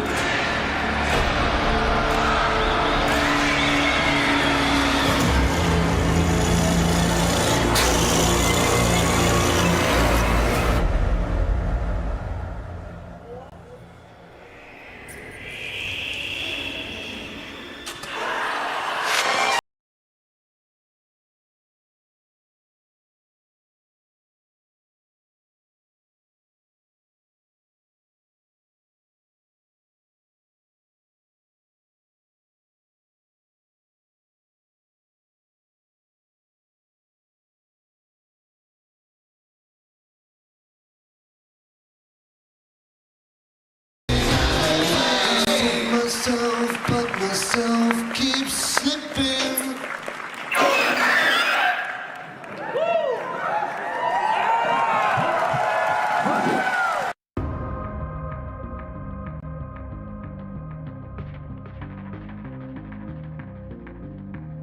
The hell did I just watch? Did anyone have that in their bingo card? Wait, who had that on the bingo card? Good job demoing, Meg.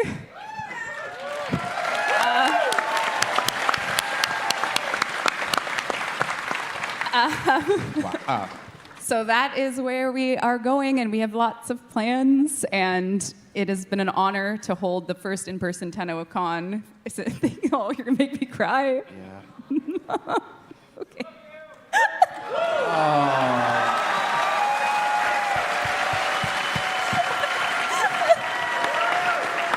It's like all the stress is leaving your body. I know. And you're gonna crumble into sand. We have worked so hard to get to this point, and we're so excited to continue telling Warframe's story thanks to everyone here who's played, and we really can't wait to release Dagoth, Whispers in the Walls this year, and then next year you can learn more about the bigger expansion coming to Warframe 1999. So I don't know if there's anything else to say. Happy 10 years. Happy 10 Happy 10 years. years. Thank you. Thank Thank you, all of you. Thank you. Yep. That's it. Thank you for coming. Get home Good night. safe. Thank you so much. We love you. We appreciate you. Thank you. Get home safe. Travel safe. Thank you, everyone.